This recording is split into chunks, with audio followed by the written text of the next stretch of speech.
Thank you. Merci. Roll call, please, Madam Clerk.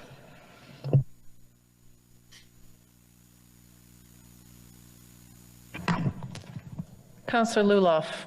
Present. Councillor Dudas. I'm here.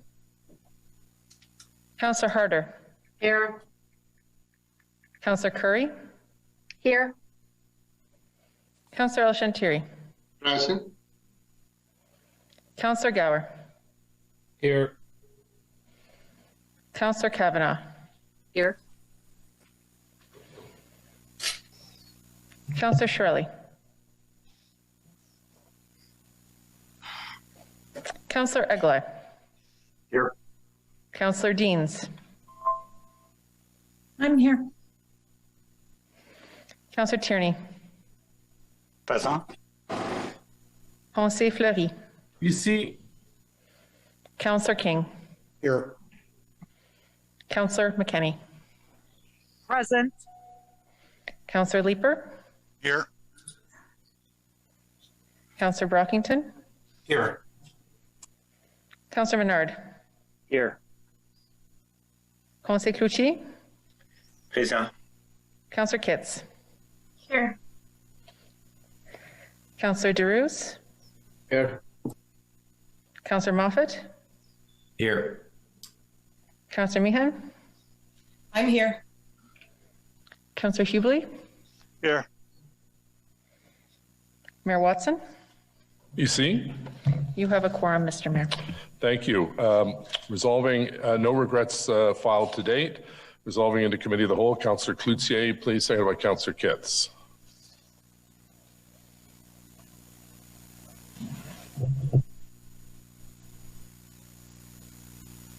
Councillor Cloutier. Sorry about that. That City Council resolved to move into committee of the whole pursuant to Section 52 of the Procedure Bylaw. Carried. I have a question, Mayor, on that. And the question is whether we can have a different chair for today. Given the nature of the discussion we're going to be going through, I think a more neutral chair would be appropriate.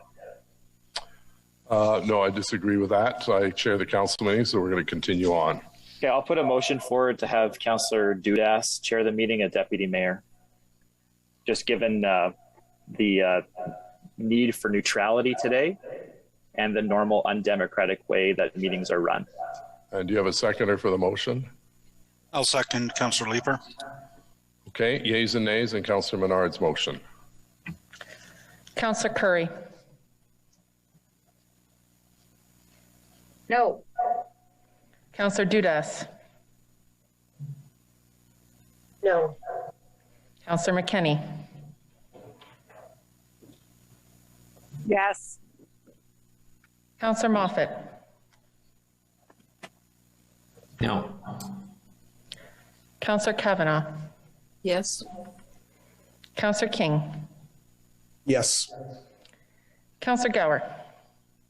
No. Councillor Meehan. Yes. Councillor DeRuse. No. Conseil Cloutier. No. Councillor Deans. Yes. Conseil Fleury. No. Councillor Kitts. No. Councillor El-Shantiri. No. Councillor Hubley. No. Councillor Leeper. Yes. Councillor Harder. No. Councillor Tierney. No. Councillor Brockington. Yes.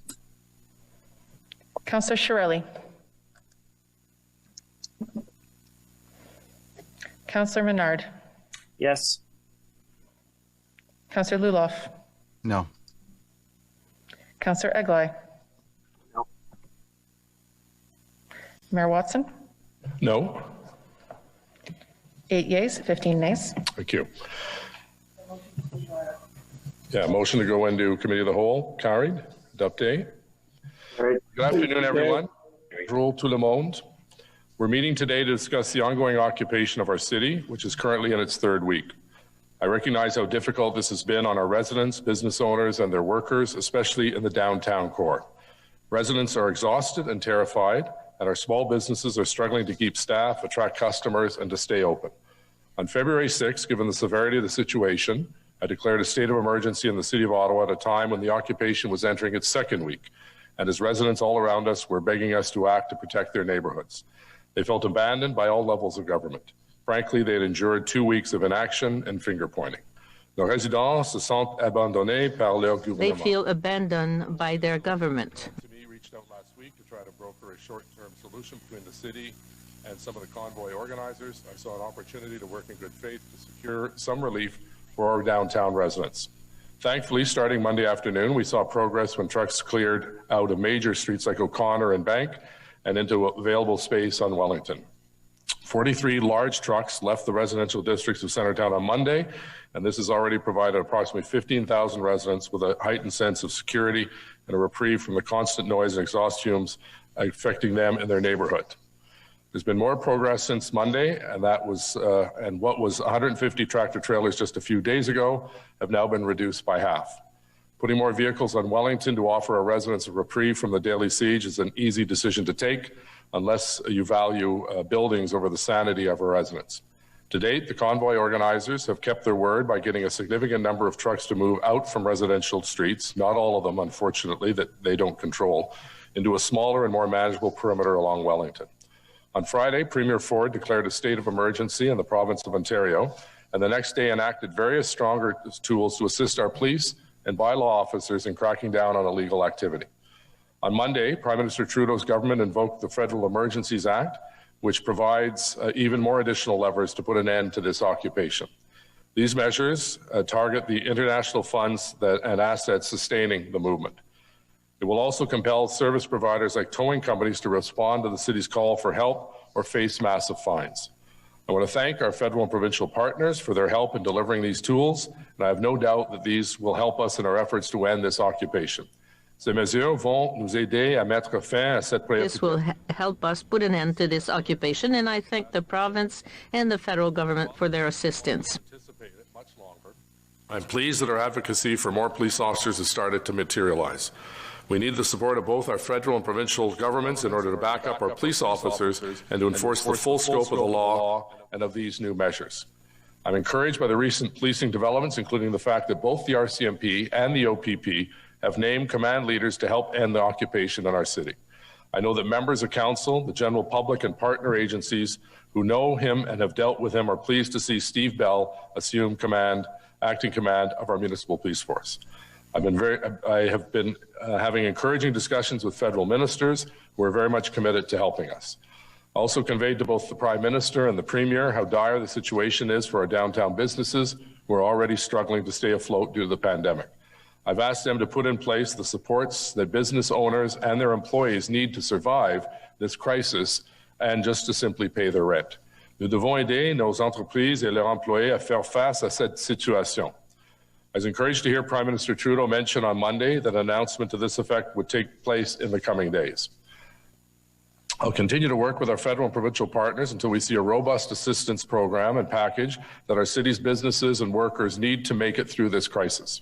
This past weekend, some residents joined peaceful counter demonstrations where they confronted protesters. I congratulate them. I know we're all tired and upset, but we will get through this and our city will return to the place we know and love. Although I understand their anger and their frustration, the situation remains volatile, and I want to emphasize that we are trying to keep everyone safe. The Ottawa Police Service is leading nearly 190 active criminal investigations, including 15 related to hate-motivated incidents. And since the occupation began, OPS officers have arrested 33 individuals for criminal behavior, and 18 have received charges for a litany of unlawful acts committed in our city. Our bylaw officers are also hard at work enforcing our city's bylaws and maintaining emergency access in the red zone. On Sunday alone, they issued 366 parking infractions, and since January 28th, they have issued a total of 2,922 parking tickets in the red zone.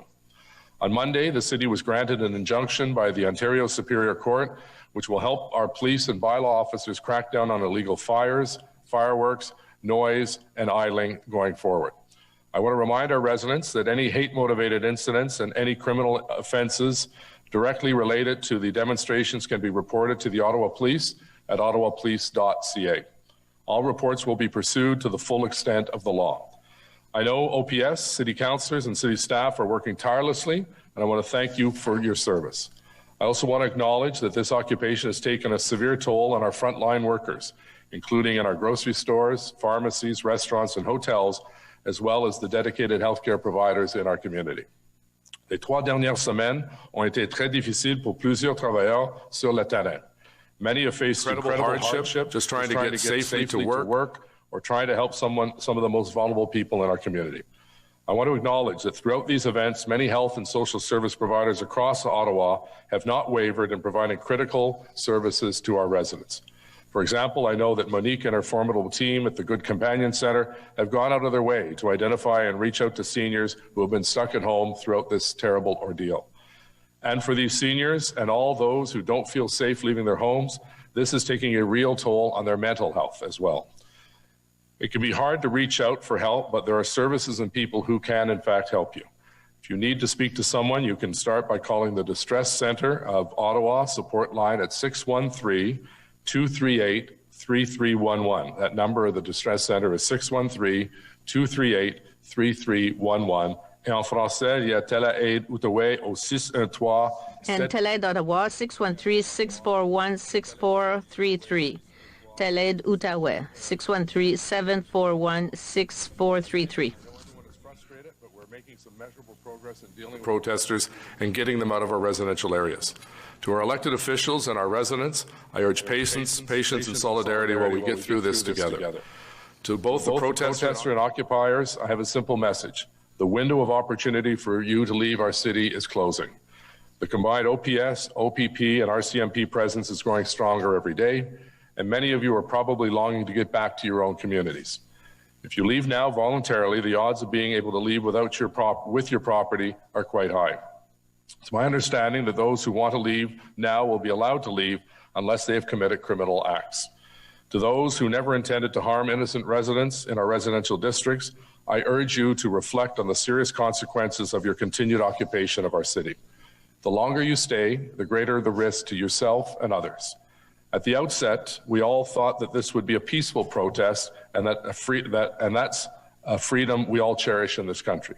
But this is no longer that case. And I ask you to go back to your own communities and allow our residents to reclaim their neighborhoods, their parks, and their regular daily lives free of harassment and economic hardship.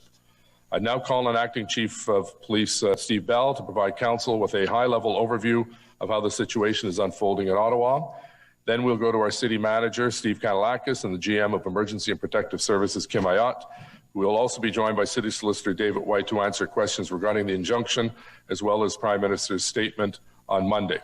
So Acting Chief Bell has 1 hour, so I'd urge members to please share the time because he has an important meeting with other heads of police agencies at that time. Acting Chief Bell, please. Thank you, Mr. Mayor and members of council. We're here today to provide you a briefing on the plan of action that has already begun to end this unlawful protest in our city. We're also here to answer questions from members of council. This morning, the command of the Ontario Provincial Police, the Royal Canadian Mounted Police, and the Ottawa Police Service were briefed on the significant steps being taken to bring a safe end to this crisis. The Ottawa Police remains the police of jurisdiction and the lead of this integrated command. This is the city we're sworn to protect. It's our responsibility and our job to safely remove this unlawful protest. The RCMP and the OPP are here to support us, and I thank them for the significant efforts and resources that they are bringing forward. We have a methodical and well-resourced plan with a simple mission. We're going to take back the entirety of the downtown core and every occupied space. We're going to remove this unlawful protest. We will return our city to a state of normalcy. Over the last few days, we've developed strategies to deal with all possible scenarios. We will be focused on public safety, demonstrator safety, and officer safety. All of our plans and actions will be lawful and in line with the Charter. Demonstrators must leave the unlawful protest sites. Officers are already going truck to truck to advise them of this demand. We want them to do this peacefully and immediately, and we're facilitating the departure of anyone who wants to leave. We also have appropriate and lawful methods to remove anyone who refuses. We also are aware that children are in the area. This concerns us greatly. We've been engaged a planning team with the Children's Aid Society to encourage anyone with children in the area to leave and bring those children to a place of safety. We also have a plan to ensure children are protected and cared for during any actions. You'll be hearing and seeing these actions in the coming days. It will take time to do this right. Every step will be considered and methodical. I ask for your patience and confidence. Some of the techniques we are lawfully able and prepared to use are not what we're used to seeing in Ottawa, but we are prepared to use them and whatever means necessary to bring about the safest outcome and restore order. I'm confident that we now have the resources, the plan, and the commitment to get this job done. The plan will not be considered complete until such a time as the streets are cleared fully. We have commitment from our partners that resources will remain in place until this objective is achieved. The residents and businesses of our downtown core and across this city have suffered greatly. We know that, and we regret the pain, stress, and disruption this unlawful protest has caused. We know that this has left our residents feeling unsafe and abandoned and has tarnished our reputation and that of our city. We cannot change the past, but we can promise you that we stand with you. We will safely return these areas to their normal state as soon as we can. There are many questions being asked about how we got here. We all know that there will be a full review, and we all welcome it so we can learn from the events of the last 3 weeks. But for today and the days to come, the Ottawa Police Service and our partners are focused on getting this job done. Wherever these questions take us, I want you to know that the members of the Ottawa Police Service care greatly about this city. They are committed to these actions and they are ready to go. I am proud of them and all that they have done and all they will be doing in the coming days. Thank you. Okay, so thank you very much, Acting Chief. Questions to the Chief? Councillor Leeper, please. Thank you very much, Chief. In the past couple of weeks, we've heard tough language from the police. There were press releases issued that indicated that occupiers should leave, and that was not backed up with enforcement. What has changed? And I guess bluntly, why should residents of Ottawa believe police this time? So as I indicated in my statement, we've been continually working with our partners over the past number of weeks to build a comprehensive plan to actually remove the demonstrators from the streets of Ottawa. We know that through the efforts of this council and the Ottawa Police Services Board, the call has gone out to our partners to bring forward resources to assist us in that.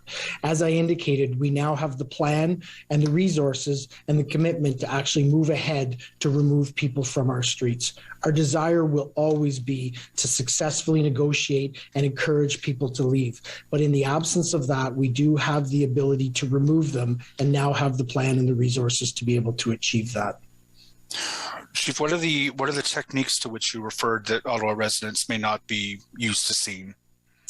So it's too early to say, and I won't be able to provide any operational information so that we can make sure that we do protect that operation. We do have all of our authorities and all of our abilities around escalating use of force to be able to remove people if they don't comply. But I'll again say, our hope is as we look to the coming days, people will see our determination and will choose to leave our streets. If they choose not to, we do have the ability to have them removed. Chief, I'm trying to understand why it has taken nearly 3 weeks to develop a plan for removing these folks. It doesn't take that long, surely, to plan for the removal of a hot tub in front of the Chateau Laurier. I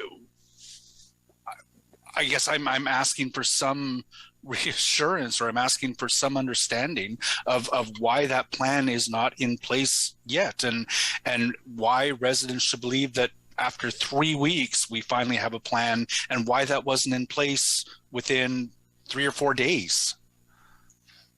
So, like as we've indicated from the very early days, from even before this demonstration started, before it evolved across the country as the Freedom Convoy, this is an unprecedented, unparalleled action within Canada and actually across North America.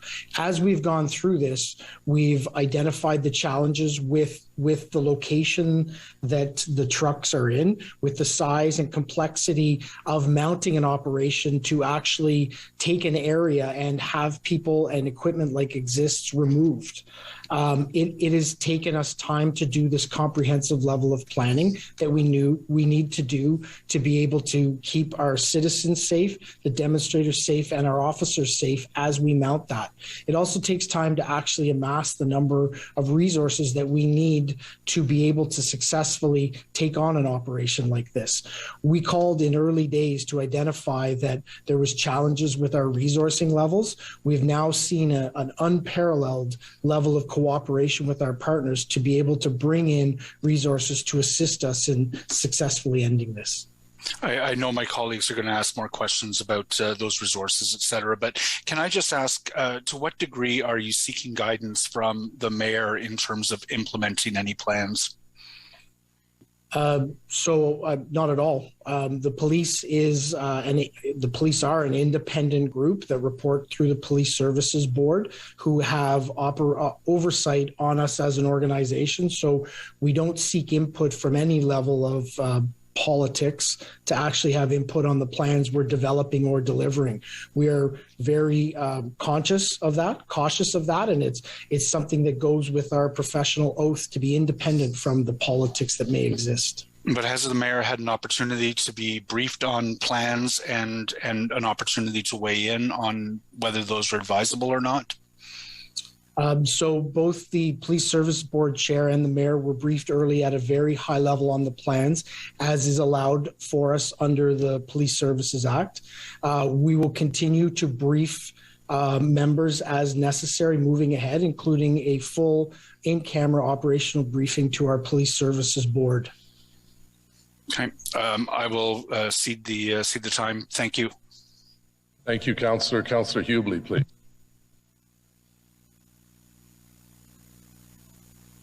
Thank you very much, Mr. Mayor, and welcome, Interim Chief or Acting Chief, whatever the proper term is that we're supposed to use. I want to ask if I'm hearing correctly that you feel that you have enough resources now to get the job done that the people in Ottawa, our residents, have been asking to be done for weeks. So thanks for the question. Interim Chief Bell is the title right now. So what I can indicate is our partners, as I said, have been extremely cooperative and helpful to us in allowing us to amass the resources that we do require to mount such an operation. We are continuing to build that capacity. We're continuing to work with our partners to make sure before we entered into any sort of direct action that we would have the resources necessary in order to be able to do that. There are steps and stages that we will go through before we do enter into any sort of direct action. And I'll again say our absolute hope and desire is that the protesters understand that this protest and demonstration is now coming to an end, and they willfully leave our streets on their own accord. Okay, I'm not going to ask too many more questions because I think a number of my colleagues want to ask, and I want to see you out there with the men and women of the Ottawa Police Service to get this done. So I just want to leave, if I may, Mr. Mayor, with one comment, and that is if the interim chief could make sure the word gets to the men and women of the Ottawa Police Service that we appreciate what they're trying to do here. We've got their back as you initiate whatever actions that are coming in the next few days, and appreciate you stepping up to take the lead on this, interim chief. Thank you, Mayor. Thank you, Councillor. Councillor Kavanaugh, please. Okay, thank you. I thought others had their hands up first, but I'll take it. Thank you. Thank you very much, Chief, for for being here and giving us this report. One of the concerns right from the beginning was that lives could be at risk in terms of moving too fast and to interfering with the activities that are going on. How can you explain how this has changed? So I wouldn't explain that it has changed. We are always concerned about intervening in any level with any sort of protest with the risk of demonstrators being injured, members of our public being injured, or members of our police services being injured. We continually weigh those risks and look at proper interdiction techniques to minimize those risks.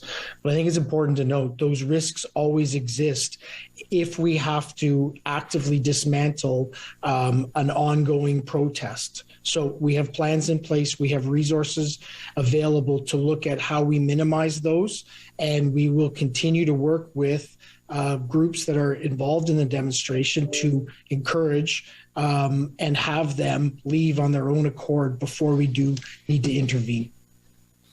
I'm particularly concerned about the children and how that will be dealt with. Is this removing the children first? It is, because clearly from what I saw this morning, there was resistance.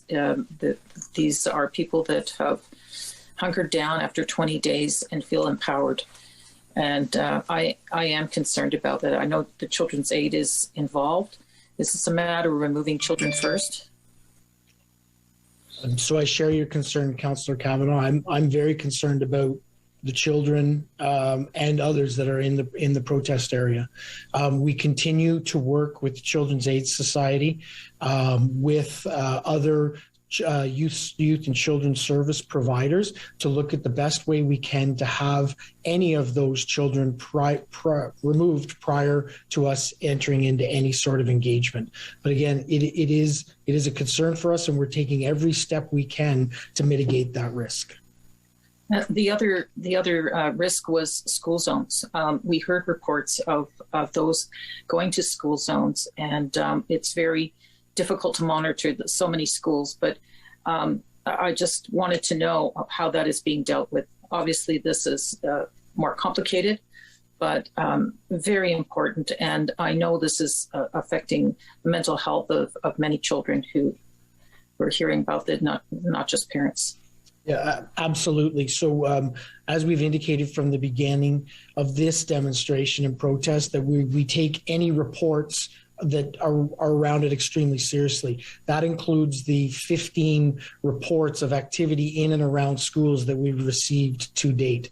Most of those were towards the end of last week. We haven't seen an ongoing or increased activity in and around school zones, but I can tell you each of those incidents is being investigated, and we've actually increased our resources in and around school zones since we started to see an uptick in those reports. It's something we take very seriously as well, so we make sure that we have resources applied to school zones. I appreciate it, especially as the downtown is emptied. I am concerned that there'll be a lot of anyway, it's another concern. In terms of the Integrated Command Center, the request previously was to have 1,800 officers. Do we have 1,800 officers now working? Sorry, I didn't mean to cut you off. No, just go ahead. Yeah, so what I can tell you is our Integrated Command Center between the OPS, the RCMP, and the OPP has proved to be extremely effective. We've been able to get the resource requests that we've been asking for, and we're able to pull together the resources that we need to successfully and safely end the occupation. What I will not be able to provide is any detailed numbers of officers who we have brought into the city to mount any sort of activity that will help us finally resolve this. Okay, thank you. I appreciate the fact that there was a request, so but you can't be specific on whether it was totally committed to, because we were all confused about how they were going to be used. But I'll leave it at that. Thank you.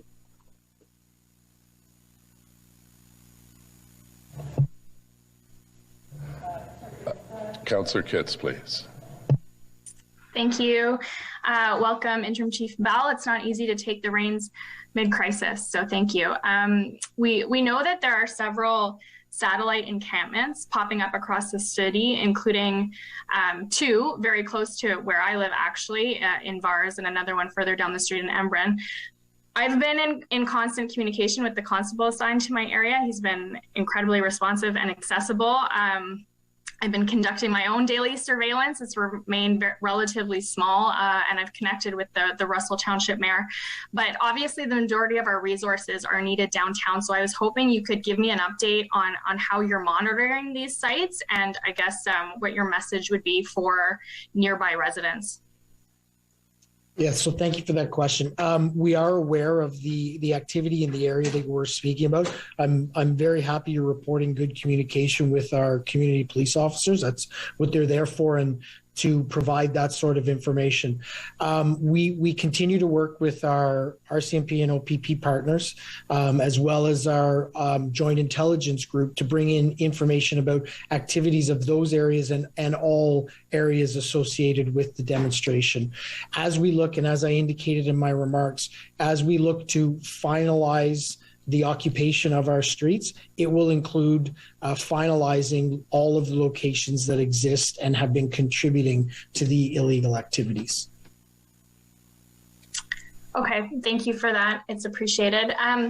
We carried Councillor McKenney's motion at the last special council meeting requesting the RCMP to take over policing the parliamentary precinct.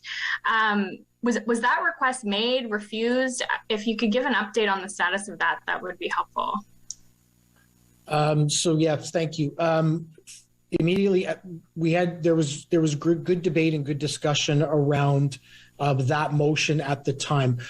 I identified while that debate was occurring that based on the current Police Services Act and the legislation that exists around that, the motion as it was presented was not able to be completed. The RCMP will not come in and take over authority or responsibility for an area that is a municipal police agency's responsibility, because they aren't allowed under the Police Services Act. What we were able to provide and indicate, though, is I did understand the spirit of the motion and the intention of the motion, and through all of our deployment models, we've tried to make sure that we did achieve the spirit and intention of that motion so that we could have our members in our community where they best know our residents and it can help support them. Okay. My last question.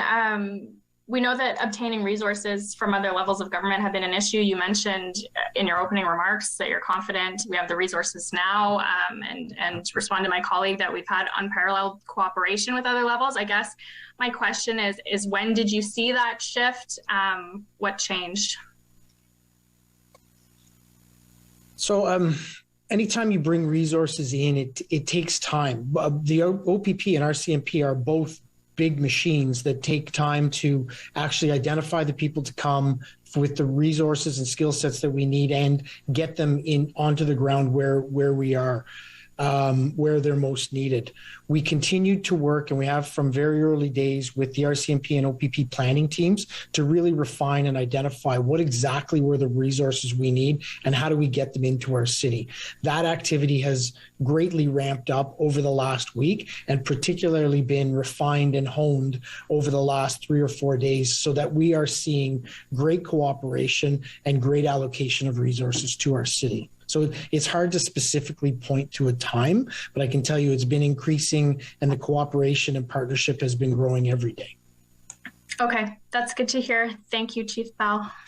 Thanks, Mayor. Thank you, Councillor. Councillor Brockington, please. Thank you, Mayor. Thank you, Interim Chief, for taking our questions. You said you have a plan, you have resources, you have the commitment to getting the job done. Can you confirm you do not seek or need any additional resources via City Council to achieve your objective? You have what you need. Is that correct? That is correct. City Council has advocated for us from early days to get levels of cooperation from different municipalities and different levels of government, and we appreciate that. And all of that work has ultimately culminated in us being able to develop a plan that we plan to deliver to see a successful conclusion of this. Will you commit to council and the people of Ottawa that there will not be an influx of protesters or occupiers coming downtown this weekend, or will police take action to ensure that does not happen?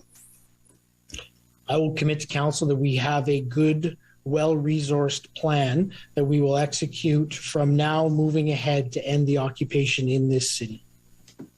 Okay, I appreciate that. Thank you. Thanks, Mayor. Thank you, Councillor Brockington. Conseiller Fleury, s'il vous plaît. Merci, Monsieur le Maire, and hi, Interim Chief. I want to coattail on the last ask or comment by Councillor Brockington. So, Chief, many businesses and residents want to know when they're going to get their life back, and it is Family Day long weekend. It is, it is an important time for us as a community, as a city. Are we recommending that businesses open this weekend along Rideau Street and the Byward Market? So where I'll start with that is what I indicated in my statement. We have great empathy for the impacts that this illegal occupation has had on our residents, particularly in the neighboring areas to where the red zone is, where the footprint of the demonstration is, and to residents and businesses in Market, Centertown, Lower Town area.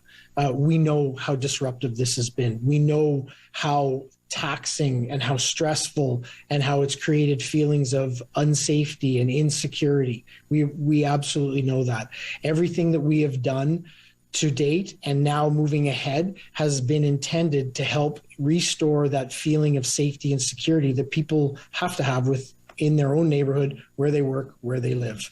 We now have developed a plan where we are actually going to bring the resources in, a plan that I'm not able to share timing of because of operational requirements for us to be able to execute it. But I can let you know we are as expeditiously as possible working on trying to get this demonstration finally concluded. With your reference earlier to it was Councillor Kitz's comment on the work of the RCMP and getting, I guess the spirit of that motion was really bringing Ottawa police officers back into our communities. And I've certainly seen officers back in the community at closed intersections. I certainly do not debate that. But there continues to be extreme concerns of public safety and for our businesses that have chosen to open, and for residents walking in their communities. So what can you share with us on that front? I know you are extremely cautious on how you're describing your plans of intervention, and I understand that. But we owe it to residents in the meantime and through this process to ensure that when they walk down the street, when they go to particular commerce on our main streets, that they can do so safely. And I've gone many times, and I myself don't feel safe. So I don't know if you're aware of that. I don't know if there's particular interventions by the OPS to be more present by foot outside of the intersections of closed streets in neighborhoods. So I too have walked in those areas, and I understand the concern of our residents and of our business owners. From early days, we identified a surge capacity within those neighborhoods to specifically try and address those feelings of unsafety and insecurity. As we've received more resources over the past week, and particularly over the past number of days, I believe you would have seen an increased presence of officers within those areas. We will continue to have that increased presence because the safety and security of our residents and the fact that they've lost it is the number one concern for us. So all of our efforts are around ending this occupation and making sure that people feel safe where they live and work.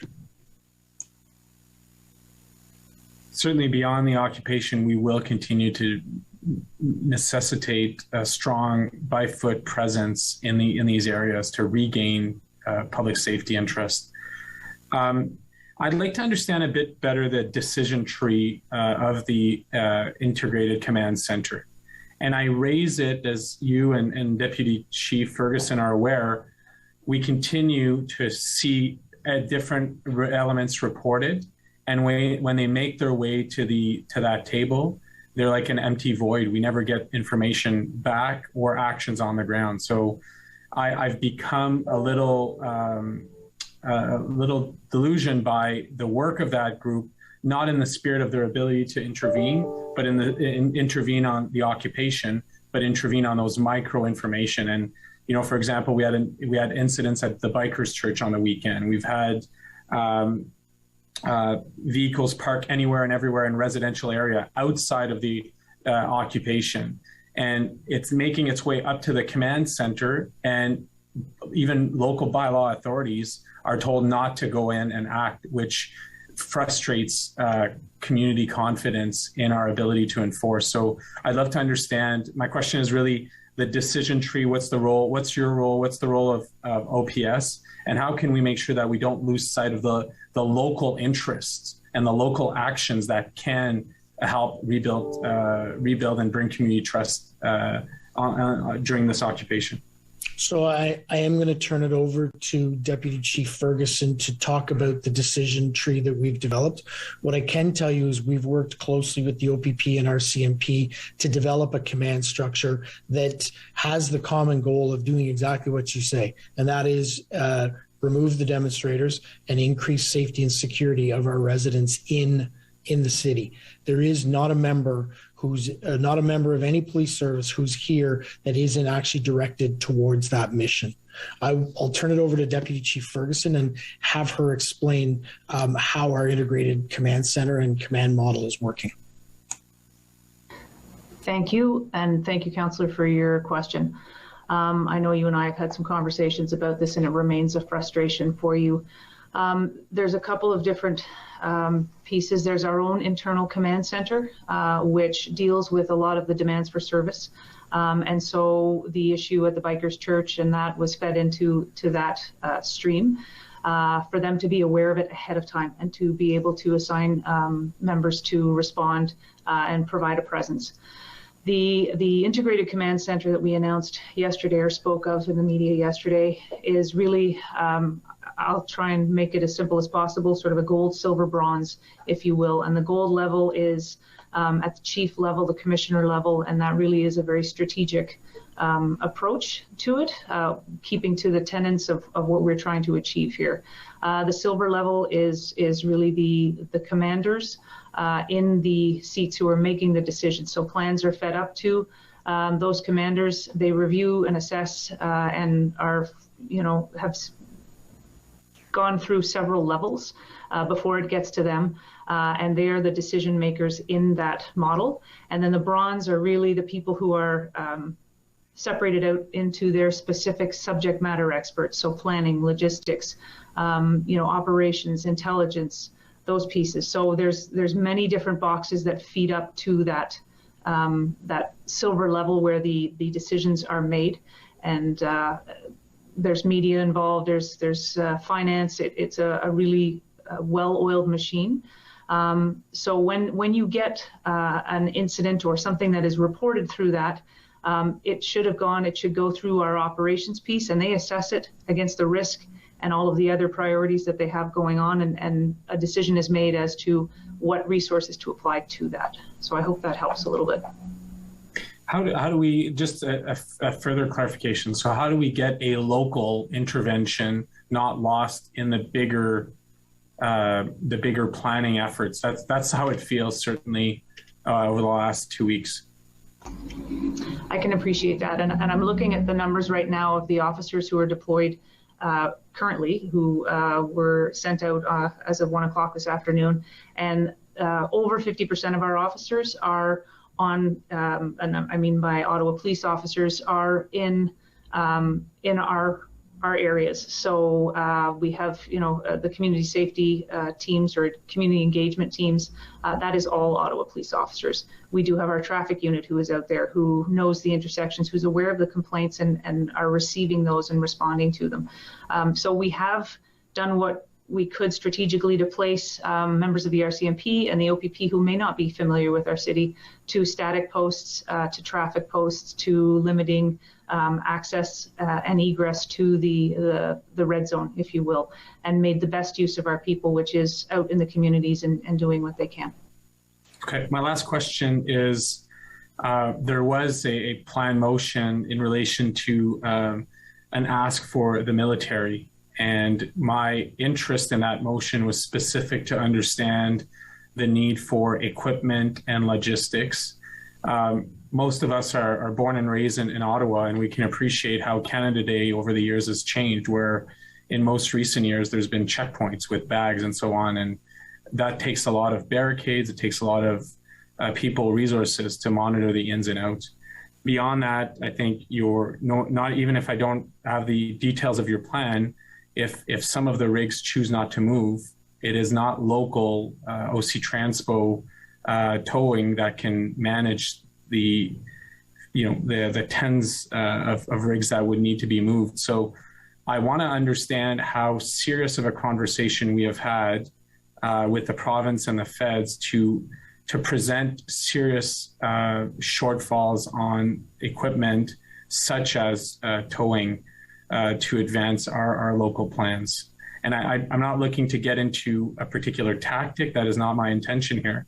But my intention is it requires a number of plans. You've expressed earlier the issue of families and kids.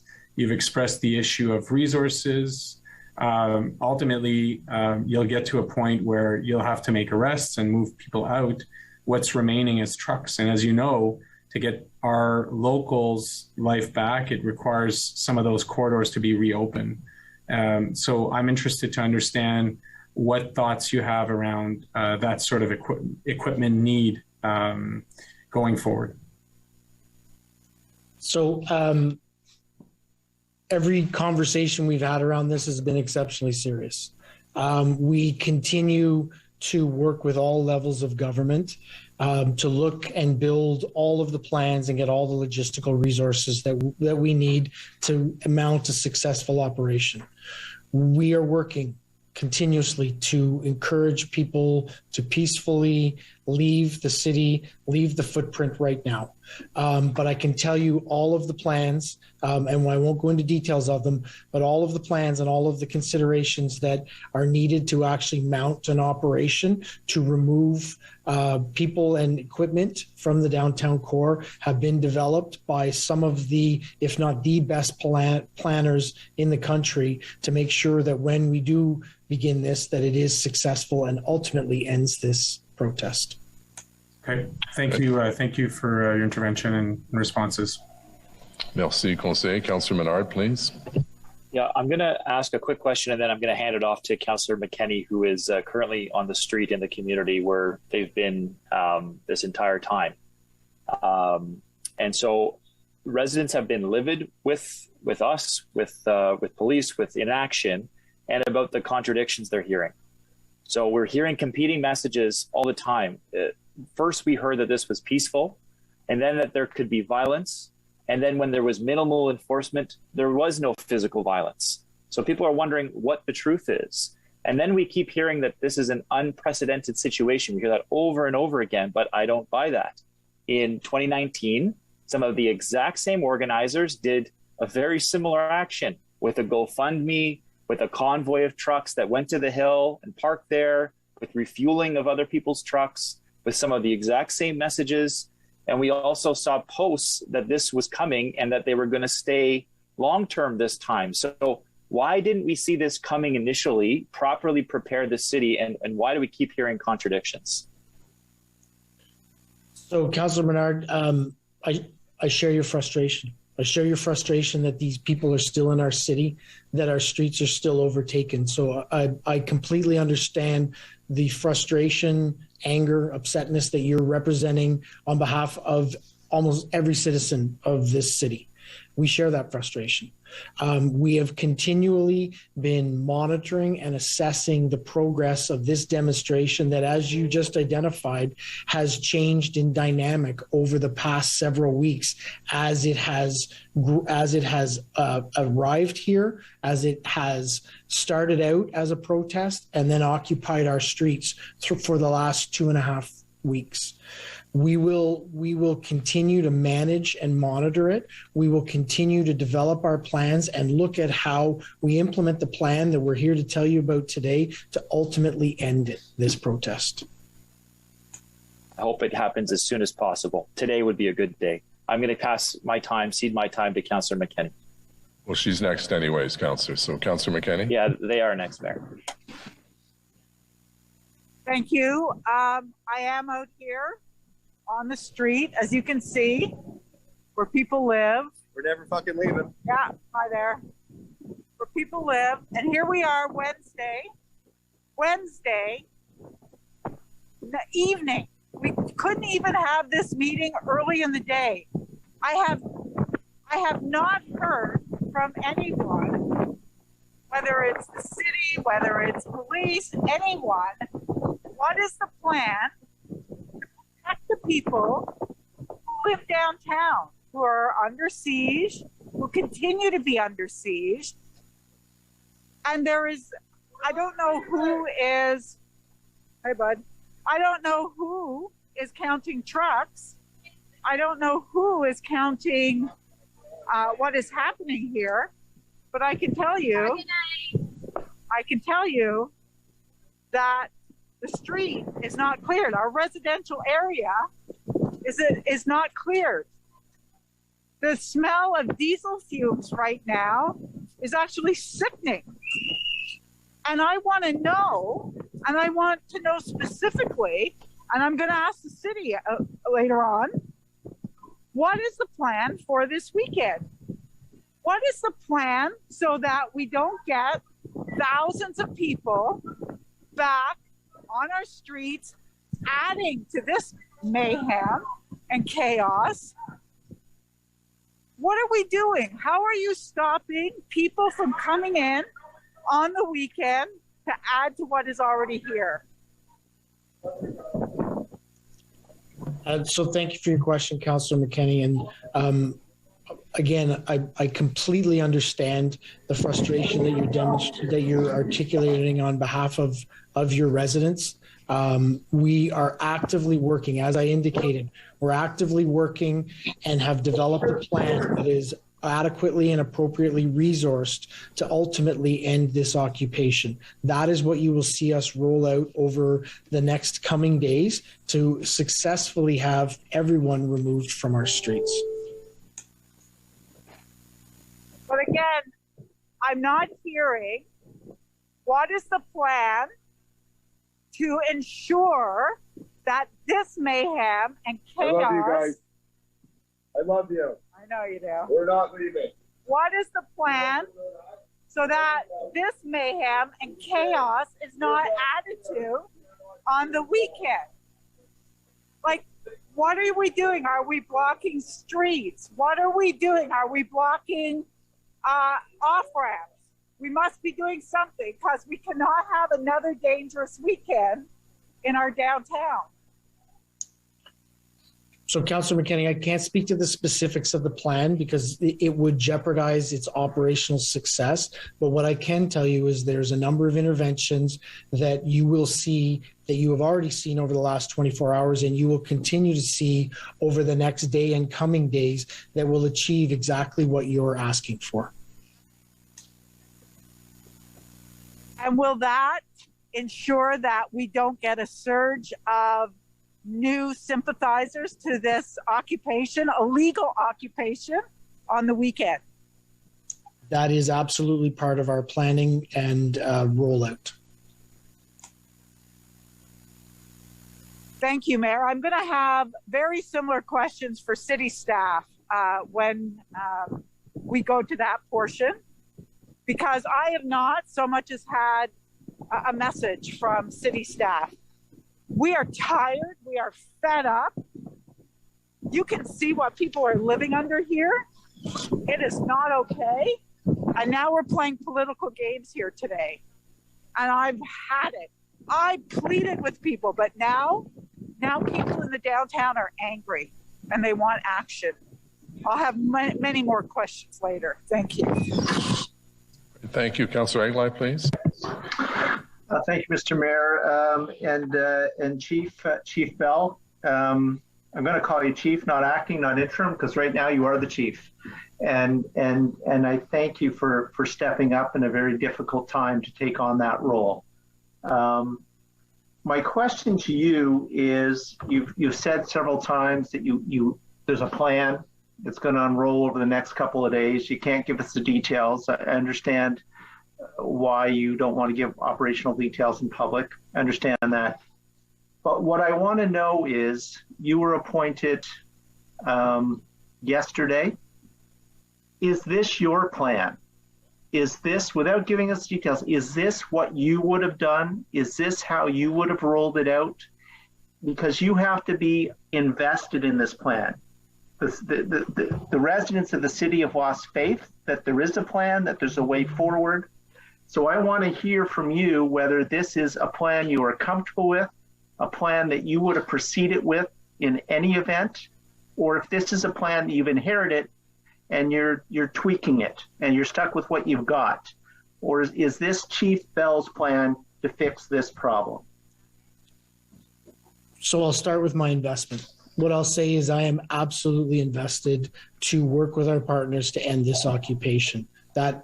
Know that I represent that on behalf of every member of our police service who is invested in ending this occupation. Like I indicated earlier, we've brought in some of the best planning minds in terms of these operations from across the country. I've been fully briefed on the plan, and I have absolute confidence and support that this is the plan that we will roll out and will have success to end the occupation of our streets. There is the investment of our police service, there's the investment of the RCMP, the OPP, and multiple other municipal police services from Ontario and across Canada that are working towards the common goal to deliver this plan to have a successful end to this. Thank you for that, Chief. And a quick follow-up, more of a procedural or practical question. I think you're hearing the frustration from a lot of councillors that we don't know what's going on. Not whether we can direct you or not, but we don't know what's going on because there's Police Services Board and there's Council. And there's the ability at Police Services Board to go in camera and to brief Police Service Board members. I don't know how much detail you go into about plans or not, but is there a mechanism for councillors to be included in in-camera briefings via the Police Services Board? So that would be a question that I would turn over to David White and City Legal to actually answer. Okay, I'm fine to hear from Mr. White. Mr. Mayor, the determination, as in the same way that council and its committees determine who it is prepared to invite into its in-camera briefings, depending on the matter that's to be considered. Again, that would be a question that would be in the purview of the Police Services Board. As to the scope of information, of operational information that can be shared even with the Police Services Board. Again, even the board itself is not entitled to direct the chief with respect to specific operational decisions, or as you know, with the day-to-day management of the police service. And so that may circumscribe even the amount of operational information that the police can or are prepared to share with respect to an ongoing operation like this. So, is there a mechanism for it? I think the mechanism may exist as to whether that will provide members of council with the degree of information. And again, whether police are comfortable sharing that degree of information, even in that context, is something that I think you'd need to explore with the board and presumably in conjunction with the chief. Oh, and thank you for that clarification, Mr. White. And let me be clear, it was not my intent to suggest in any way that council could direct the police. I think we all understand that's not the case, and it's not within our sphere of authority. Just a quick follow-up, though, Mr. White, as you've gone off camera, is when you said that would have to go through the board, is that through the board in its entirety, or is that a decision that the chair of the board would make? Or does the board have to vote on whether or not to include members of council in-camera hearings? Mr. Mayor, in response, the board is ultimately, as is council, kind of the master of its procedure in that regard. And from my perspective, I'm not aware of anything in their procedure bylaw that would allow that decision to be made solely, for example, by the chair. So would a board member have to put forth that motion, or would a council member have to put forward the request in writing? How would that work? Mr. Mayor, given that it's something I'm not aware has been done before, that's procedurally, I think that's something we need to explore with the board's executive executive director. Okay, thank you. I just think it's something that many council members would like the answer to. That whether it's possible, the how of it, procedurally that could occur. So I'll leave that with you, Mr. White, and I'm certain that you'll get back to council with what the answer is. So thank you for that. I have nothing more, Mr. Mayor. Thank you, Councillor. Councillor Luloff, please. Hey, Chief, I appreciate how accessible that you've always been to me and to us. And I appreciate how accessible you've been over the last 24 hours, given the current situation. So just a quick note of thanks to you, sir. I'm pleased to hear of your plan and to hear your commitments. It really is a ray of hope to those that have felt under siege for weeks. I'm concerned that those who remain may not be interested in leaving peacefully. Built up areas make operations such as this very difficult. I don't want specifics, but do you have mitigation measures in place to ensure that any operation to end this keeps nearby residents safe? Thank you for the question. It's a great question. I can tell you the safety and security of the members of the public are paramount first and foremost. Then is the safety of the demonstrators and safety of our police officers engaged in the operation. So every plan we have is centered and starts around public safety and the safety of our community members. And bystanders as well, people living in adjacent buildings. Okay, great. What's your message to the residents that live nearby or in the middle of this prior to any plan being executed or rolled out? Start with the empathy. I know how they feel. I know how frustrated they are. I know that they haven't seen the action that they need, that they've deserved over the last number of days, over the last number of weeks. What I can tell them is, what I would tell them is, there's an absolute commitment from this leadership, this police service, and our partners across the country to end this so that they can get their lives back, so they can feel safe in their homes and where they work. That would be my message. We're seeing some of the main organizers posting that they are leaving.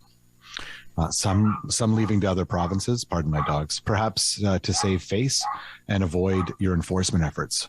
What can I tell the residents about those who have broken the law here in the city and are now trying to leave before any arrests are made?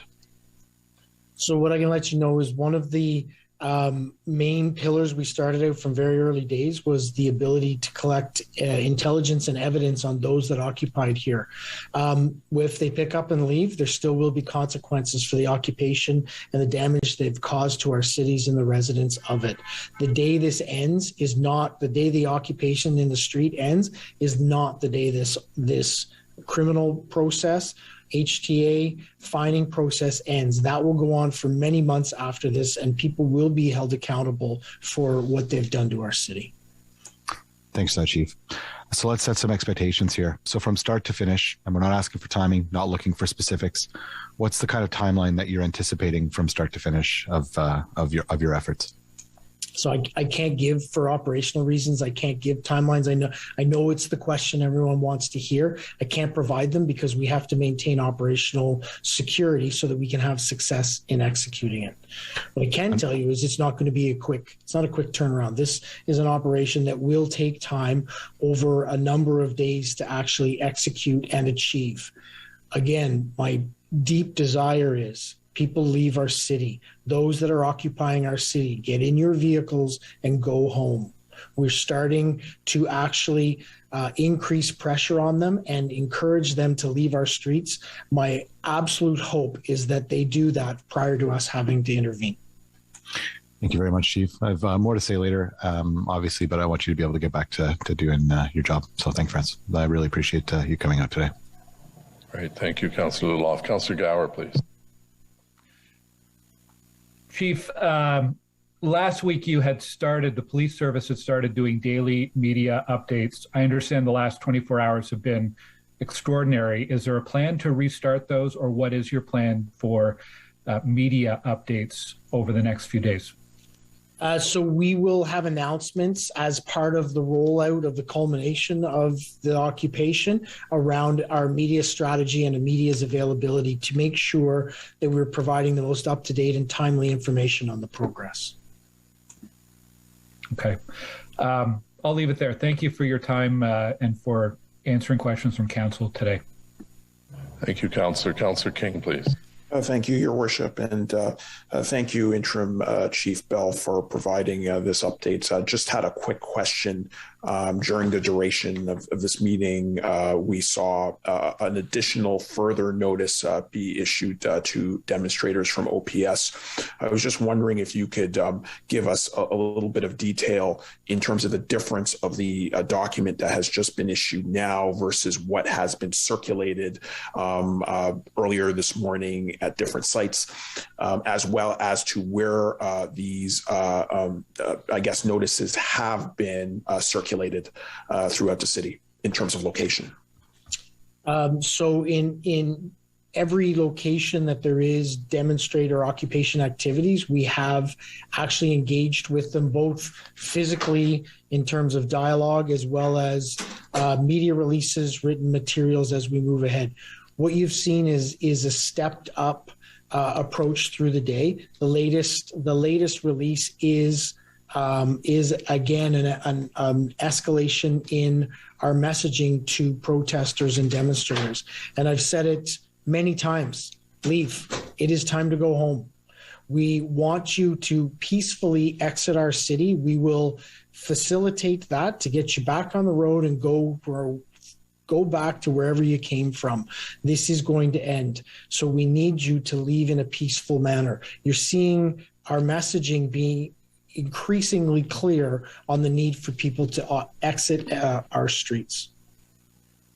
Thank you for that. Thank you, Mayor. We're coming up on the Chief's time, so I'd ask Councillor El-Shantiri, and then I think the Chief has to be back for a meeting that started 5-10 minutes ago.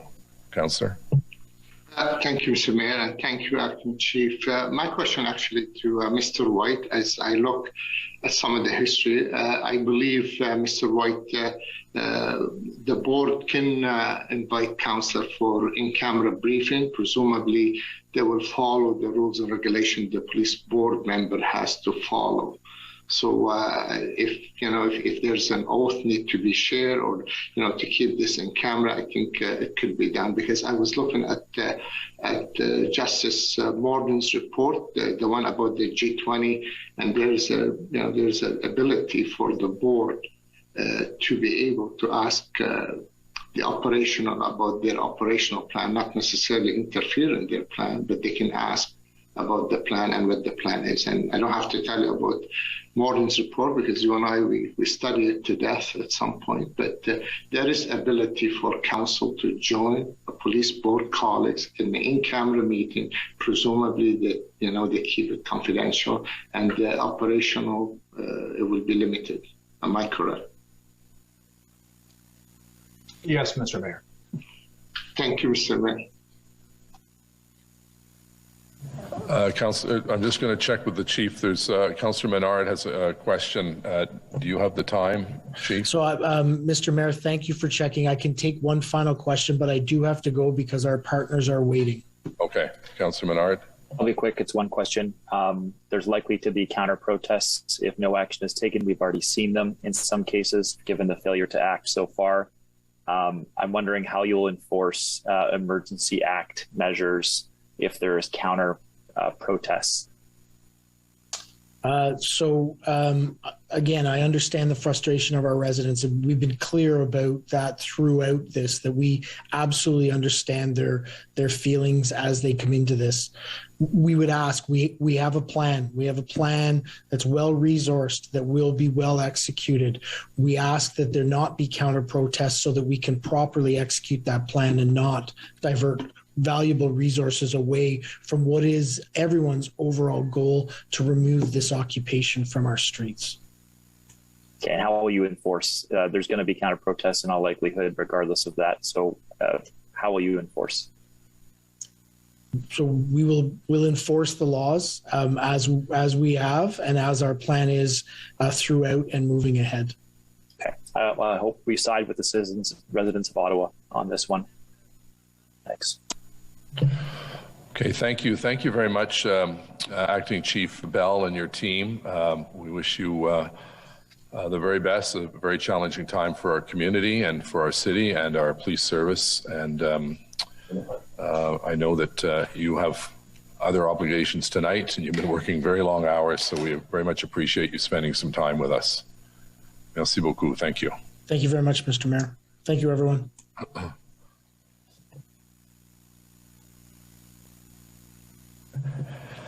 Councillor Moffat has a motion, seconded by Councillor Dudas. We'll put it on the screen. Councillor Moffat.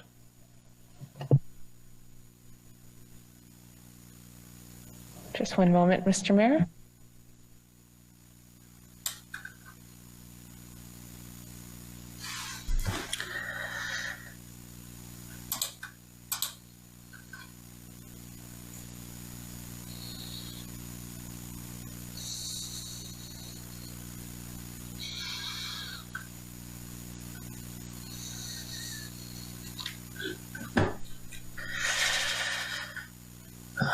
All right, thank you very much.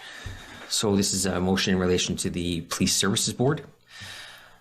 Whereas the Ottawa... Sorry, I'm just on procedure, point of order on procedure. We have a number of motions that have been submitted. Just wondering why this one is coming first. Because it deals with the Police Services Board, and that's the section we're on right now. Okay, all the motions are in order today, though, as I understand it. They all deal with varying topics that we have today. We have two briefings today, one from the city manager, one from police. So my understanding, Mayor, is this is not the first motion that should be read in, that we have other motions that have been submitted and that those should be read in. The last in, first voted on is the policy the deputy clerk has just told me, and this was the last in. So Councillor Moffat, if you'd like to introduce the motion, please. Councillor Fleury, you should speak up. Thanks. I'm just going to read the motion. Thanks.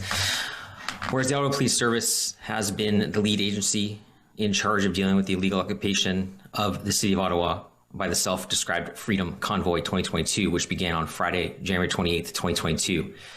And whereas to date, the OPS has been unable to achieve the effective containment and elimination of the occupiers who are well-funded and have been allowed to become entrenched rather than dispersed.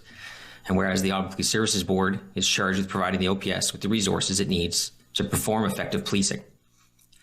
And whereas it is now widely understood that more resources should have been called for and sooner, and Chief Peter Slowly has resigned, and interim Chief Steve Bell is now leading the service.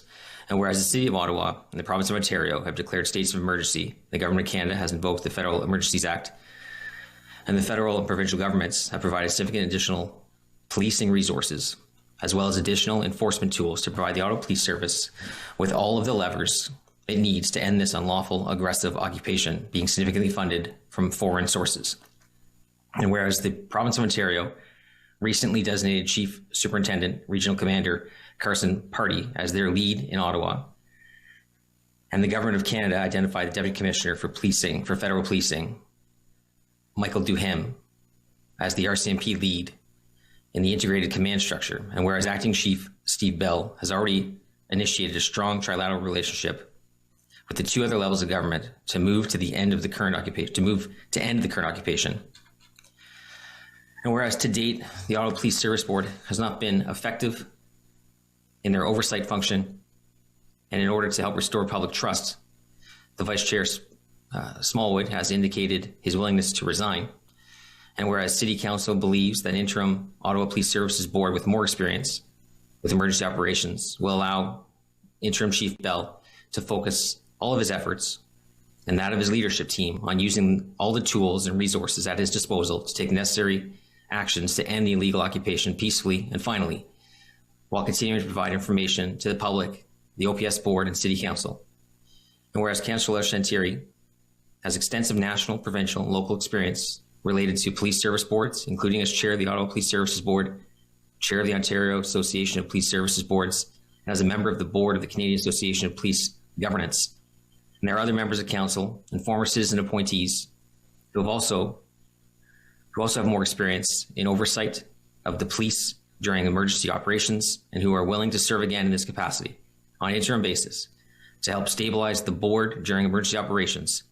And whereas Councillor Harder served on the Ottawa Police Services Board for 7 years and sat on the hiring committee for 1 chief and 2 deputy chiefs, and whereas following the end of the occupation and emergency operations, there will be a need to review all of the actions undertaken related to the occupation by the Ottawa Police Service and its board. And whereas the Ottawa Police Services Board will also need to hire its next chief, which Council expects will be done following a meaningful and constructive consultation with the community, and in particular with marginalized communities who have been over-policed. And Councillor King will be key to these efforts, given his role as Council Liaison for Anti-Racism and Ethno-Cultural Relations Initiatives. Therefore, be it resolved that City Council approve replacing current City Council appointees for the Ottawa Police Services Board as follows, effective immediately. 1, Councillor Eli L. Chantieri in the seat reserved statute for the mayor, replacing Councillor Diane Deans, and that Eli L. Chantieri be recommended to the board to be its chair. 2, Councillor Jan Harder, replacing Councillor Caroline Meehan. 3, Suzanne Valaquette, replacing Sandy Smallwood, who has resigned.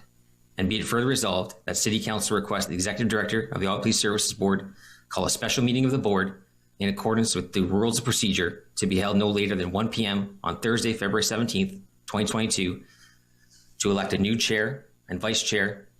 And be it further resolved that the City Clerk be directed to undertake a circulation of those members of council who wish to serve on the Police Services Board for the remainder of the term, to begin the work of consultation on the hiring of the new chief, including community consultation and undertaking a review of the actions of the Ottawa Police Services Board and Ottawa Police Service related to the occupation, and that the clerk bring forward the results of this circulation as soon as practicable following the end of the current related states of emergency. And be it further resolved that the City Council thank the departing members of the Ottawa Police Services Board for their work this term. Okay, thank you, Councillor. That is moved by Councillor Moffat, seconded by Councillor Dudas. Point of order, Mayor. I haven't seen the motion. This is the first I'm seeing of it. Is it being distributed to all councillors? I'm sure the Watson Club's seen the motion, but I haven't seen it. If you would circulate it, Deputy Clerk, thank you. Thanks so much. Or if Watson Club could just forward it to us, that'd be great. Thank you, Councillor. Councillor Fleury, please. Mr. Mayor, since the beginning of this meeting, there's been new information that have not been validated by our current members of the Ottawa Police Services Board, which could potentially influence how we vote on this motion. So I'd love for us to go in camera. There are a number of questions that I have as a member of council to our representative on the Ottawa Police Services Board. And I don't believe they're able to provide answers in the current format. So I'm looking for procedural clarification on how would we move in camera specifically for the decisions of the last 24 hours and the latest information that's been released. I'm looking for clarity prior to us considering this motion. Yeah, thank you, Councillor. Well, we can certainly move in camera to discuss only those aspects of human resource or individual identified people. Is that correct, Mr. Clerk? That is correct, Mr. Mayor. So Councillor Cloutier and Councillor Kitts have a motion to resolve in camera. There's a request for that by Councillor Fleury. So Councillor Cloutier, would you introduce the standard motion? Thank you, Mr. Mayor. Be it resolved that City Council resolve in camera pursuant to the Procedure Bylaw 2021-24 subsection 13(1)B, personal matters about an identifiable individual, including staff, and 13(1)F, the receiving of advice that is subject to solicitor-client privileges, including communications necessary for that purpose, in order to receive legal advice and discuss confidential security, legal, and personnel matters related to the truck convoy demonstration. That is seconded by Councillor Kitts. Okay. Before we vote, our Deputy Clerk, can you explain the next steps? Thank you, Mr. Mayor. Upon approval of the motion to resolve in camera, we will send all members of council confidential Microsoft Teams details so they may join the in-camera session. At that point, clerk staff will move all members of council and staff to attendees in the Zoom meeting so that they cannot accidentally share any information from the in-camera session. And members will be reminded to join the in-camera session from a location where they cannot be overheard. So if the motion to resolve in camera is approved, members will receive an email with the information on how to join the in-camera session. Thank you, Mr. Mayor. Thank you. Councillor Menard on the motion to go in camera. Yes, we haven't heard from the city manager yet. We haven't had any questions of the city manager. That's on the agenda. We have a number of other motions that were previously submitted to everybody in advance. And so when are those motions going to be considered? And why can't we hear from the city manager before we have this very divisive, nothing surprising for this council under your tenureship here, Mayor, but why can't we have the discussion with the city manager first before we go into this very divisive debate about this one motion that has been put forward last minute? Well, we're dealing with item 1, Councillor, and the city manager's report is item 2. So all items involving number 1 are dealt with now, and then we just go logically to number 2. Sure. Why do we have one motion now and not the other 7 motions that have been previously tabled? Where are those coming? They're coming right after item 2. Right after item 2? That doesn't make any sense. Sorry. What are you talking about? We have 2 items, and then we have motions. And we're on item number 1, and item number 1 has 1 motion. Item 2 is an update from City Manager and Kim Ayat. And then the third aspect are the motions that we received in reverse order. So we have a motion now from today. So is that motion going to be considered third after the briefing from the City Manager? I'm wondering why we're considering it now, why we're going in camera now when all the other motions haven't been tabled. We've just given credence and favoritism, again, under your chairship, as is the usual case with you, Mayor, to one particular motion. Again, ignoring the rules of the other motions that have come forward on this exact same topic, which we're dealing with the crisis in our city, which you failed to manage. So I'd like to know when the other motions are going to be tabled and if we can have proper order, unlike your normal chairing, which is completely undemocratic. Okay, thank you for your input. So we have a motion before us. So when are they, Mayor? When are the motions going to be considered? Start getting order in the chamber by having proper procedure is what I'm asking you for. Instead of favoritism. We're going to deal with Point of order, Mayor. Point of order, Mayor. Councillor Harder on a point of order. Councillor Menard wants to bring this up, then he needs to challenge the chair. That's the proper procedure. Are you challenging the chair? What I'm asking for is for the meeting agenda to be followed as a normal meeting agenda would be followed. We have several motions that have been put forward. So far, we only have the one motion that has been tabled today. I'm wondering why that is the case. We haven't heard from the city manager either. So I'm wanting for a regular process of a meeting to take place and not something that is separate than that, which again dilutes the debate for favoritism in this case. So I'm asking for a regular procedure to take place in this meeting. That's what I'm asking for. I'm not asking for challenge the chair. There's a procedure here that is not being followed. The chair is should be not ruling in this matter on this because you're not following the rules properly. So thank you, Councillor Menard. As I've indicated, we're on item number 1. This motion deals with item number 1. Then we go to item number 2, and then we go to the motions. So we have a motion before us, moved by Councillor Cloutier, seconded by Councillor Kitts, that we resolve in camera. Carried? Adopté? Carried. Okay. All right, we'll be back in 10 minutes. Thank you. Merci. Members will be receiving the email with the team's details very shortly.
Benefit of those joining us online, the Ottawa City Council just met in camera in order to receive legal advice and discuss confidentiality, security, and personnel matters related to the truck convoy demonstration and the motion that is before Council. These matters will not be reported out as they relate to subsections 13(1)(b), personnel matters of an identifiable individual, including staff, and 13(1)(f), the receiving advice that is subject to solicitor-client privilege, including communications necessary for the purpose.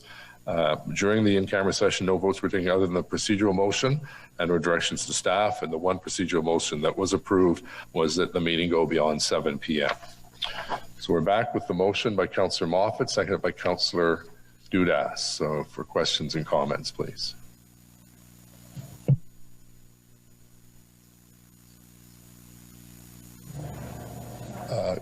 Councillor King, please.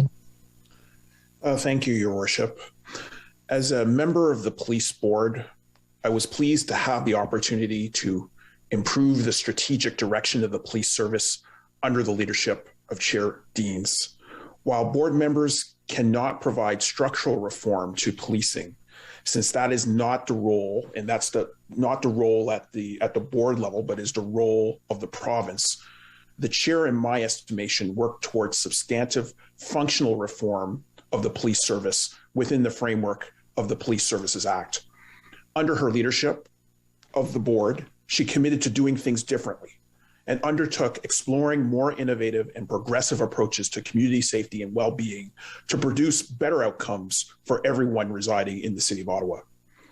Most importantly, she was committed to listening to all community members, despite the many difficult conversations we undertook with the community.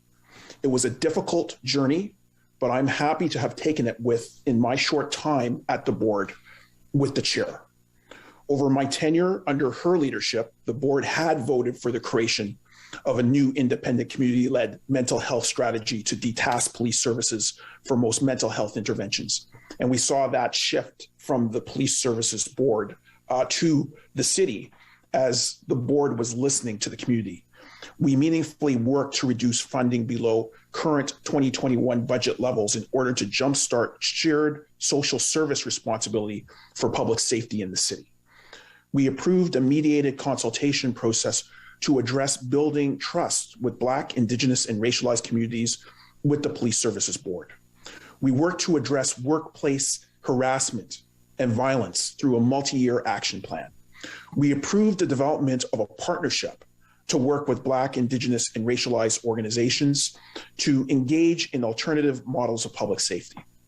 We formally developed ties with the city's new anti-racism secretariat and the police service to share best practices concerning the enhancement of equity and human rights to address institutional racism at the police service.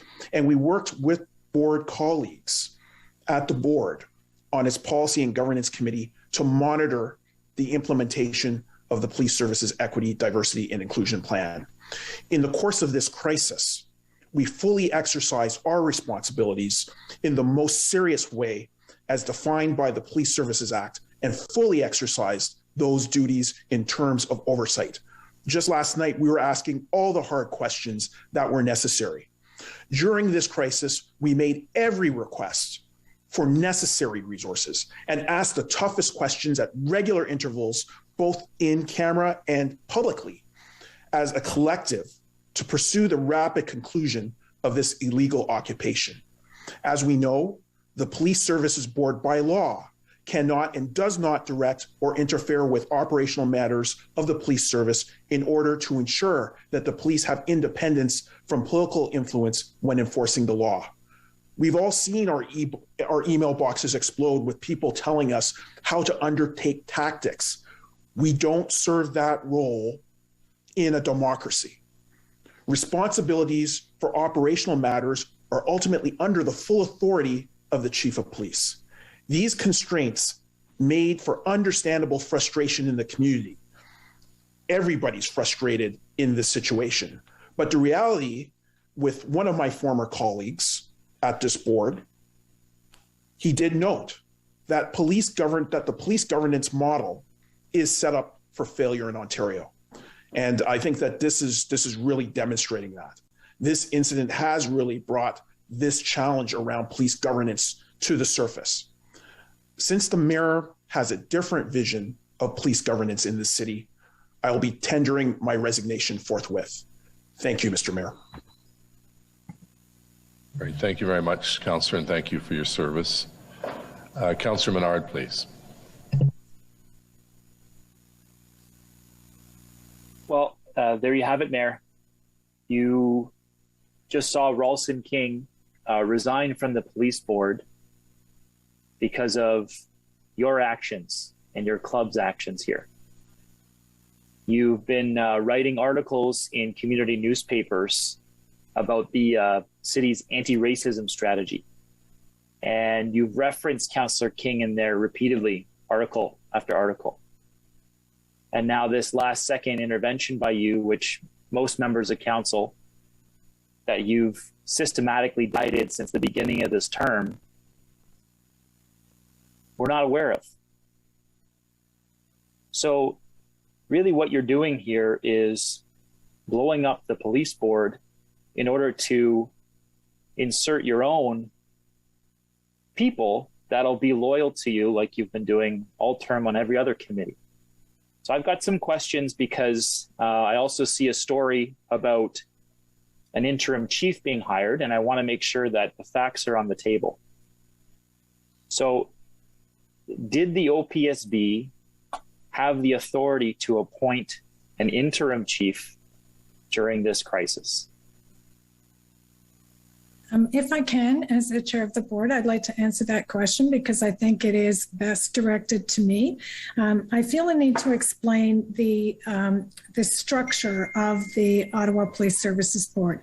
The Police Services Board is wholly independent from council. Council appoints 3 members of council to the board and 1 community member. But that is the only role for Ottawa City Council in the functioning of police services in the city of Ottawa. Police services have their own oversight body. It's called the Police Services Board. It has its own act, the Police Services Act, and its jurisdiction is under the Solicitor General of Ontario. The board is the sole decision-making body of police services in Ottawa, the sole governance body. It's an oversight body. It's a body of citizens. It has very limited powers, cannot direct the chief, cannot direct operations. It ensures that the main purpose of the Police Services Board's oversight role is to ensure the provision of adequate and effective policing in the City of Ottawa. And other than that, it's to hire the senior command for the police service in Ottawa. So those are the primary functions. So when you ask the question, Councillor Menard, did we have the authority? We have the only authority. City Council does not have any authority to appoint or make decisions about the senior command. That rests solely with the Police Services Board. I appreciate that, Chair Deans, and I'm trying to get the facts out for the public as well, because I've seen some stories that are not accurate, saying that there's been a permanent chief hired, which is inaccurate. So did you act within the law when you hired an interim chief? And is the appointment indeed on a short-term interim basis in this case? Yeah, so the Police Services Board, and let me just say how unfortunate I feel that this situation is today, because the person who was selected to provide an interim function as chief until we could go through a proper community process of hiring a new chief, that announcement has not been made by the Police Services Board. And so, having people hurl allegations at him and before it's even been announced and before I've even had an opportunity to speak to Deputy Chief Bell, I think is just horrific and unbecoming of this council to pull this stunt today. But, we've been on this council long enough to know how this council functions under Mayor Watson's direction. So I don't think it's entirely surprising, but I think it is very unfortunate. Yeah, absolutely. It is quite disgusting what's happening here today, and I'm disgusted with many of my colleagues here today. Mm-hmm. I understand that Sandy Smallwood has also given his resignation. Mayor, did he give you a reason why he resigned? No, I didn't speak to him. I have a reason he sent me. He said that he notified, hold on, let me just find it here.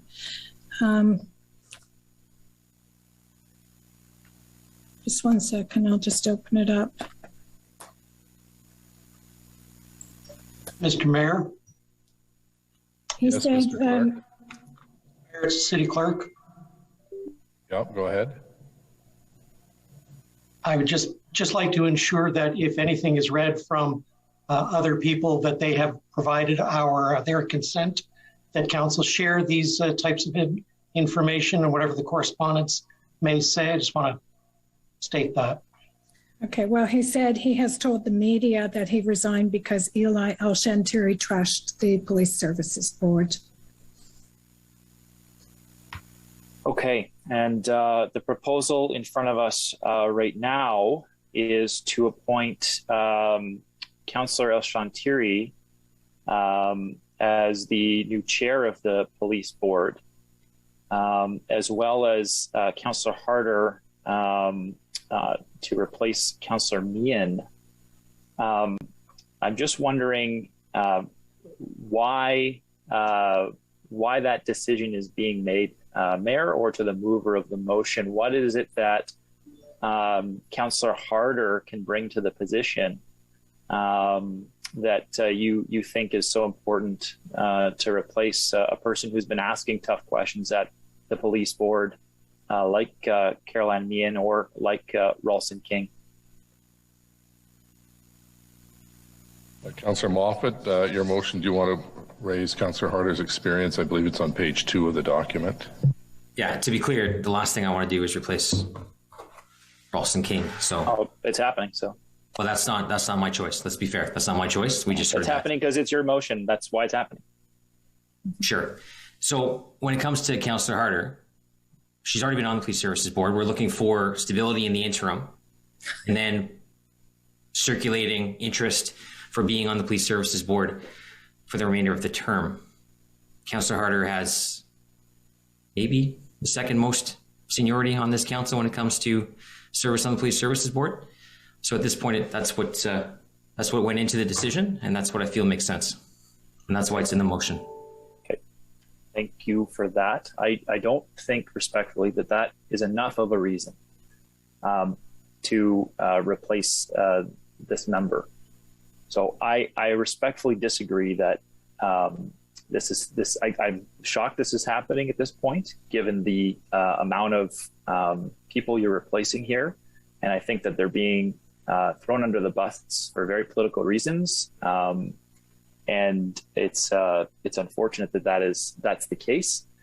I also would just note that this emergency meeting we've had has been canceled twice now. It's supposed to be Monday.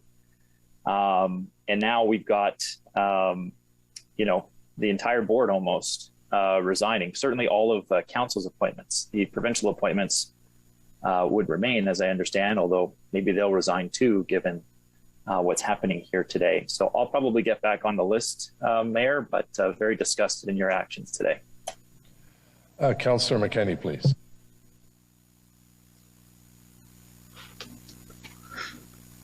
So I guess the word of the evening is, in the day or the last 2 days, really is scapegoat.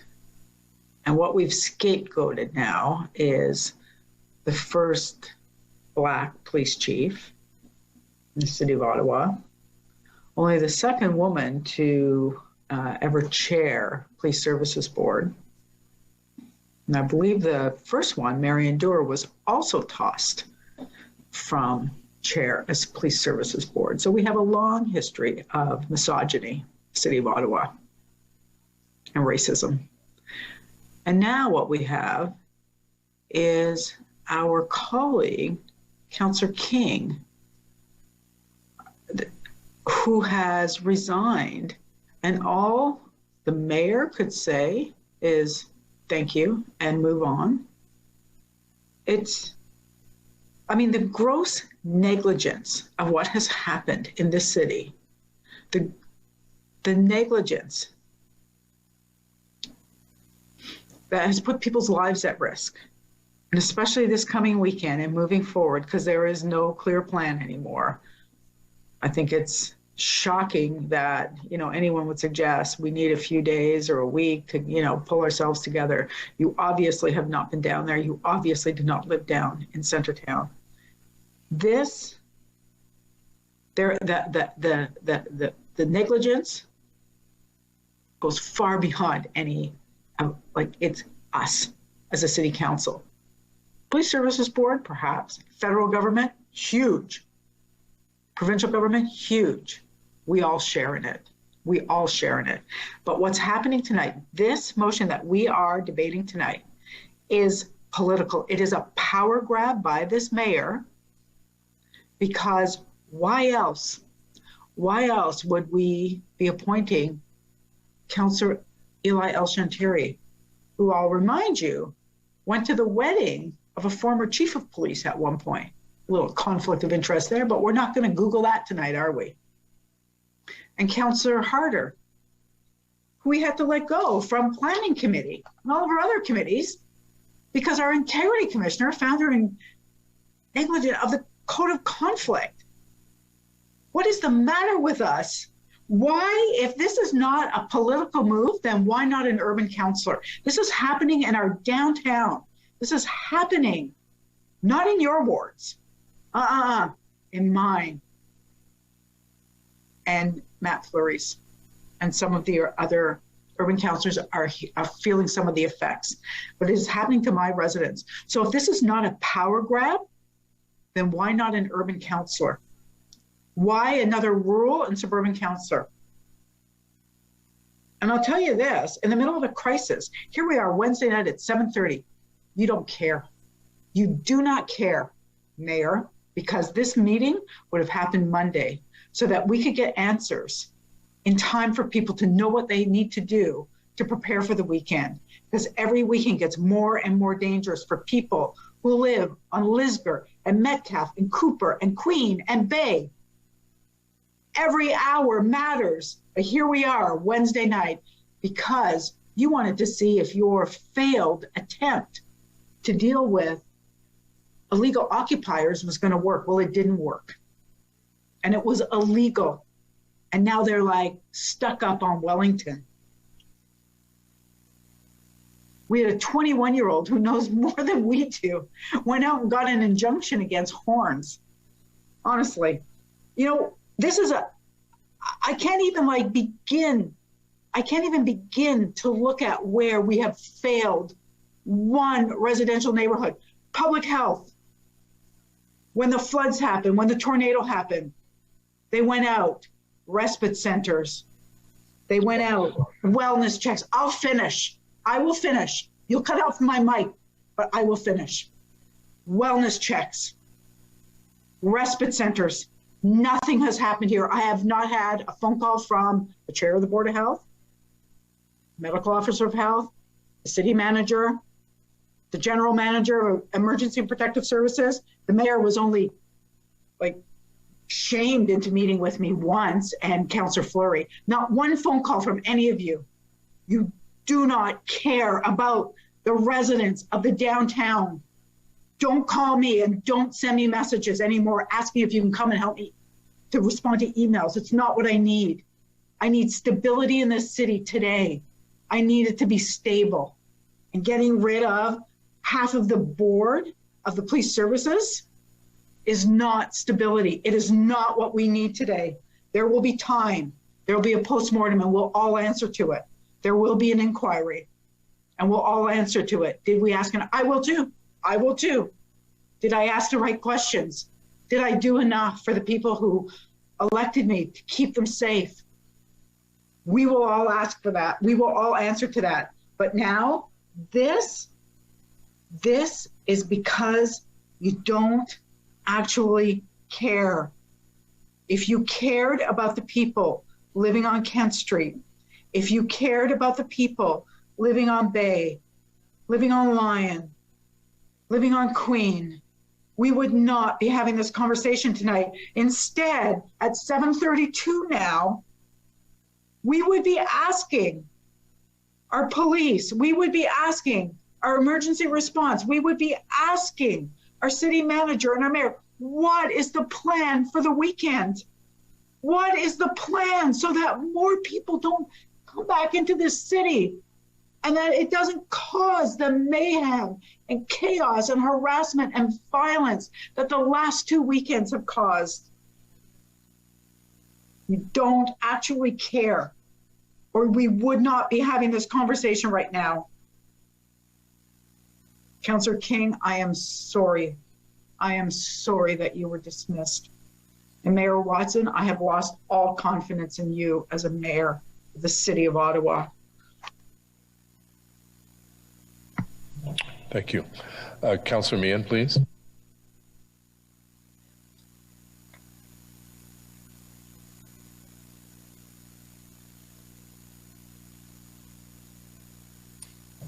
You're on mute, Caroline. I think you're on mute, Councillor. Thank you. Thank you. You gave me a little minute to compose myself. I can't, I'm astounded by what's happening here tonight. I'm sorry. I'm an emotional person. But I can say that I'm truly disgusted with the cheap political stunt that is being played out here tonight. Councillor Deans has led the Police Services Board with integrity and compassion. I'm not going to list all the accomplishments that this police board has made under her leadership. My fellow councillor, Ralston King, and my fellow police board colleague has listed it so eloquently earlier in this meeting, and I thank him for that, and I thank him for his service. He is wonderful to work with. But Councillor Deans has also shown a tremendous resilience, openness, and real thoughtfulness when it comes to managing the difficult files that have come before this Police Services Board. And you just have to think about the changes that we have seen since this council began in 2018. Nothing is the same. Policing in this country is not the same. You've heard former Chief Slowly talk about the challenges of policing after George Floyd, and the demands that our BIPOC community very rightly demand of our police.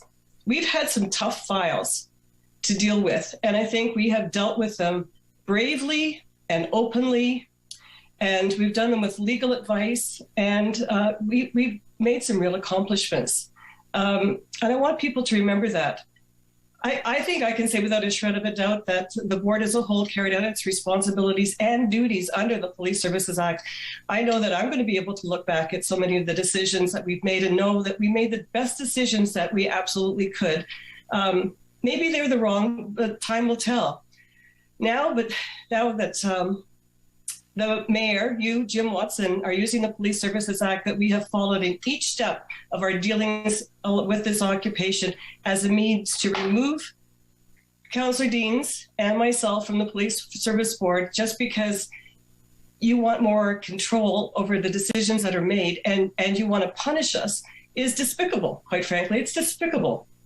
It's callous, calculated, and a cheap attempt to deflect blame and position yourself in a better light. You know, I'm not one to breach confidences, and I never would. And I want to explain that I've tweeted some things that I may regret now, but it was out of frustration because I was demanding leadership. I wanted leadership. And I'm just going to read you something very briefly here. I sent Jim Watson a DM. That's a direct message. Back on February the 2nd, I said, Jim, please consider declaring a state of emergency. He said, it would not give us any new tools to stop the protests. Steve Kay has confirmed it would have no impact at all. I said, but that's not the impression the chief gave us yesterday. Anyway, it's a suggestion. He said, what did the chief say? Give me a break here.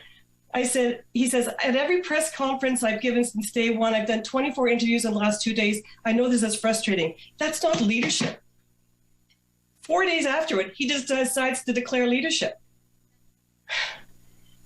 And I tweeted out to the Prime Minister, please show us leadership. So that's a sign of frustration. The Police Services Act didn't give us the power on this board to direct the Chief of Police. We were kept in the dark a lot of the time. We're oversight, he's operational. So if we had frustrations, you understand it now, right? But what's happening tonight is truly disgusting. It demonstrates the lengths that you, as the mayor of the city, will go to protect your legacy. This is politics at its worst. And certainly the fish stinks from the head on down. And for my council colleagues tonight who have sat back and done so little and just kept silent, and who undoubtedly will dutifully follow their leader here tonight and vote against us to remove us from this post and vote out the chair and Chair Deans and myself, then shame on you. I don't think that anyone's going to be fooled here tonight. And if they want heads to roll, do it at the ballot box in October. And I think that this mayor of the city of Ottawa should resign tonight because this city is in chaos and it doesn't need to be. And this is the last thing we need right now is this motion. So now I'm not upset anymore. I'm just angry again. Thank you. Thank you, Councillor. Councillor Brockington, please. I'd like to ask the mover of the motion to withdraw the motion.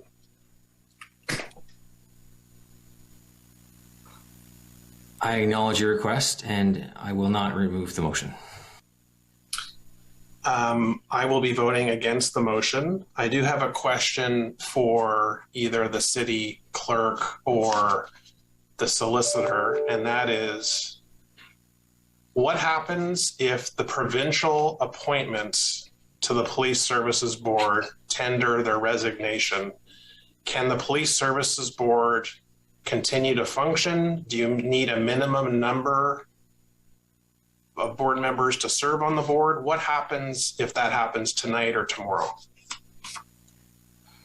Mr. Mayor, I will defer to the city solicitor on this matter.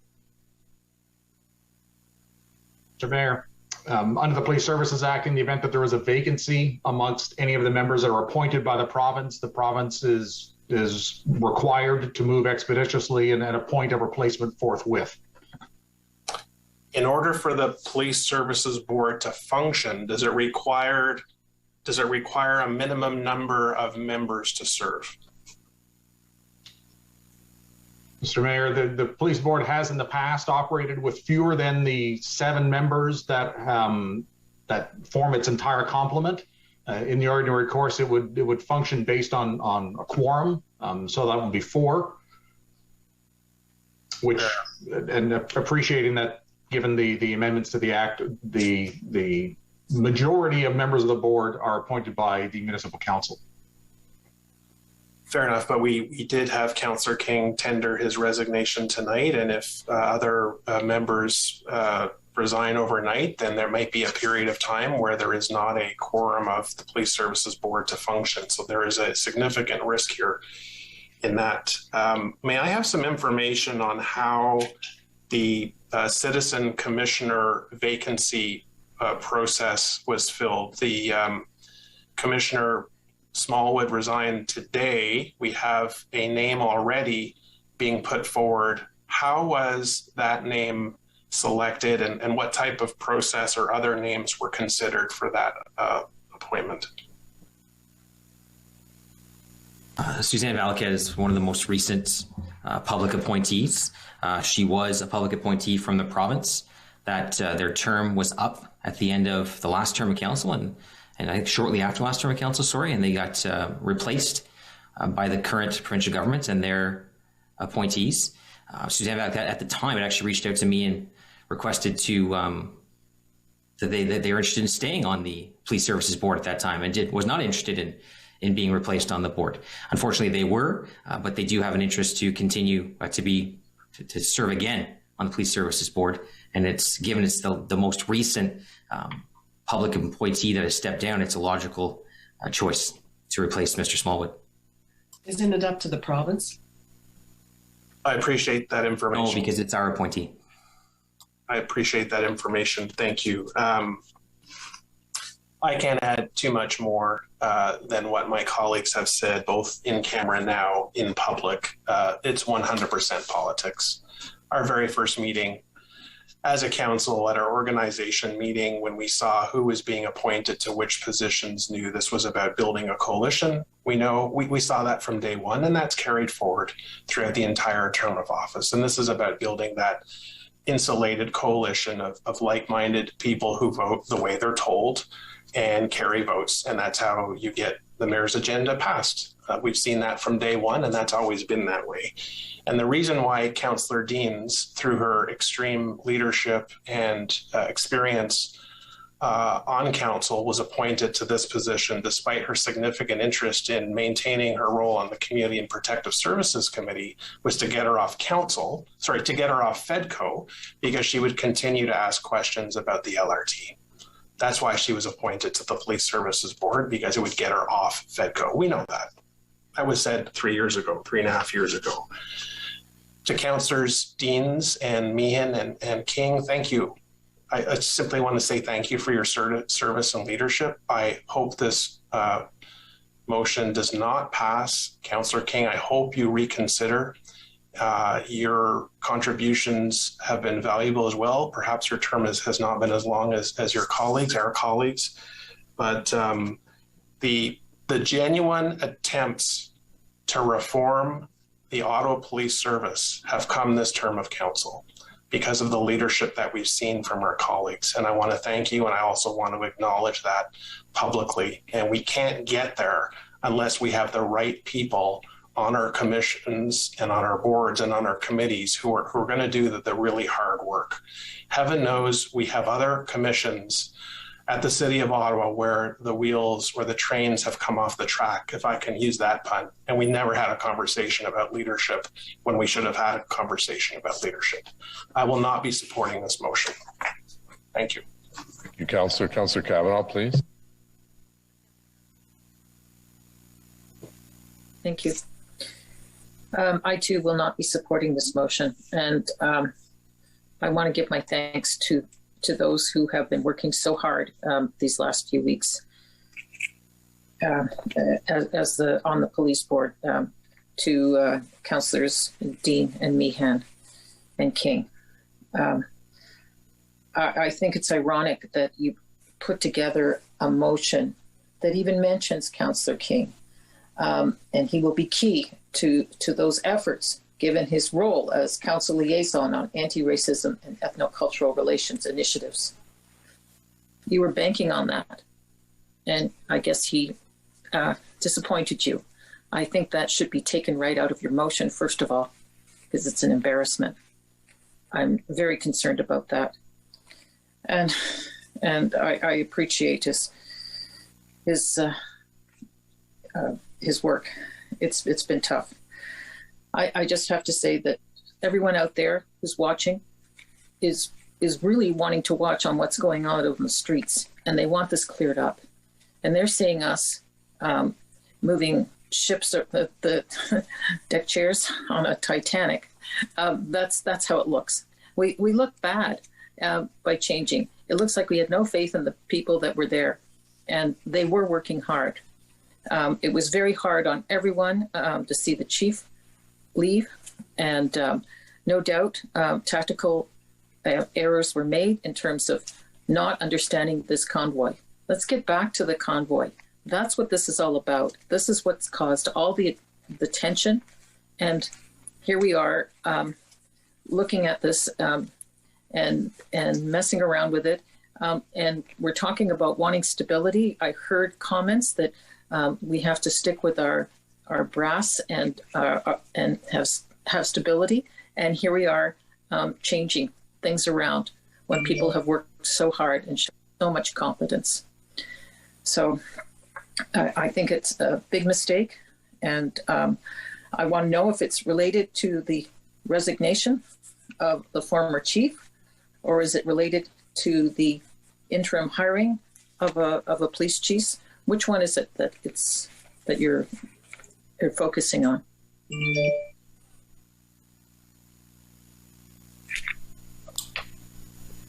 Anything else, Council? You're asking me what I'm focusing on with the motion, Councillor Kavanaugh? Yes. Yes. It's a number of things. It's the behavior of the Police Services Board and some of its members over the last 2.5 weeks.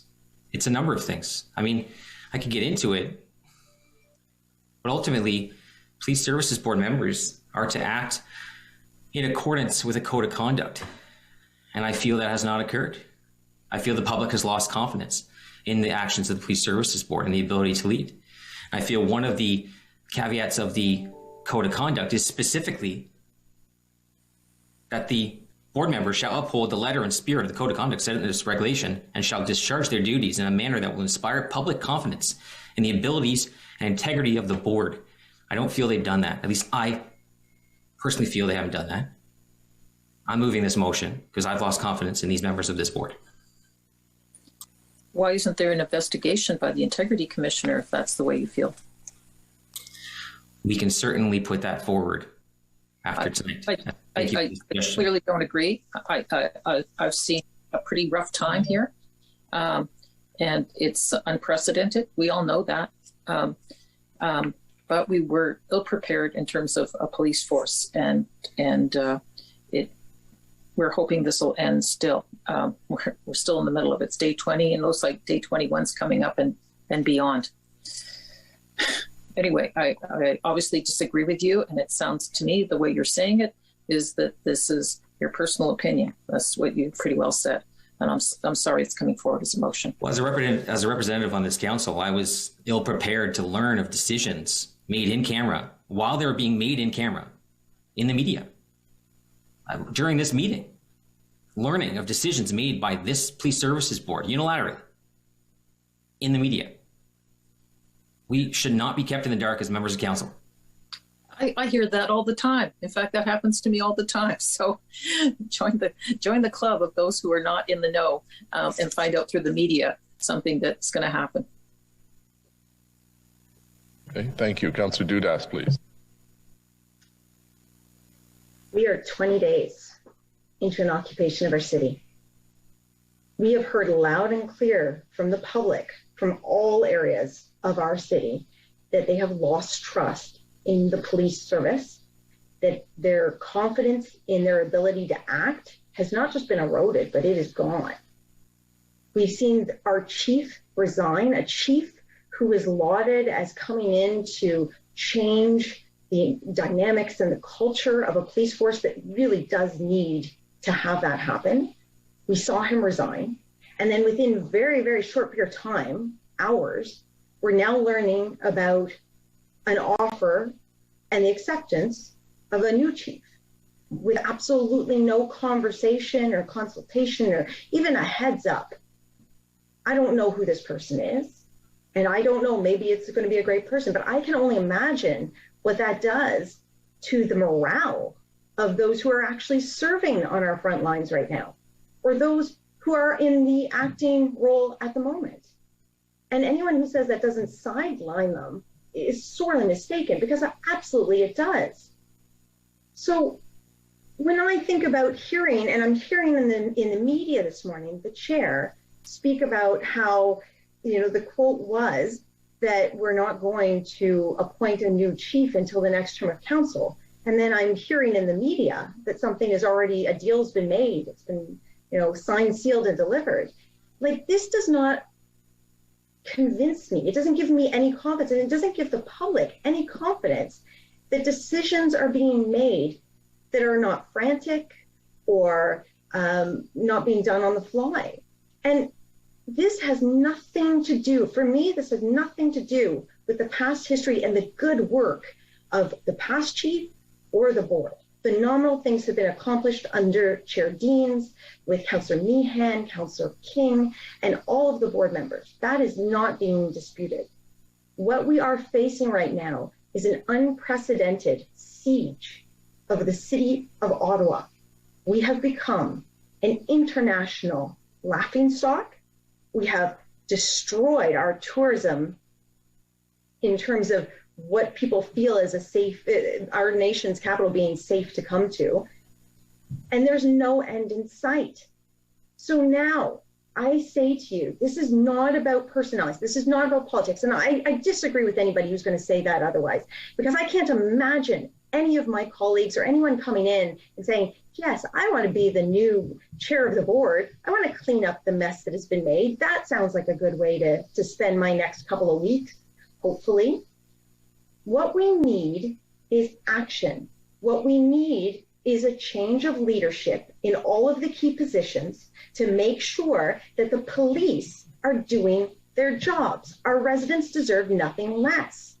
And we will 100%, I will 100% launch and support any inquiry or investigation into every level of government and every level of police force actions on this, so that we can repair any of the damage that the trust of our public has felt because of this, and make sure that we're not making these same mistakes again as a police force and as a city. But to this point, City Council has received zero information from the board, aside from what we've watched on YouTube. We have received zero information about this hiring of a new chief. And I do not have confidence that the people around the board right now are fully capable of ending this siege. So to me, this motion and this vote is not about raking people over the coals or politically calling people out. And it might be perceived as such, and I'm sorry that that's the case. But the situation as it stands is we need to end the occupation of the nation's capital. And we need to make sure we're doing everything in our power to see that happen. So I am definitely supporting this motion. I look forward to the investigation at the end of this as to how we can fix the situation that we now find ourselves in. But once again, I would say, 20 days. 20 days is too long to try out a team that hasn't been able to resolve this. We need new people to give new ideas. We need to see an end to this. Thank you, Councillor. Councillor Curry, please. Thank you, Mr. Mayor. As a newest member of council, watching all of this unfold over the last while, I guess I would say to you that when I got on this council, one of the things I was so thrilled to see was that we had Chief Slawley. Having heard about him from the Ottawa Community Foundation for so many months and years, I guess, and his progressive ideas, I was just so happy that that was what our police force was moving towards. So Councillor Kavanagh asked, is this about the resignation of the chief, or is this about the quick hiring of a new chief? And I would say both, in my opinion, because I'm very sad. I mean, there's many reasons to be sad for a million things right now, but I'm very sad that we have lost him. And I'm very sad that Councillor King has resigned, because all of my certain hopes and dreams for the Police Services Board seem to be dashed at the moment. So I guess I would say, as a new councillor as well, that learning about things on Twitter was never what I thought it was going to be. And, you know, many times when I thought to try to send out a message to people in Canada North, I thought, well, what do I know? And there were so many things that I could say, I don't really know. What was the conversation in camera? And I understand in camera. I've been on many boards. I understand governance at a very high level, and I understand that. But I still felt, as a city councillor, we should have more information. And then I realized I was getting a lot of my information from Twitter and having to double check and check that. And I will say, you know, I hear about all of your clubs, you know, and I, you know, to Councillor Brockington's point, nobody tells me how to vote. Nobody. I read all the reports. I talk to the councillors when it's their area. I talk to staff. I listen. I talk to the Canada North staff about every motion that comes before us. I consult with other councillors who I think have more experience. And I don't follow anybody's advice on how to vote. So I don't like those comments. Certainly, I feel that other councillors that I speak to as well, whenever I'm asking advice, are also grappling with things right up until the last moment. So I will say that I don't think it's a great idea to bring in a new chief from somewhere else at this moment in time. I don't think the people in the Ottawa Police Services will appreciate that. And I think it's really unfair. I know that historically, speaking to this motion, and I have been all along, Councillor El-Shantiri has a lot of experience. I know that Councillor Harder has a lot of experience. I certainly don't have very much experience on the police board, but I would offer, you know, I am a woman. If we're looking at that, I really wish Councillor King would reconsider. That would be my number one thing. But if there's any way you think I can help, I have a lot on my plate. I'm a very busy person right now, as you know. But if I could help in any way make this better. But I think that right now we need some stability. And I don't know what the option is to not have a new chief right away. But I feel like maybe we need some people that have had experience on this board for a lot longer and could maybe bring some leadership right now that we need. So I think I will be supporting this motion. Believe me, this is a difficult decision tonight. Thank you, Councillor. Councillor Leeper, please. Thank you very much, Mayor.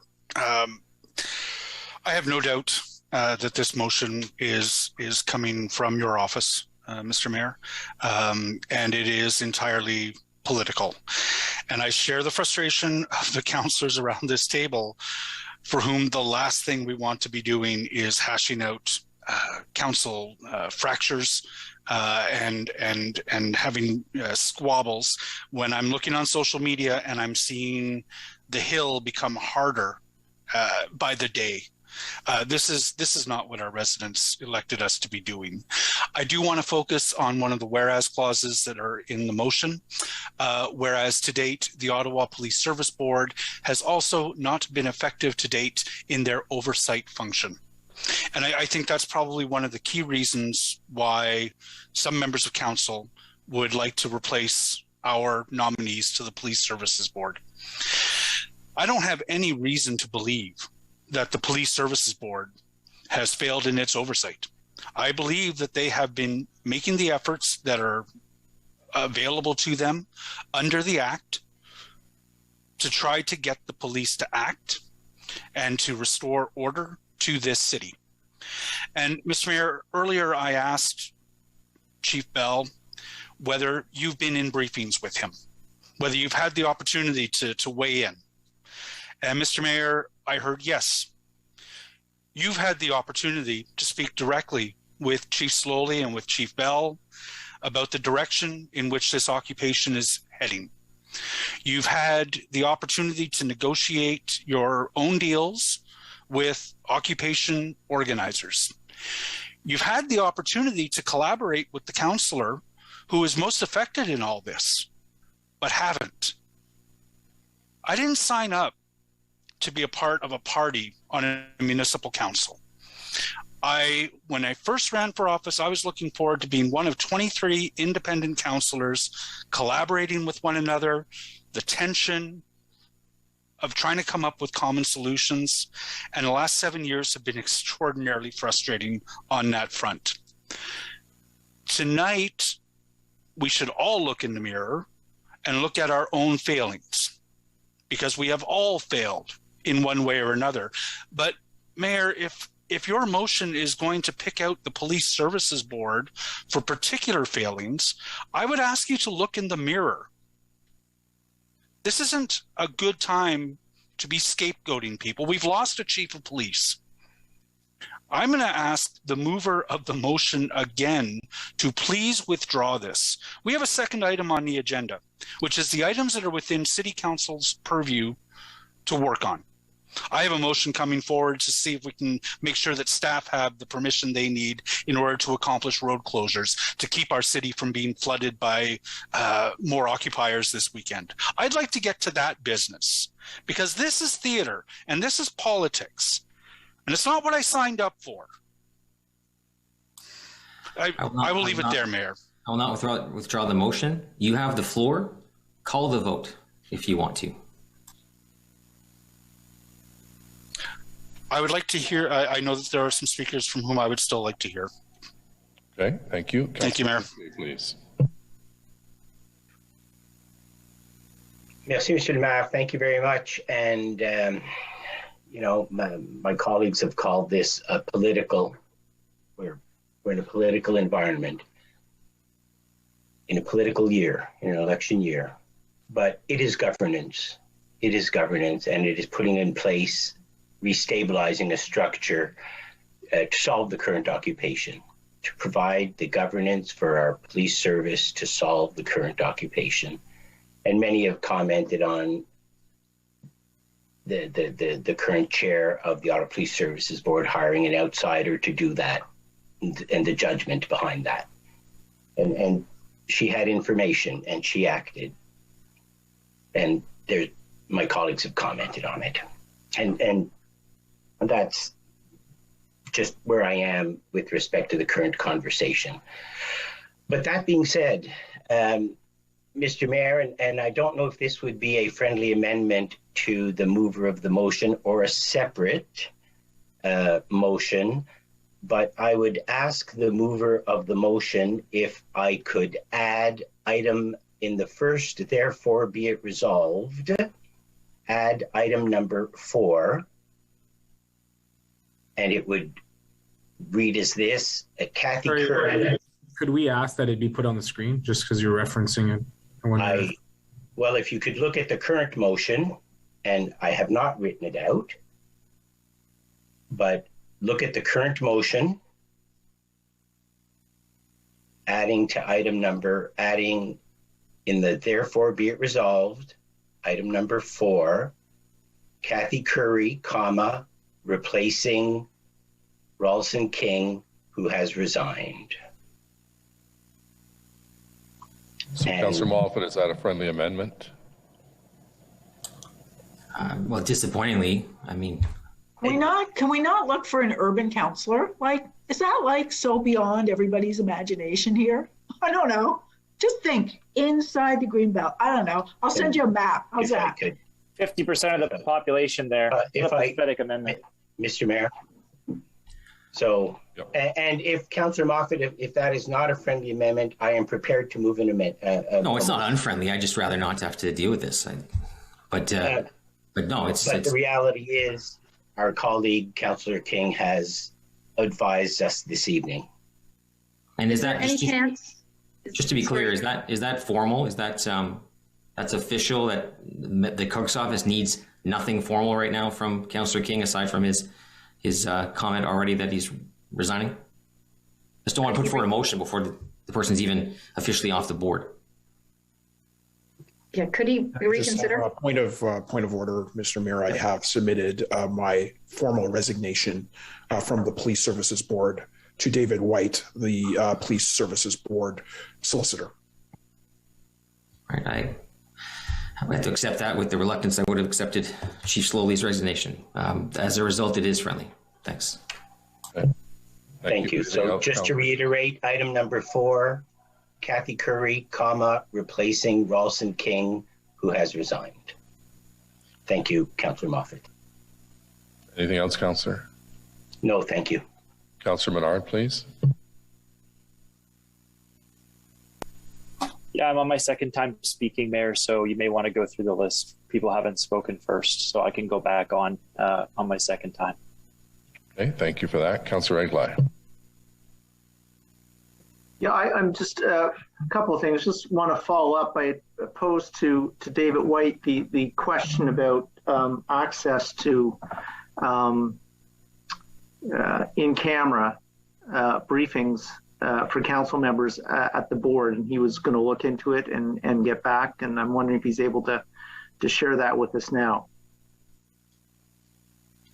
Mr. Mayor, as to the possibility of it, yes, certainly it's something that's possible. That said, it is obviously within the purview of the board to determine whether it is prepared to invite other members of council or other people into those confidential sessions. As I say, in terms of what information the board, even absent other members of council, can receive from the police is again still subject to whatever operational considerations may exist or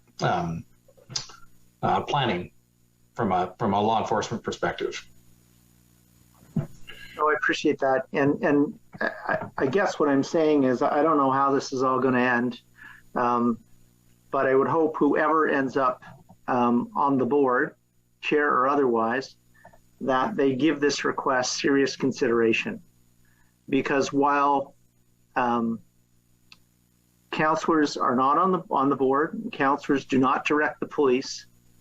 As some of my colleagues said, I think it inappropriate, at the very least, that councillors are finding out information about the police services via Twitter, stories in the media.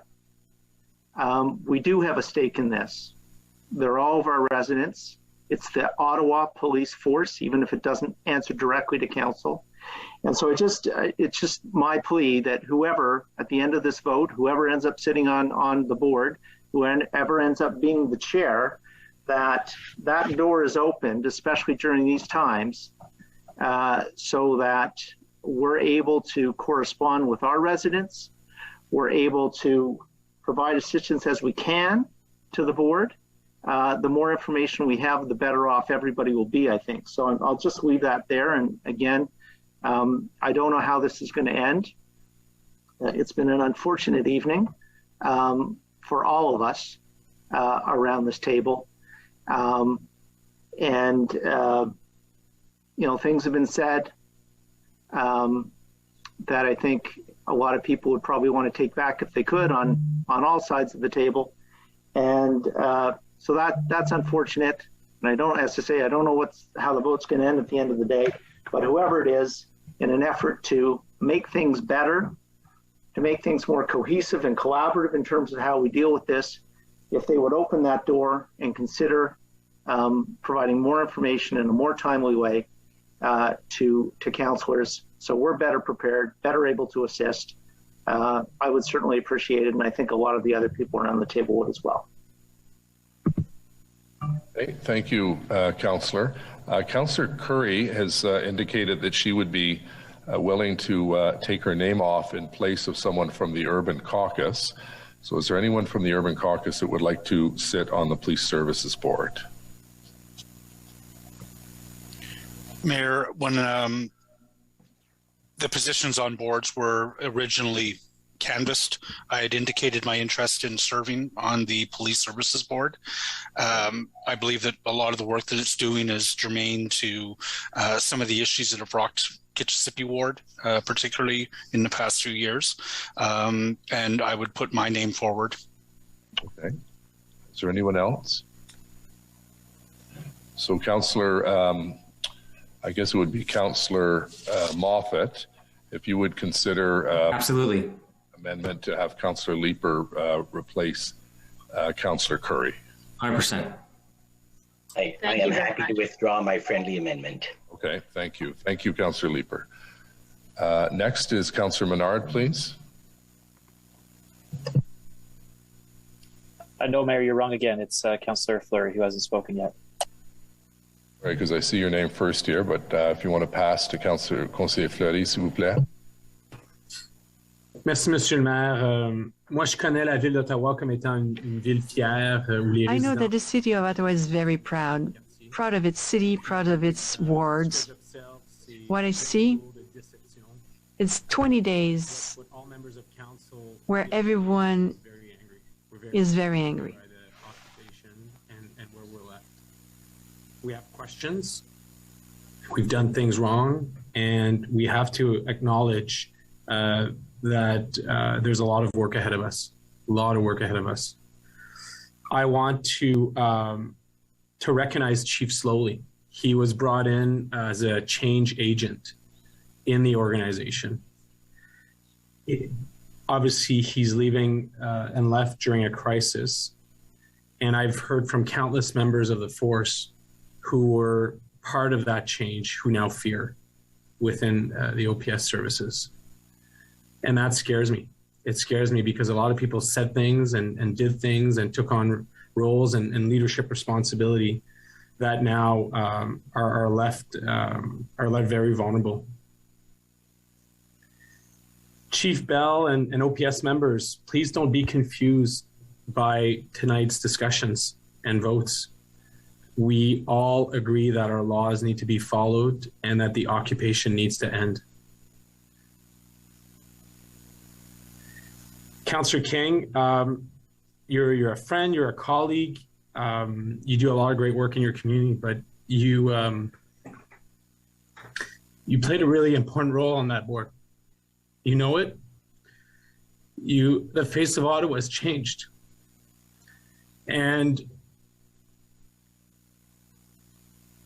Ottawa has not changed. You have been the moral leader of an entire community. I would really ask that you reconsider. We have a lot of things to heal. And although there is divisive votes tonight, I think we could 100% all vote for you and the work that you've done on the board. I am a proud member of council because of people like you. Because you have guts, you've come forward, you speak up your mind. And I want to extend that to the board. Diane and Carol Ann, the hours and hours of slugging that you've had, tough discussions, even before the budget process. And, I don't know that we've landed perfectly, but I have to say that the amount of hours of dedication to our city, to the organization, I question none. I want to thank you for that. I think that you've listened, you've pushed, you've asked, and you've demanded. And that's all that we can ask from friends and colleagues on council. So to me, the spirit of where my mind is heading is not at all in questioning any of your abilities or any of your work. I will leave it to chairs and inquiries to do the full review of what this has become. I'm looking for stability, and when this motion landed today, to me it wasn't clear where I was going to vote. But I am questioning, and Councillor Deans, I will ask for your clarification. We've lost Chief Slowly at a crisis time, and again, the evaluation will happen of decisions and reasons and so on. So not asking for us to debate that this evening. But this organization in the city needs leadership. It needs stability. It needs to end the occupation prior to the weekend. And by the information that's now out in the media relating to an interim chief I'm questioning. A few hours ago, we were speaking with the chief Bell, who gave council and the public a renewed confidence of actions prior to the weekend. And I guess I'm left saying, I'm really left with thinking. So could you maybe express, and I might have a follow-up question, Mr. Mayor, I apologize if I've gone over my time. No, I think I'd first like to just apologize to the senior command at the Ottawa Police Service, because the decisions of the board should have been kept private until such time as I, as the chair of the board, had the opportunity to communicate with the senior command the reasons for the decisions we were making. And I out of courtesy and respect for the office of the mayor, I briefed him this morning on what had transpired at the board meeting, and he decided to use that as a political ploy to unseat me and other members of the board. I mean, I guess I should have known that he would do that, but I guess it still always surprises me that people decide to do that. But, I had a brief chat with Deputy Chief Bell when I asked him to serve as the interim, and I told him that the board were considering our options at that time when I spoke to him for a longer term interim. We recognize that we need to have a full community consultation on determining who the next chief was. But if you know anything about the structure inside Ottawa Police right now, you know that the senior command is flying with one wing. We have one of the senior deputies on suspension with pay, and Chief Slowly just left. So we don't have a senior command. We just hired a CEO, a brand new CEO, and Blair Dunker, great person, great woman. I think she's going to do a fantastic job, but she's brand new. So our senior command, and we have an acting, so our senior command is really, really thin. That puts a huge amount of pressure on the people that are there. It's not enough, especially in a crisis. And the board, who, by the way, has the decision-making power. This body doesn't. I know you're all so offended that I didn't share it all with you, but you have no decision-making. We operate under a different act. You don't have a role to play. That's the simple fact. You don't. And so when the board made the decision, the board made a decision to go with an interim that would bolster the senior command and assist with the plan to end this crisis as soon as possible. It was made the entire board was unanimous. I heard one of my colleagues earlier say it was unilateral. It was a unanimous decision of the board.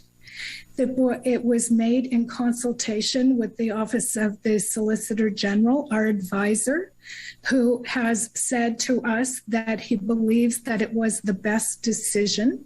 It does not change Deputy Chief Bell's role in the organization. In fact, he will be well placed to be the next chief of police. It's assisting, and it was choosing someone who had a skill set that we believed would be helpful, one, for the interim, and two, for assisting to bring an expeditious end to this illegal occupation of our city. And it was the board's decision to make. It was made thoughtfully, and I'm just actually gobsmacked that council, who have very little understanding of the very complex world of police, have decided to use this political ploy to second guess the people that serve on that board. And I leave myself aside, but I have to say, for the members of the board that have given so much of their thought and their time and their knowledge base to this board, what you are doing here tonight is just despicable. And can I just clarify one point? We have an interim chief right now in Chief Bell. We all want an end to the occupation. We heard Councillor McKenney raise that countless times, that we need to focus on the city's plan ahead of the weekend.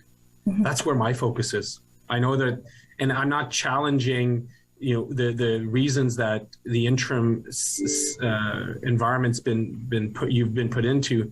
I guess where I'm challenging is saying we're creating a conflict zone. Why, in that case, the folks that lead the RCMP right now, why don't they lead this call and leave the deputy chief in his role? Like I want actions on the ground, as the entire city and community want, and I fear that what we've just learned is another delay, like that we're going to go through an extremely long weekend without the confidence. That's how I'm left feeling. The plan will not change depending on who is sitting in different command. The plan has been established. I can tell you I'm aware of what the plan is. The plan is in place. It will not change. It will be bolstered by the addition that the board thoughtfully made to this plan. And we all want the same thing. And I can tell you that the board was asking over and over and over again for a plan. We finally have a plan. It's in action. And now that we're probably about to be able to bring an end to this thing, or hopefully very soon, I'm sure that the people that want to sit in our seats are happy to take credit for the work that the board was doing with the senior command. But I leave myself out of it. That board worked so hard. I just have here the pages and pages. I know you can't see it, but of all the work and the briefings and meetings that the board did, there's 9 pages of it in the last 20 days that the board was doing to assist in this. And I know the public doesn't see behind the scenes what was happening, but there was so much work happening behind the scenes that you all have no idea about, that I can tell you the plan won't change regardless of who's there. But, you're all very worried about the instability of having an extra set of hands in the senior command, but you don't seem to think that there's any instability of replacing the board or half the board. It's just sort of gobsmacking to me.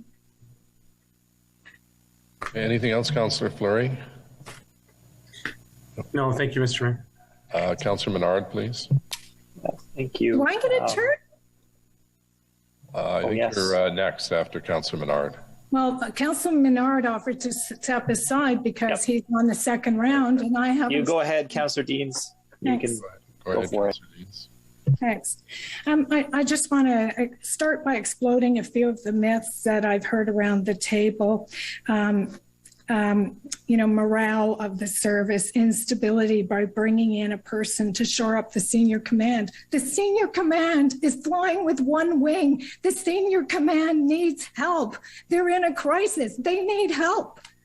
The board knows that because the board has been working hard on this. None of you know it because you don't have a role to play. The senior command needs the help. And that is why the board unanimously made a decision to get them more help that they needed right now. So, I know you're all very wise, but you don't know what you're talking about. It's just as simple as that. And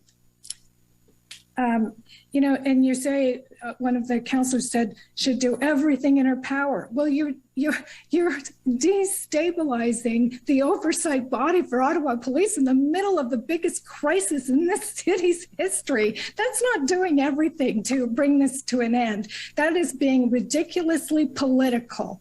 And you know that you're doing it because it's an opportunity to try and deflect away from the mayor who made in my estimation, just a horrendous decision to negotiate with terrorists and to put 40 more trucks into the Corps, like just mind-boggling. And anyway, I can't even go there. And then I find the breach of conduct allegation that the mover of the motion is making just the most horrendous thing that I've heard in a while. Because, my name is to be unseated as the chair of this board for breach of conduct. I can tell you, I have not breached any conduct. I don't know who leaked anything, but it wasn't me.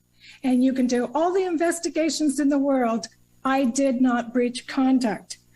Oh, so I should be taken off the board for breach of conduct, which I had no part in. But when Councillor Tierney leaked a legal memo on the Rideau sinkhole, no consequences to the Watson Club. Oh, and when Jan Harder was found in breach of our code of conduct more recently, in terms of a planning matter and hiring someone that on her payroll that was also a consultant, no consequences. She had to step down, but that's it. I did not breach any code of conduct, and I'm being told I'm being replaced for a breach of code of conduct. Anyway, it's just fascinating little aside. I want to talk about the board.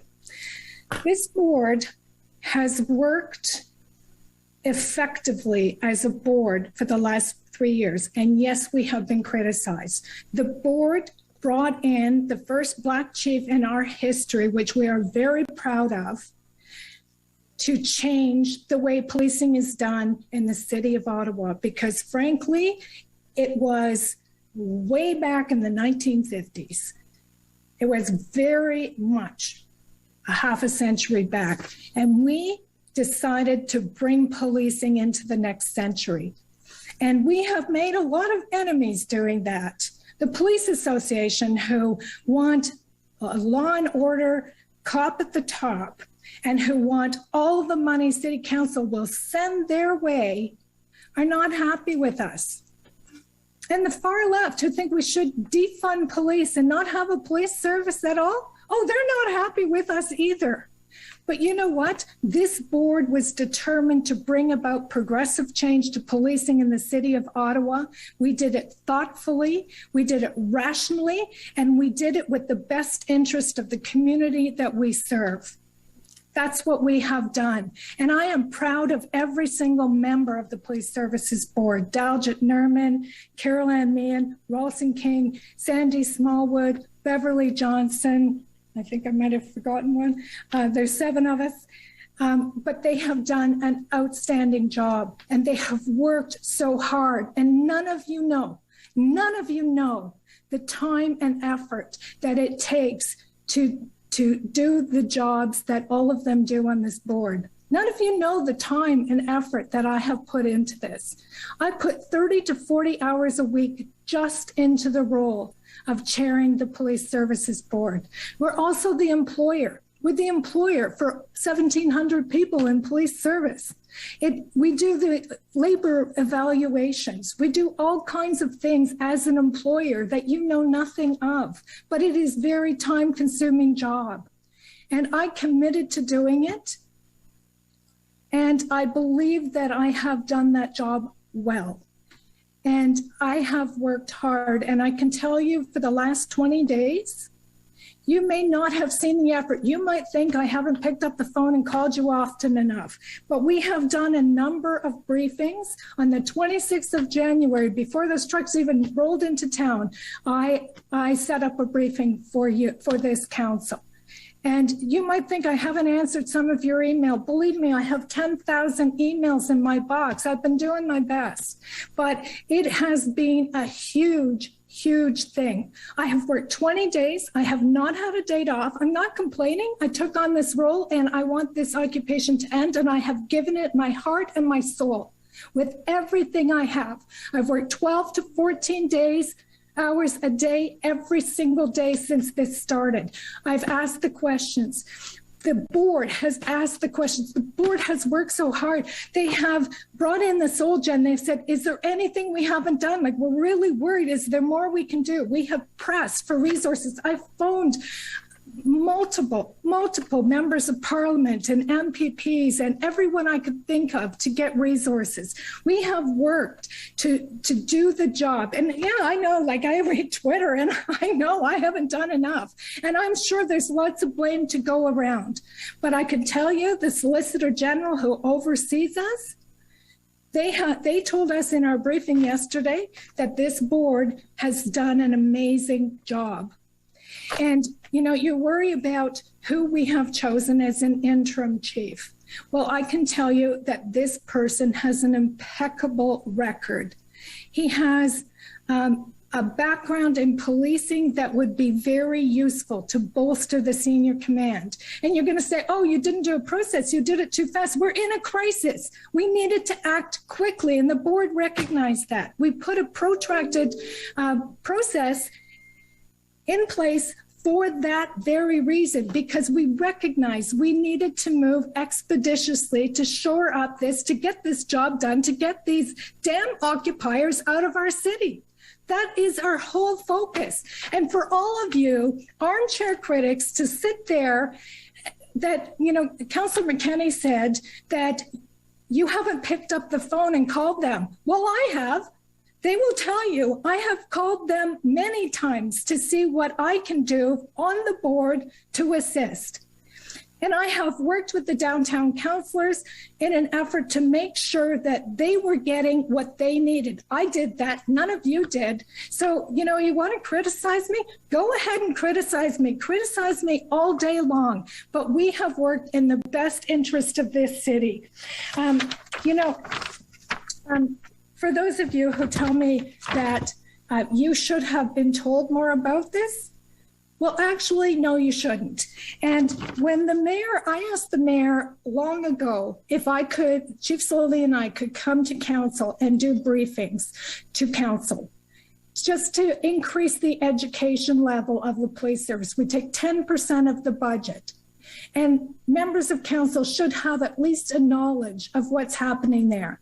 And when I wrote that letter to the mayor, I'll quote the mayor's own words to me when I asked just simply for the chief to brief council on an item of importance. Here's what Mayor Watson wrote back to me. The independent status of police services boards and limited role of municipal councils are hallmarks of the police governance model defined by the Police Services Act and its predecessor legislation. The Police Services Act makes it clear that there is no role for members of council to direct the OPSB or OPS on policing matters. Mayor Watson was right then, and that's still right today. And we have been working under this legislation. And I can tell you the advisor from the Solicitor General's office sent me a message this afternoon when he heard about these political shenanigans that are taking flight on the floor tonight. And he said, just wanted to let you know that the new act, which hasn't been proclaimed yet, would preclude council from doing this for exactly the reason we are seeing playing out on your council floor today, because council is not to interfere in the working of the police board. And they're going to change that in the act to stop you from acting exactly as you are acting today. So I just thought that what might be interesting for your edification to know that you're sticking your nose where it doesn't belong. If you had wanted to have a role in the decisions of the Police Services Board, you should have stood to put your name forward, to do all the work, and to go through all the seminars, and to understand all of the information in this complex world of policing. You should have done all that. You haven't done any of it. You just sit back and decide to damn the people who have worked hard in very tough circumstances for doing their job. I also want to say a few words about Chief Slowly. The board that I chaired hired Chief Slowly. Chief Slowly came to this city as a change agent. And yeah, I'm going to tell you something. I haven't been happy about the slowness of the response in this crisis. But let me also say that this city, a municipal police service, was not prepared for a national crisis, for a national occupation. The early intelligence did not give us an indication of what was coming at us. And inside OPS, with the number of police officers that we have inside OPS, we do not have the knowledge base to do this type of crisis planning. We've had to build that in the last 2 weeks. So yeah, I've been frustrated that it has been slow. It's been too slow for me. I've been horrified at what I have seen in the last 20 days. But I can tell you that Chief Slowly was a good chief. He came here with the best of intentions. He came here with a progressive agenda of change on diversity, community policing, and a new approach to policing, which we sadly need. And you know what makes me the saddest of all today? You are unseating a progressive board that was bringing about important and progressive change in policing in the city of Ottawa, and you're going back to the 1950s. You're going back to give Matt Scoff and his police association, who I'm sure are popping the champagne corks tonight, to give them all the money they want for their old style law and order. That's what you're doing. And you know, I know that you also, many of you behind the scenes, tried to interfere with the police services budget in December, and you tried to make sure that we lost that vote to take a little tiny bit of the increase in money and put it into a mental health strategy. That was too much for most of you to bear, but it was the right thing to do for the community, and the police board did it. And ultimately, you got forced to support it at City Council when you passed our budget. So, you know, we've been working hard. We didn't roll out the red carpet for a bunch of trucks to go on Wellington Street, and I didn't agree with it. And I know Mayor Watson was very mad at me when I said that he shouldn't be negotiating with domestic terrorists. And I guess this is the price that I pay.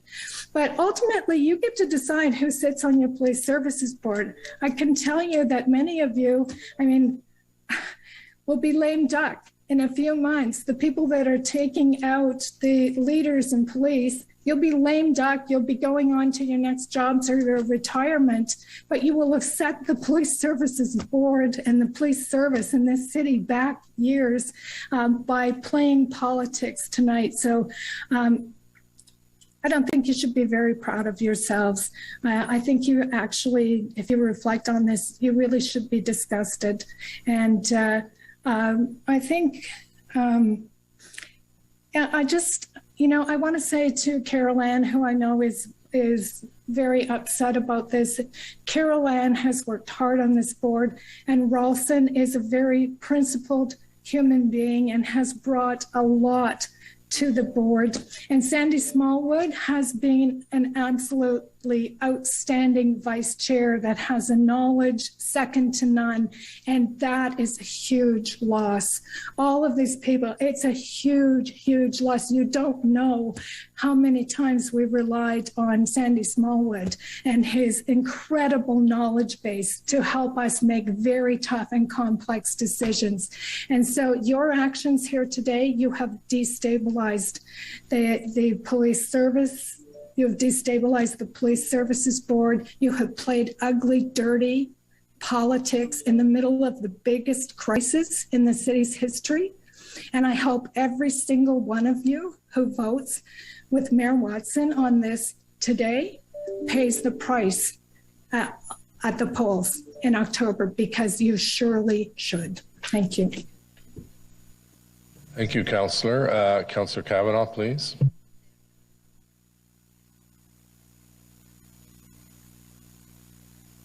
Sorry about that. I saw Councillor Kitt's hand up. I don't know if she spoke already, but is this her first time? I want to make sure that first timers go first. Councillor Kitts. Thanks, Councillor. Thanks, Mayor.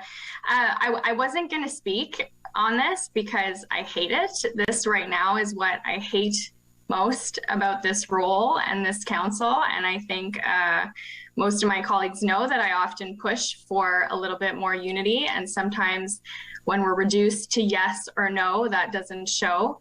And I agree with Councillor Kavanaugh that this makes us look bad, 100%. But I'm elected to represent my constituency at this table.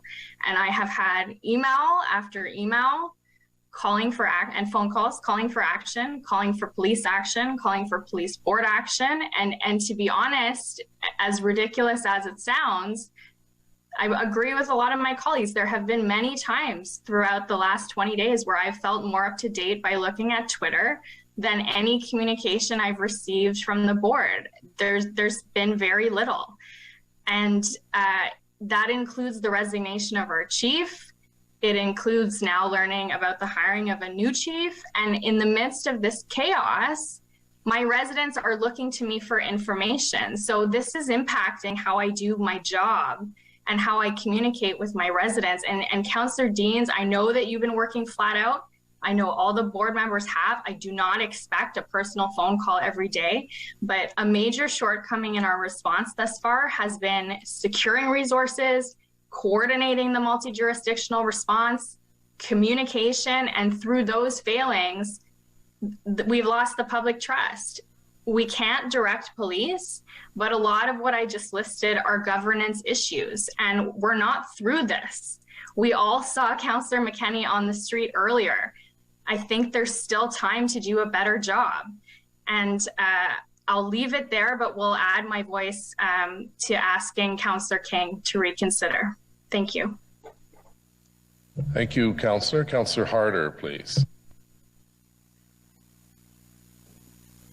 Thank you, Mayor, and thank you, everybody. It's been a really good conversation. And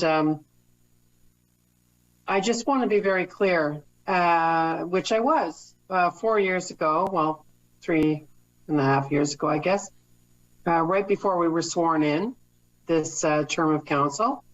CTV captured me telling them that I was not running again in the next election, which is this fall. What I bring to the table today is a lot of experience, and a lot of experience also on the Police Services Board. And no matter what Chair Dean says, this stupidity by the board has destabilized this place more than slowly resigning. It was absolutely irresponsible to hire some random guy who hasn't policed in 8 years. In 8 years. Without any consultation, having been on the board when we went through hiring processes, which will have to happen again, I can tell you that it's incredibly important to have the right person for Ottawa. I think in this time, at this moment, in this freaking city, Acting Chief Bell is the person to have. I can't even imagine what he's thinking right now as to what has happened to him in the space of 24 hours. It is absolutely ludicrous, and it's such a bad decision. So I will tell you, having started off with saying I'm not running again, and I said that for 3.5 years ago, I am only here until the letter goes out to all of you when we have gone through this process, and when we are stable, and when we have put the, I've helped Eli as much as I can, and Eli and I served together previously. I'm not putting my name forward to continue to the end of the term. I'm here for a purpose, and it's for this city, and it's for right now. If you support me, I will work as hard as I can with the knowledge I have. Thank you, Mayor. Thank you. Councillor Menard, please.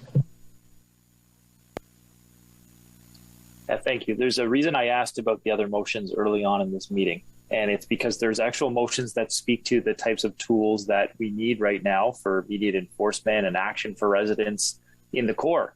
And this is the last thing that I wanted to be debating tonight. And I think if you think this motion was going to help repair the confidence in this city, really dead wrong. Confidence is low, and this is not going to help. But you went there. You put this forward at this time, and so we have no choice but to debate it. And it's folly. And Councillor Harder, we just had the Chief of Police resign, and now Ralston King, who has a ton of integrity, has tendered his resignation. And Councillor Harder, you want to be on the police board in a very volatile time with regard to systemic racism, and something we are talking about a lot of these days with the group on the Hill. And in the past, you've made comments that could be described as racist. And I quote, "The problem arises when a large group of, I'm going to say it, non-whites comes into our community looking to cause trouble." Councillor Harder, why do you want to be on the police board, and how will you tackle systemic racism? Well, she's not the mover of the motion, so she's under no obligation to reply. So her name's there. I think we owed an answer. Well, Councillor, you have 5 minutes, so carry on with your remarks. This is from the police report, which is why the mayor at the time, Mayor Shirelli, didn't ask me to rescind that, Councillor Menard. But, you know, but way to go. Way to go, buddy. We're dealing with these big issues right now, Councillor Harder, and that's why it's important that we have people that understand them and want to tackle them. And this motion is doing neither of those things. Mayor, have you walked through the occupied zone? Yes, I have. Since it's been, okay, and what did you see, Mayor? I'm sorry? What did you see? I saw a lot of illegally parked cars and illegal activity on various streets throughout the downtown, the Byward Market, and the Lower Town. And how do you think that it got that way? Where has your leadership been throughout this time that it descended into what you saw? Point of order. We're not supposed to be engaging in to and fro question and answer period between members. Well, with all due respect, Councillor, this motion was brought from the mayor's office. And so and you can bring a motion to change our bylaws, but under our bylaws, you can't do that. Probably need to. I'll be looking forward to next term when many of you are not around this table any longer. In an interview with CTV, you were asked if you supported Chief Slowly's resignation. You replied, "At the top of an organization, whether it's mayor, a president of a company, or the chief of police, that's where the blame ends up." And so the question has to be asked, when does that same logic apply to you? You've been mostly absent during this crisis. And then you get your club to bring this motion forward. And when you did act, it was to strike a backroom deal with a right-wing extremist Islamophobic conspiracy theorist. And at the same time, you were working out this contemptible deal with an ex-Ford staffer. You had the gall to shame Ottawa residents, including my residents, on national TV for standing up to convoy occupiers, one of the only actions that has actually brought hope to the people in this city during the last 3 weeks. So I suggest that people in this room and your deputy mayors who've been so critical of these actions probably take your own advice and take accountability in this case. Do you not feel that you have any accountability in this mess, or are you willing to just push it off to everybody else on this council for your own political purposes, which is exactly what's happening here? And so I ask you the question, and you can intervene all you want and say it's not in order, but the question is put to you. What about your own accountability as the head of the organization? What are you going to do? Okay, anything else, Councillor? No, I mean, do you have an answer for it? I'll be speaking to wrap up. Great. I hope you address it, because the leadership to this point, not just by certain police board actions, but by your own actions, have been absolutely deleterious and unhelpful.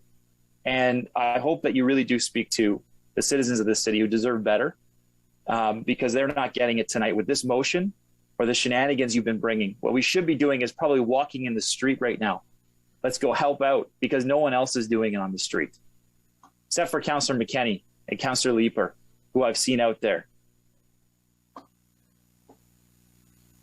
Okay, thank you. Councillor Fleury, please. Merci, Monsieur le Maire. Je pensais pas retourner, mais I didn't think I would get the floor back, but I felt the need to.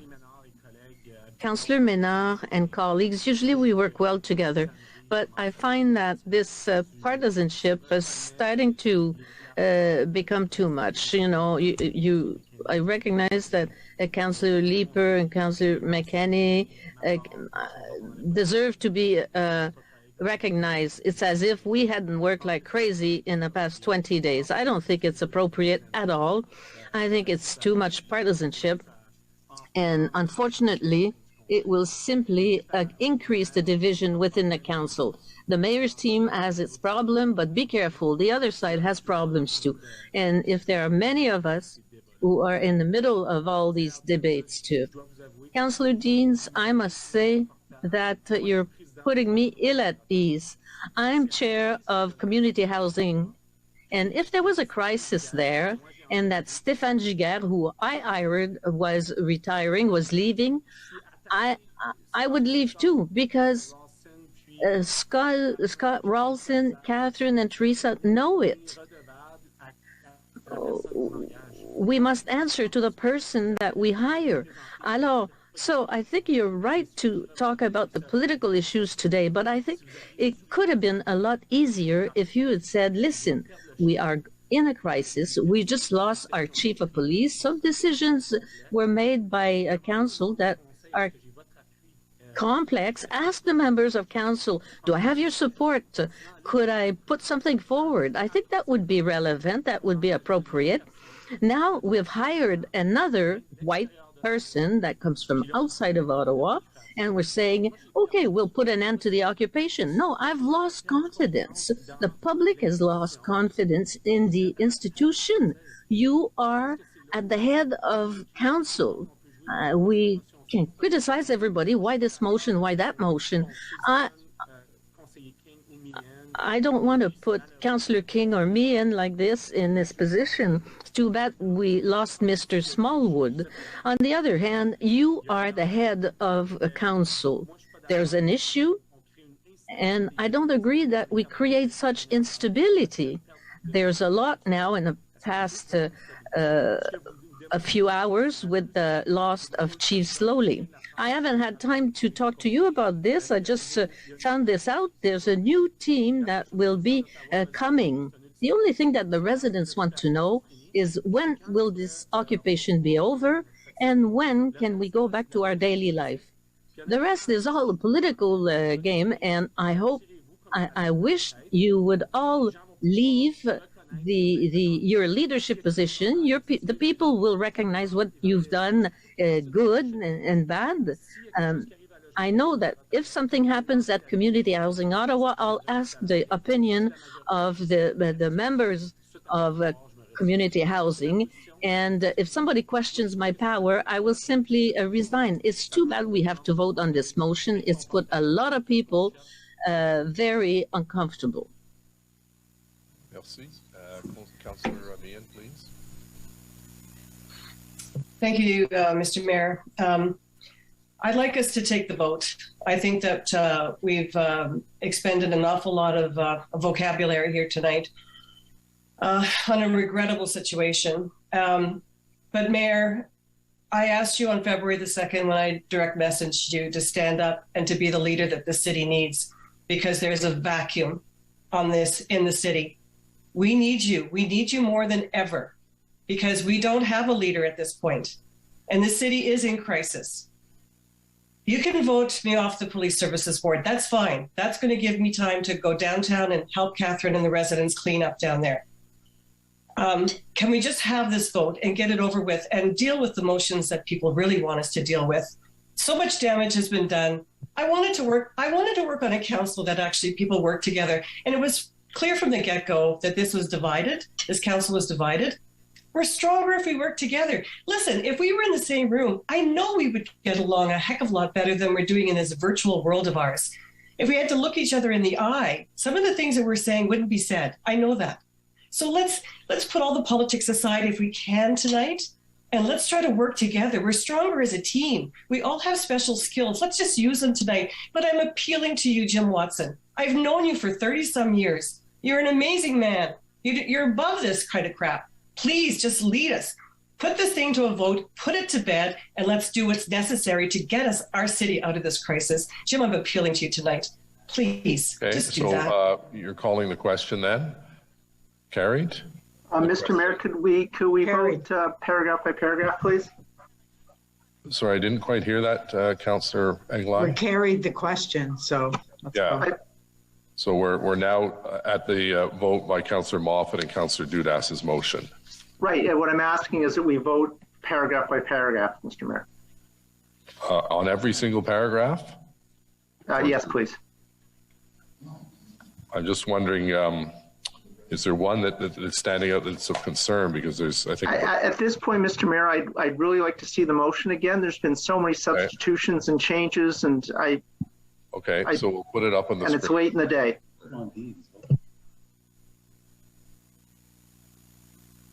So, sorry, Councillor, did you want to vote on every whereas or just the therefore be it resolved? Oh, so just the operative parts, the therefore be it resolved. Okay, I misunderstood. I apologize. No, sorry, no, not the others, no. Okay, so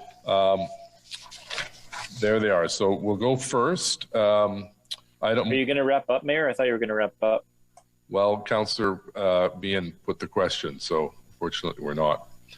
So number one, Councillor El-Shantiri and the seat reserved by statute for the mayor, replacing Councillor Deans, and that Eli El-Shantiri be recommended to the board to be its chair. Yeas and nays? Carried. Carried. Yeas and nays, please. Yeas and nays. Right, I think we'll probably do yeas and nays on all 4 of these items. So yeas and nays, please, Madam Deputy Clerk, on Eli El-Shantiri. Councillor Curry. Yes. Councillor Dudas. Yes. Councillor McKenney. No. Councillor Moffat. Yes. Councillor Kavanaugh. No. Councillor King. No. Councillor Gower. Yes. Councillor Meehan. No. Councillor Derouse. Yes. Conseiller Cloutier. Oui. Councillor Deans. No. Conseiller Fleury. Oui. Councillor Kitts. Yes. Councillor El-Shantiri. Yes. Councillor Hubley. Yes. Councillor Leeper.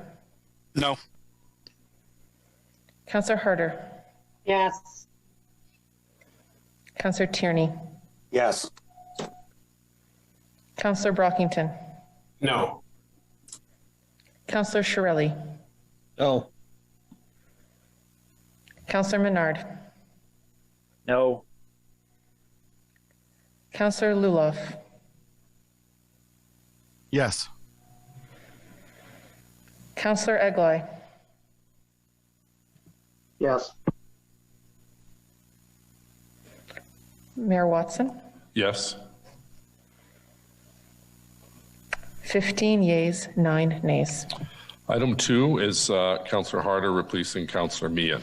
Yeas and nays, please. It'll be the same. Sorry? Councillor Meehan, did I? No, okay. Sorry, go ahead. Apologize. Councillor Curry. Yes. Councillor Dudas. Yes. Councillor McKenney. No. Councillor Moffat. Yes. Councillor Kavanaugh. No. Councillor King. No. Councillor Gower. Yes. Councillor Meehan. No. Councillor Derouse. Yes. Councillor Cloutier. Oui. Councillor Deans. No. Conseiller Fleury. No. Councillor Kitts. No. Councillor El-Shantiri. Yes. Councillor Hubley.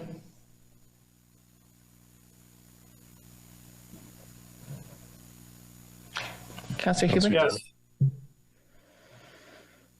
Did you get that, Caitlin?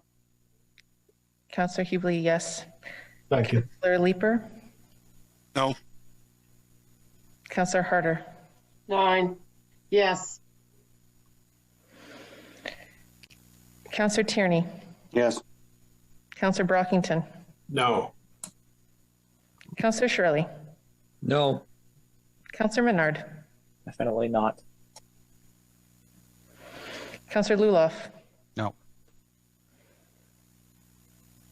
Councillor Eglai.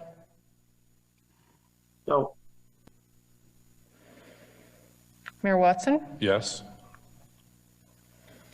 11 yeas, 13 nays. Okay, next is Councillor, or rather Suzanne Velikat. Yeas and nays? Carried. Carried? Carried.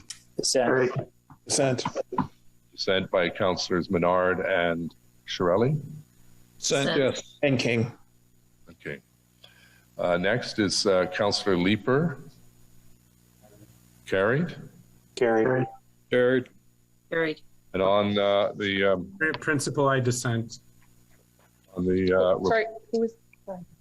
I dissent. sorry, Councillor Fleury. I'll dissent as well. Okay, duly noted. Thank you. Okay, next we have our briefing. Yes, we have our briefing with City Manager, Mr. Kanellakis. The floor is yours. Mayor, is it still the will of council to continue with item 2? Staff are here. I'm at the your request. Yeah, we're on update from City Manager and City officials, question and answers, and then we have 7 motions. Okay. Thank you, Mr. Mayor. A few short comments that I want to provide, and then Kim Ayotte will be following me with some comments in terms of what's been happening on the emergency operations front. As we've been discussing tonight, we become the epicenter of a national crisis, national security crisis. It's had a huge impact in our neighborhoods, and particularly in the downtown core, but also across the entire city. I think people are feeling the anxiety and the stress by what they're witnessing. For me, it's been a complex intergovernmental and governance issue in a multi-jurisdictional national capital region. I've never experienced anything like it in any of the emergencies I've been dealing with since 1995, where I've either been heavily engaged or leading them in the city. The city staff, I can assure you, have been working around the clock to support, literally 24 hours a day, 7 days a week, to support the Ottawa Police, who are the lead in this crisis. I want to make that clear, and I know many of you will have questions for city staff, but the way our emergency operations plan and our emergency plan works, Ottawa Police is the lead, not only legislatively, but under the bylaw of the emergency plan that we have. And the city's role is to support Ottawa Police, not to lead the crisis. And I want to also make it clear that there's no one on the City of Ottawa staff, any of your employees, other than Ottawa Police, and with a few exceptions, our bylaw services and few special constables we have at OC Transpo, who can arrest, detain, seize, make someone move, use force, or direct people to restrict their rights under any of the orders that have currently been passed, which is the Emergency Act by the federal government, the Emergency Declaration by the province, the emergency order by the city, and 2 injunctions that we have currently in place. City staff have no ability to affect any of the things that are happening in our city right now other than support the police.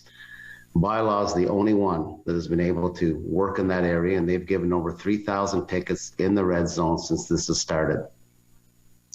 But the tickets aren't enough, and as we've been talking about tonight, we need a plan to be able to deal with this emergency.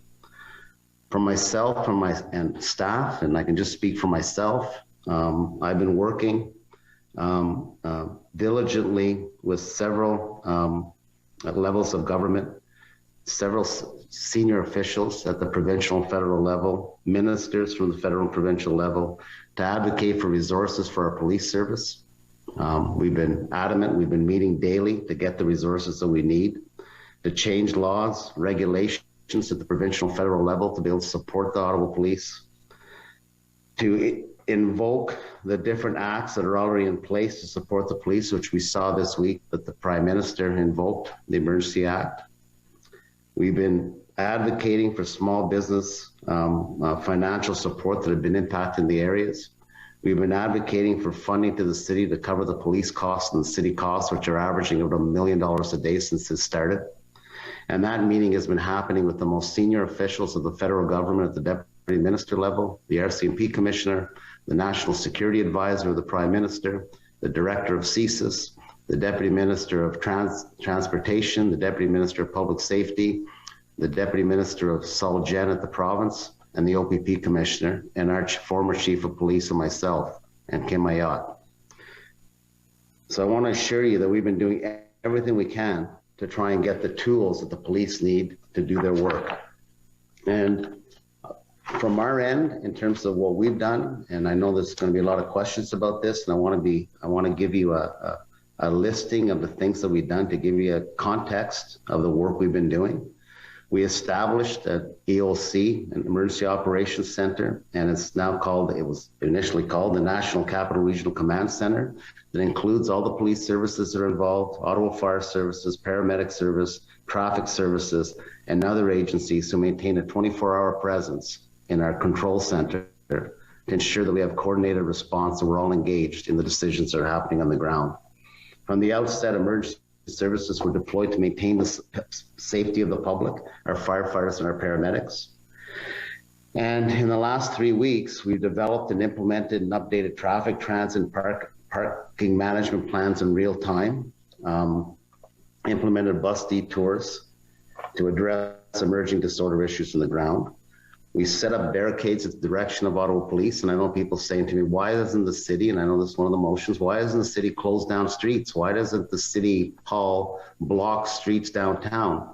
This has to be a coordinated effort, again, led by police. For us to go and close streets throughout the city on our own without integrating with the police operational and tactical plans and actions would be irresponsible. So we take direction from police on which streets they require to be closed for them to be able to affect their operations.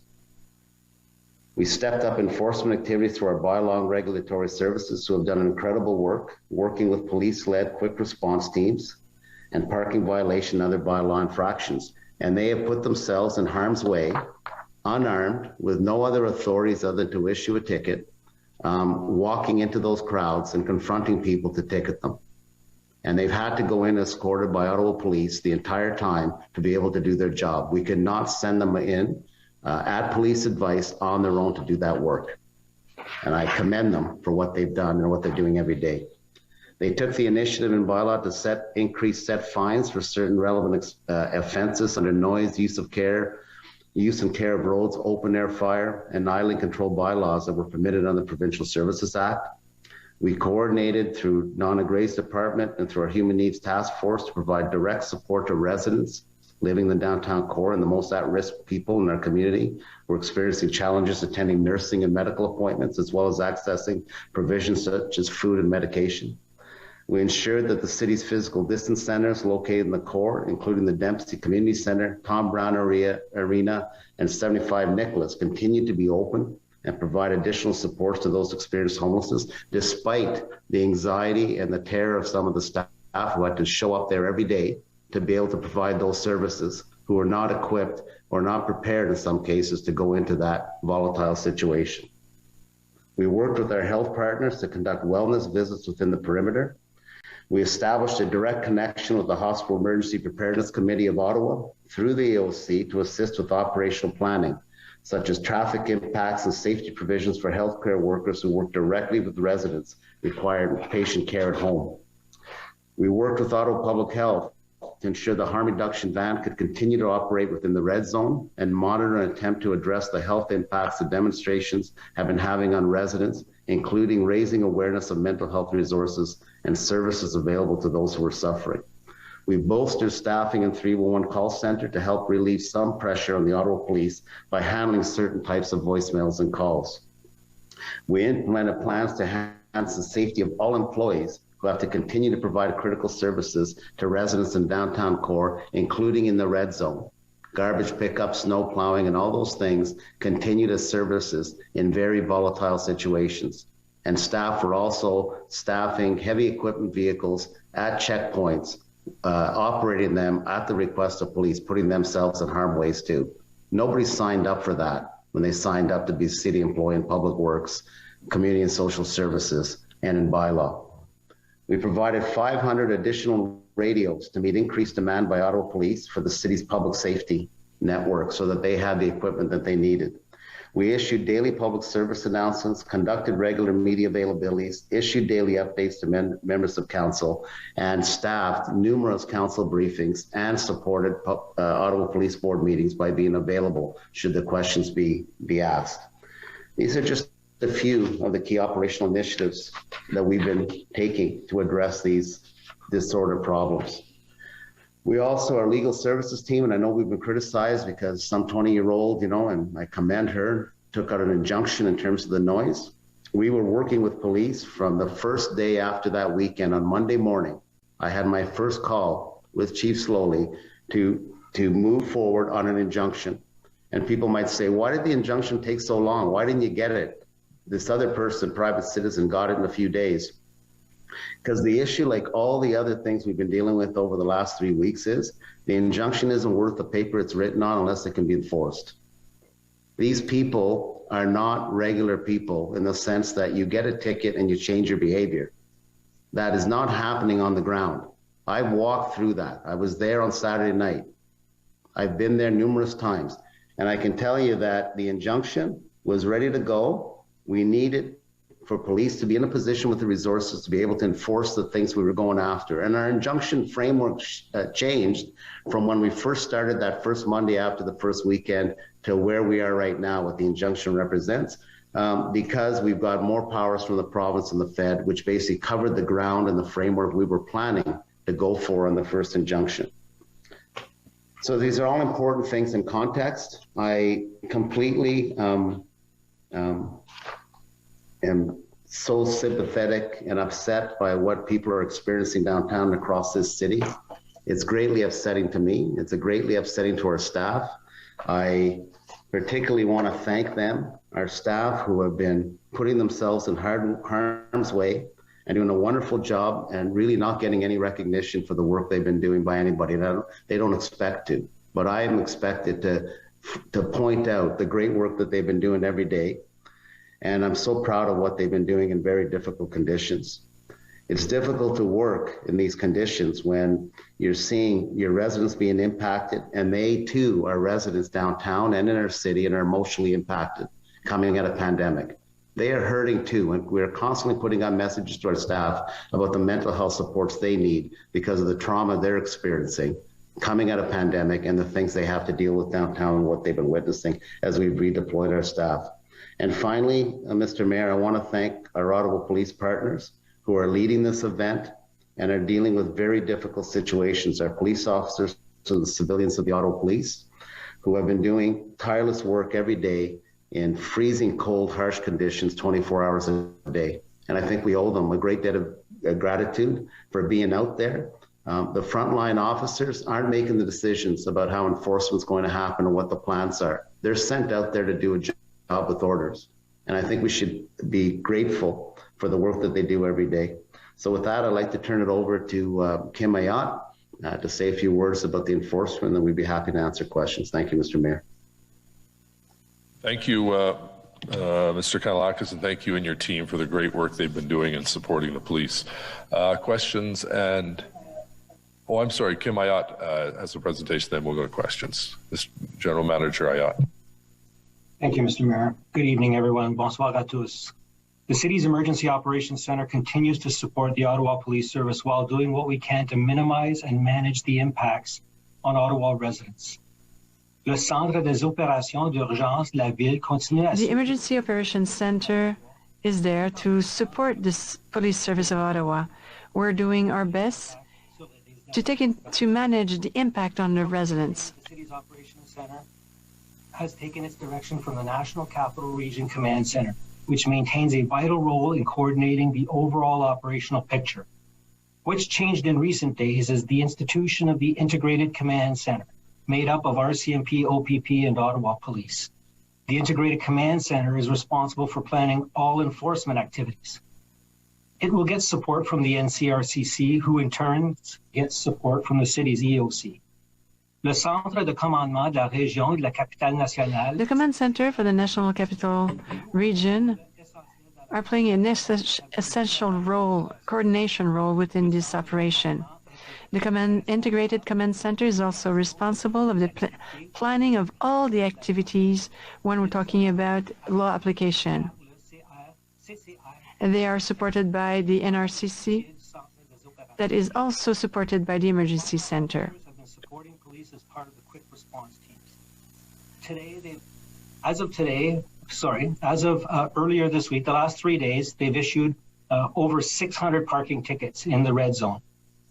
Since January 28th, that number of parking tickets issued in the red zone has now surpassed 3,000, and the total number of passenger vehicles towed has now surpassed 40. Demonstrators have violated the long list of city bylaws, which are designed to keep people and property safe. These include open-air fires, use of fireworks, storage of fuel, safe care and use of roads, among many others. As a result of the relocation of some large vehicles that remain downtown, transit services has been able to institute some improvements to downtown bus routes. Since yesterday, detour routes have been modified based on more reliable access to roads in Centertown, including sections of Bank, Gladstone, Albert, and Bronson. We continue to urge people to avoid non-essential travel to the city core. Nous continuerons d'encourager les gens à éviter les déplacements. We're asking people to avoid non-essential trips to downtown.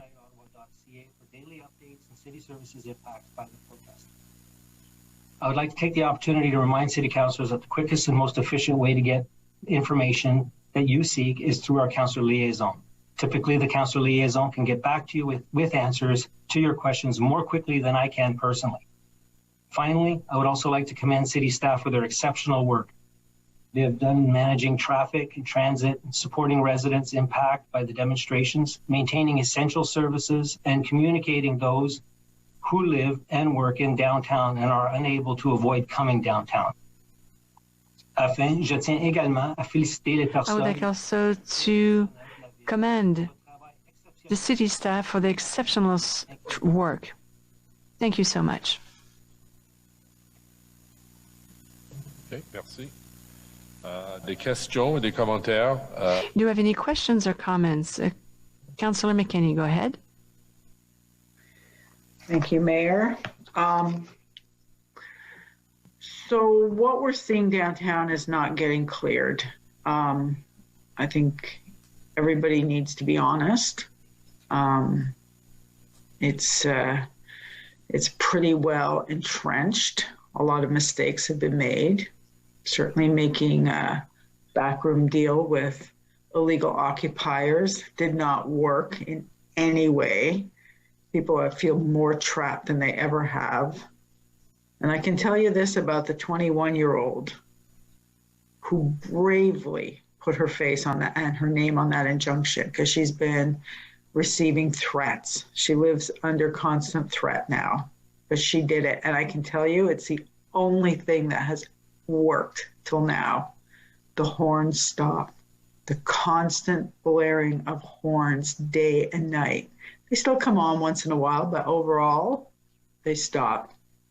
So that young 21-year-old, Sexy Lee, actually did something that our entire legal team didn't think of. And I'm tired. I am tired of having to wonder, am I asking for the right things? Is anybody else thinking about this? What roads need to be closed? What injunctions do we need in place? And it is the weekends. I mean, being down there at any point, it is surreal. The smell of diesel, the people. I was accosted by a woman while I was down there. She said, "You're Catherine. You've been telling a lot of lies. A lot of lies. I hear you. Do you feel scared right now?" And I said, "Why would I feel scared in my neighborhood? Should I?" She goes, "No, but you tell a lot of lies." That's what happens. It's that the magnitude of the individual threats all the time. And you know what we do when we're downtown? We look for each other with masks because we know that's a sign of safety. But when I go downtown, often I take my mask off because I'm afraid of being targeted. And that's the irony of it, right? So I take my mask off, but I look for others who are wearing a mask. We are living in occupied territory. And tonight, I have not heard one reassuring piece of information that I can bring back to residents tomorrow, tonight, to say, you know what, it's not going to happen again this weekend. It's like a tornado. You know, we respond to tornadoes. We respond to floods. And, you know, a couple hundred houses, trees, and it's devastating when it happens. But it happens and it's over. But then we go in and we respond. This is like a tornado hitting our downtown every Friday, and it doesn't let up till Sunday. And we know it's coming. And we're now going to see the fourth weekend. And there's no plan. What are we doing to stop it from coming back? It's that surge, it's that swell of thousands and thousands of people who come into the downtown. So I have residents who are asking me, look, we don't want them parked all over our street. How about if we go out and we put all our cars on the street and then they can't park? You know what I say to them? I don't know, because city staff have never said to me, here's an idea for you. In the downtown, in this geographic area, because we know they won't walk more than 2-3 kilometers. So in this geographic area, park all your vehicles out on the street. We won't ticket you. Like, has anybody considered that? It is Wednesday at 9:21, and I am desperate to know, what are we doing to stop the tornado that is coming into our downtown to wreak havoc and put fear and terror into people? The reason I was downtown tonight is because I went to visit a woman whose mom called me, so I went to visit her because she was assaulted just outside of her apartment door last Sunday morning, assaulted by one of these hooligans, thugs, that our mayor has made a deal with. Right? Like, that's what's happening. Apartment doors being handcuffed, apartment doors being taped up, and then fire set in lobbies to trap people inside. That is what happens on the weekend. You cannot understand the terror that people are living under and not come to me tonight at 9:22 now without a plan.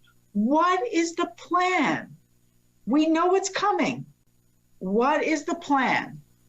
They're not all getting towed away. So we know that. So that's not ending. The occupation is not ending before Friday. But there is a tornado coming Friday night, and it's hitting the downtown. And it's a tsunami of hatred and violence and danger and noise. It is coming. What is the plan? Are we going to do wellness checks? I don't know. Are we setting up respite centers for people who just cannot manage anymore? I don't know. I've been running around with dog food and cat food for 2.5 weeks. I'm out of it now. Is there a plan? What is the plan? Are we going to block off streets? Are we going to make sure people cannot? Because even though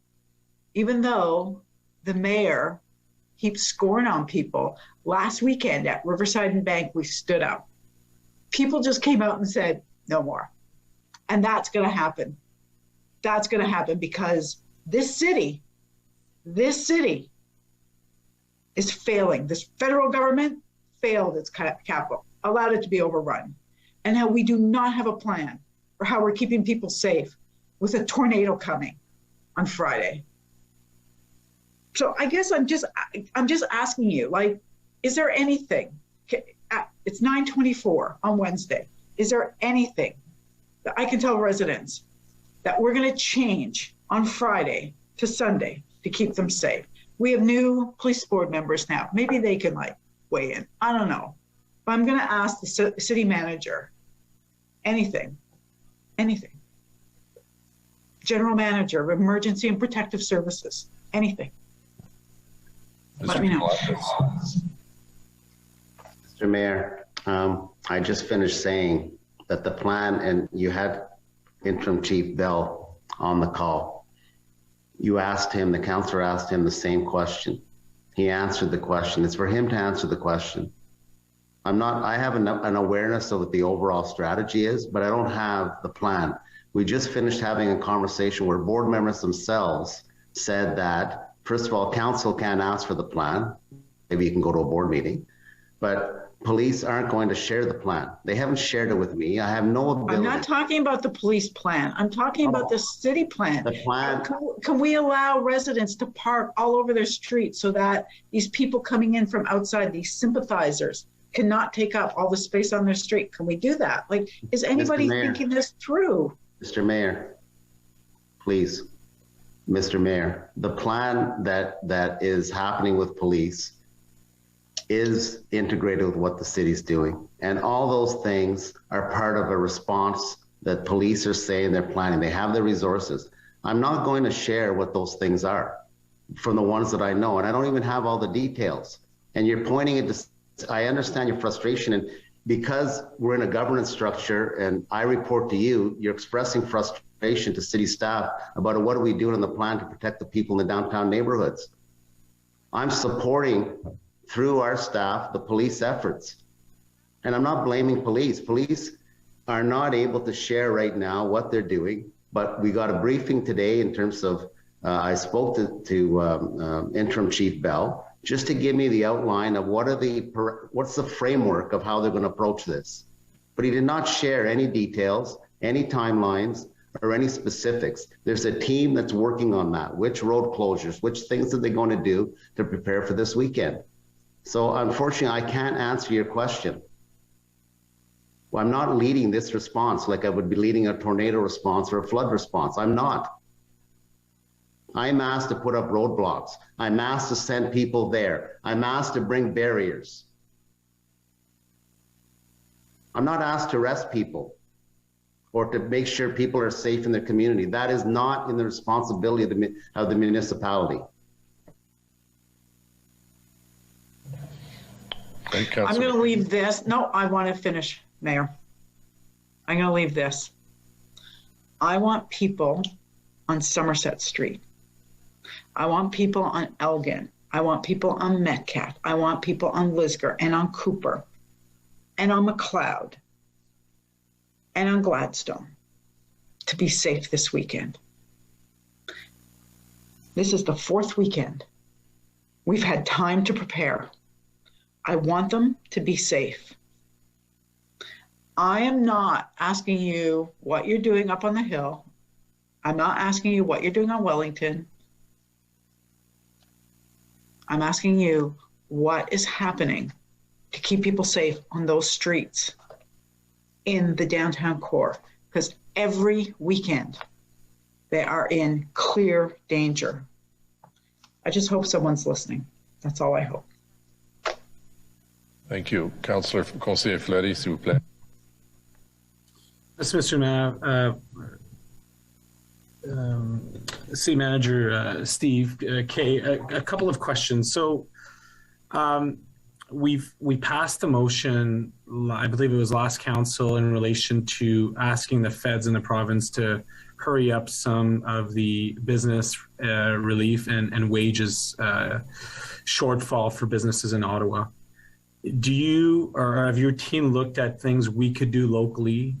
We've sort of bridged the month now where we've gone from late January into mid-February, and business owners are asking us, what can the city do in terms of their fixed costs for hydro, property taxes, water bill? That applies obviously to residents who've lost their job, but also, and as importantly, businesses in the area. So wondering if your team's looked at that. Yeah, I think I'm just looking, Mr. Mayor, to the councillor, if Wendy Stephenson, yes, here. Wendy, would you give us an update on some of the things you've been looking at? Yeah, thanks very much, Steve. And thank you, Councillor, for asking that question. We've definitely had some discussions with Mr. Willis and his team in terms of what kind of supports we could put in place. What we would really like to see is what the federal government is going to bring forward in terms of that relief. In the Prime Minister's conference, he mentioned that specific relief for Ottawa businesses and details of that would be coming in what he said the next couple of days. So we'd like to see that piece, and then understanding that, we can look at if there's additional assistance that we can wrap around it. So things, if there's something we could do with respect to property taxes and potential deferral of due dates or things like that, so we can help these businesses get through these times. But very, I think, important for us to see in terms of what the federal government's going to do, so then we can wrap the right supports around it and not, I'm going to say, overlay something or kind of get in the way of what the federal government wants to do. It's urgent. It's urgent. That I get calls every day from businesses who are saying if the relief program is not in, they have a decision to make by the end of the month. And it's the same thing with, you've seen it covered in local news on some of the wages. I mean, employees that go pay to pay, this, we're now 2 weeks without pay. It's very significant. So thank you for that. So if you wouldn't mind keeping both Councillor McKenney and I specifically appraised, our BIs are asking for it.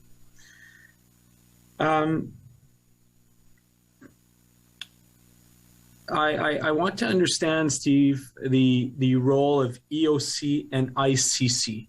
I'm familiar, unfortunately, because of the sinkhole and other emergency situations in Ottawa, how the city team is really effective on the emergency operations when the center's called and everyone's at the table. And I have to admit, as I asked you the question, this creation of an integrated command center has brought everything under police, and it's lost the city's accountability at some level in terms of our own local bylaws. And I wonder if you feel the same way, and if not, like, please clarify to me, because I think Councillor McKenney's point is extremely important on our ability as a city to be strategic if we can't end the occupation before the weekend, to have extreme road closures. Residents in the area can walk, so close the streets. And it's the same with bylaw. Like, bylaw feels handcuffed. I understand in the red zone feeling handcuffed because you have to be strategic, but you know, the folks that aren't following parking rules in residential areas outside of the zone should be ticketed. So I guess I'm questioning the efficacy of ICC in the spirit of our daily city business, which can be very effective. No, Mr. Mayor, thank you to the council for asking that, because you're giving me an opportunity to clarify. I think, a lot of the emergency management kind of vocabulary, and people get confused about how things are actually operate. And what we have is a National Capital Region Command Center, which is an integration of all services that are engaged in the event. And police have basically, if you look at it, that's the group that manages the whole event as an integrated way with the federal government, with any provincial agencies involved, and with city services. So we're all there together, working, coordinating. The police have broken out their piece into an integrated command center because there's 3 police services now. Normally there'd just be, if it was a flood, it'd just be Ottawa Police there, for instance, or if it was a specific incident.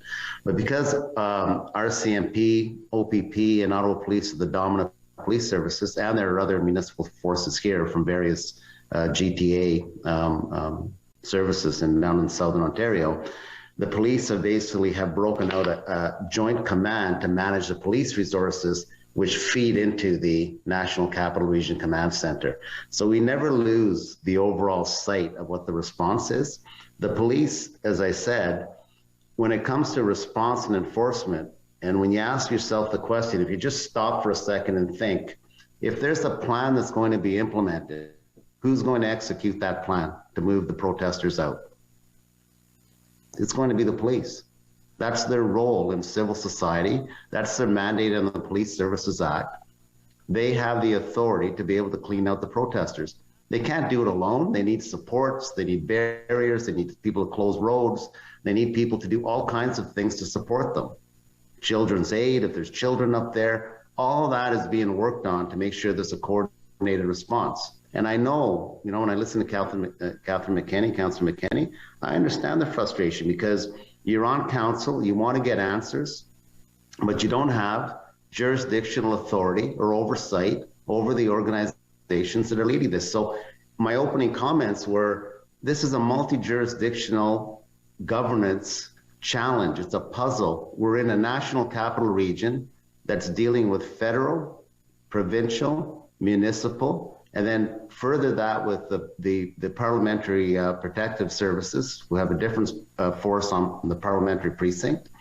And you have all these agencies, and Gatineau, you have all these agencies who are engaged in protecting the capital. And it's a very complicated thing to bring people together. And our best effort to do that, which has been implemented in every other emergency we've had here, is a National Capital Region Command Center, which brings together whoever has to be in that room. Transit, Public Works, we're all there, under the guidance of the lead agency. If it was a fire burning through the whole city, the fire department would be the lead.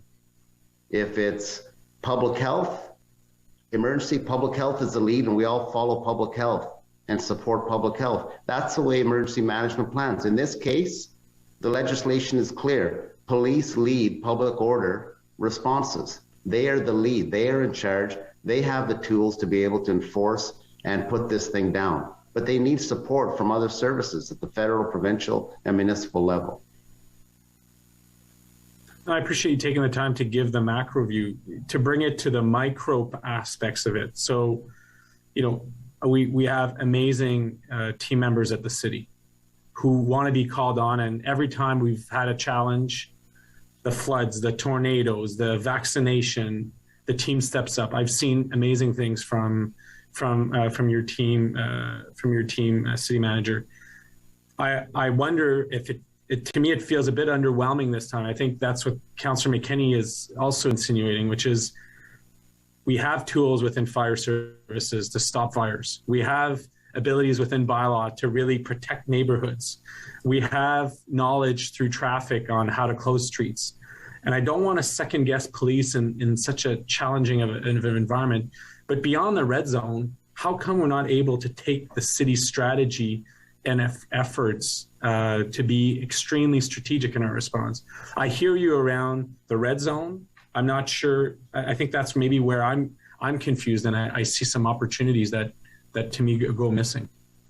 No, well, I think it's also a myth that the control center only manages a red zone. They manage any area in and outside the red zone and direct resources as they're needed, because there have been, obviously, as you and Councillor McKenney know better than anybody, major disturbances in neighborhoods which aren't in the red zone or might be outside the red zone. We've had problems, further south, east, and west outside the red zone, which police have had to respond to with bylaw and other services. So they're looking at the big picture citywide. I mean, we also have Coventry. Coventry's, outside the part of the red zone, but not here right downtown. We're monitoring that. And so the control center is looking at the big picture around the city and in the neighborhoods. And the question really becomes, I suppose the issue is the assessment of how good a job has been done so far up to this point. And people obviously think, hey, it's not been that good. There's been gaps. And, as somebody said, or I think it was Councillor McKenney, there'll be an inquiry. Well, it's required under law. Now that the Emergency Act has been implemented, there will be an inquiry. We will have an inquiry, and those questions and all the things that have happened, the decision-making, the governance, interjurisdictional, all that will come to bear in terms of what happened and what are the lessons learned to improve it. But up till now, yeah, have there been mistakes? Absolutely. Have there been some positive things that have been happening? Absolutely. Has it been perfect? No. But I think now they're getting momentum. My sense is, resources have come to the table, and I'm feeling very confident for the first time in weeks that police are going to be able to take some action and implement the plan. could you clarify that Chief Ayotte, yourself, or someone from the emergency management team is at this NICC table? Because again, I'll give you an example. Yesterday, mid-afternoon, I get a call from the Rideau Center. Someone had accessed their parking lot and was starting to load gas from there to the famous corner spot there at Rideau and Sussex. So the Rideau Center calls for towing. They're told you have to go through bylaw. Bylaw then reports it back into the NCIPP, who takes hours to respond. It's the end of the day. There's nothing happening. This is while the Rideau Center is closed, while everything's in crisis. I'm giving you like a very example. Like I have at least 25 of those. I'm just wondering, like the command chain of the NICCP is focused on the police response. I'm the first one to raise my hand, and the occupation, bring enforcement. But on the other side, I'm feeling like we're shortchanging our abilities as a city to be extremely targeted and responsive as these incidents happen, like the one I'm describing. Yes, again, bylaw has a limited role in that. They're called to toll. It depends how the call came in and what the information is. But are there going to be sometimes gaps in the response? Absolutely. Normally, the call should be it should go to bylaw. In this case, it should have went over to police. And then because the National Capital Regional Command Center is not a response taking group. They're planning and they're organizing and coordinating to make sure that actions are undertaken. They're not a response unit. That has to go through the normal response process. So individual one-off items don't necessarily go through there. So I heard about this, and I heard that the vehicle was gone by the time they arrived there. The person apparently left, but I don't know all the rest of the details. But yeah, sometimes there's going to be gaps depending where it's called. And the National Capital Regional Command Center is not their 911 center. That's not what their role is. Okay, I have two more questions and then I'll step off. It's become very apparent that we're used to protests in Ottawa, and 100% of protests are sort of like we roll the red carpet, we put the special event signs on our parking things, and they go to Parliament Hill, go to an embassy, go to a park, and leave. This is very different. I don't have to remind everyone. I still don't understand why special event signs are up. Those special event signs need to come down, and we need to enforce those parking rules. Like, to me, there's incomprehensible elements in our response that it's like, well, I'm not an expert in emergency management, but residents are bringing stuff up to us that it's like, well, we're 20 days into this and we still have special event signs for parking. Like, no, I want bylaw to ticket that. So is that something, if you're not aware of it, is that something that you can take back and see resolution? Because those are all tools that we need to have. I know Councillor Leeper and I have had discussions on bringing, changing the parking rules or so to make it even more aggressive for the response. So I'm interested to hear from you, like, do we feel that all these rocks are turned and we're leveraging all opportunities we have as a city? Yeah, Kim Ayotte can actually speak to that, Councillor. So Kim. Yes, thank you, Mr. Mayor. With regards, actually, the special events signs, and I have Jennifer Turkelson on the line too from Bylaw who can actually expand on this if you need it. But with regards to the special event signs, they're there to suggest that there's absolutely no parking. So if you're parked at a used to be a meter, but now it's the new parking system, and it's got the special event sign on it saying there's no parking at all, you're going to get a ticket. The problem is that we're in the red zone. And it's a safety issue, and we need police to actually help us, guide us to make the decision on whether or not we're going to issue the ticket in the red zone. So I don't know, Jennifer, are you on the line? And perhaps you could add to that? Yes, I'm here. Thanks very much, Kim. No, you explained it perfectly. I am from a traffic perspective. We work with our partners in traffic, obviously, to place any additional signs up. Those are the ones that are disposable. disposal at this time, which are these special event no stopping signs. I know that's conflicting, but that is what they're called, and under our legislation give us the ability to go in and issue that ticket, and the most appropriate ticket for this event or this occupation. Okay. And I won't reiterate my final thing. Thank you, Mr. Mayor, for the leniency. The final thing for me, Steve, is I'm like Catherine. I recognize that police will not give us the plan for safety reasons. I am confident that now at this point they do have a plan and want to see an end of the occupation before what is a family day-long weekend. But I'd love for us as a city to give Councillor McKenney and I and others who have folks who are occupying a bit of a bigger strategy on street closures. We don't want to see folks come in through the weekend. And, you know, what really woke me up to that wasn't necessarily the issues in the community, although the honking and the intimidation is rampant and unbearable, but it was really the situation on Riverside. If residents can figure out where these convoys are going and stop them, then there's something we're not doing right. And to me, that's a big lesson learned. If we can't get this solved before the weekend, we really need the city to give a game plan on street closures and tell residents, look, use transit and walk for the weekend. We're going to protect the situation. People understand. I agree with you, Councillor, but again, the street closures has to be based on police intelligence and police plans in terms of where we're closing the streets. And I'm not passing the buck. We're working well with police.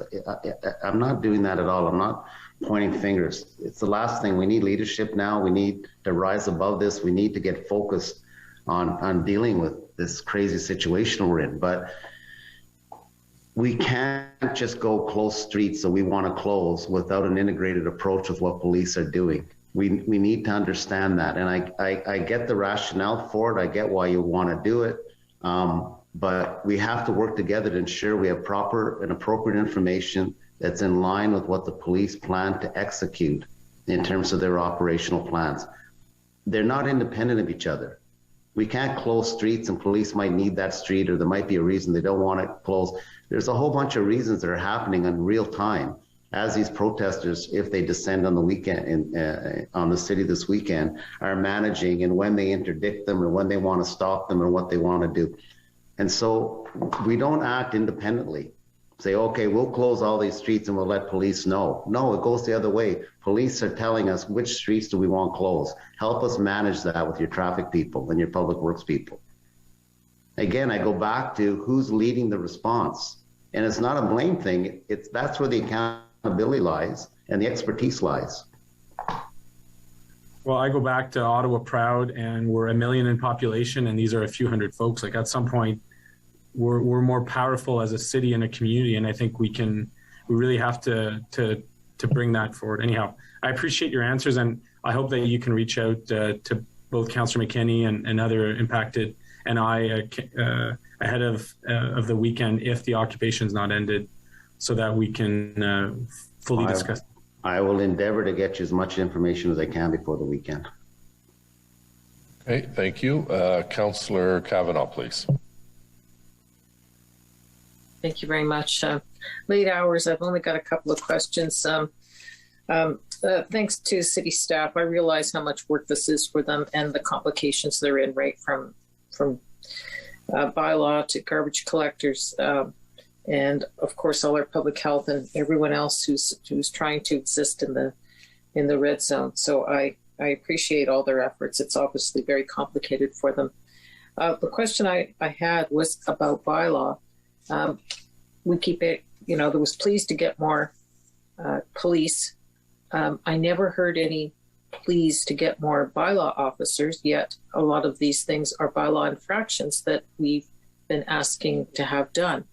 I'm wondering how we're managing, because we've gone through some tough times before with bylaw, just, the pandemic and when they had to go and change duties and ticket people for all different things. I don't want to get into that, but I haven't heard how we're managing on the bylaw front and in the staffing, because it seems like it would be a huge strain. I heard you talk about the fact that bylaw has to be accompanied by police, and yes, obviously that takes police resources, but I haven't heard how we're handling the bylaw resources. Kim? Mr. Mayor, I'd be happy to answer that. Thank you, Councillor, for the question. With regards to bylaw officers for this specific event, we do not have any challenges with regards to staffing. We have enough staffing to do it. It is entirely a security issue. It's entirely around having enough police to protect them to go in and do this work. And then it's when we do go in, are we fanning the flames and making it worse and creating the riot? And that's the concern that keeps being relayed to us with regards to when do we go in and when do we not go in? Or is the crowd agitated? Are we going to make it worse rather than make it better? And I understand that there's some concern. So it's not really a staffing. Our bylaw officers are ready and actually eager to go in and do whatever they can do to help in this particular case.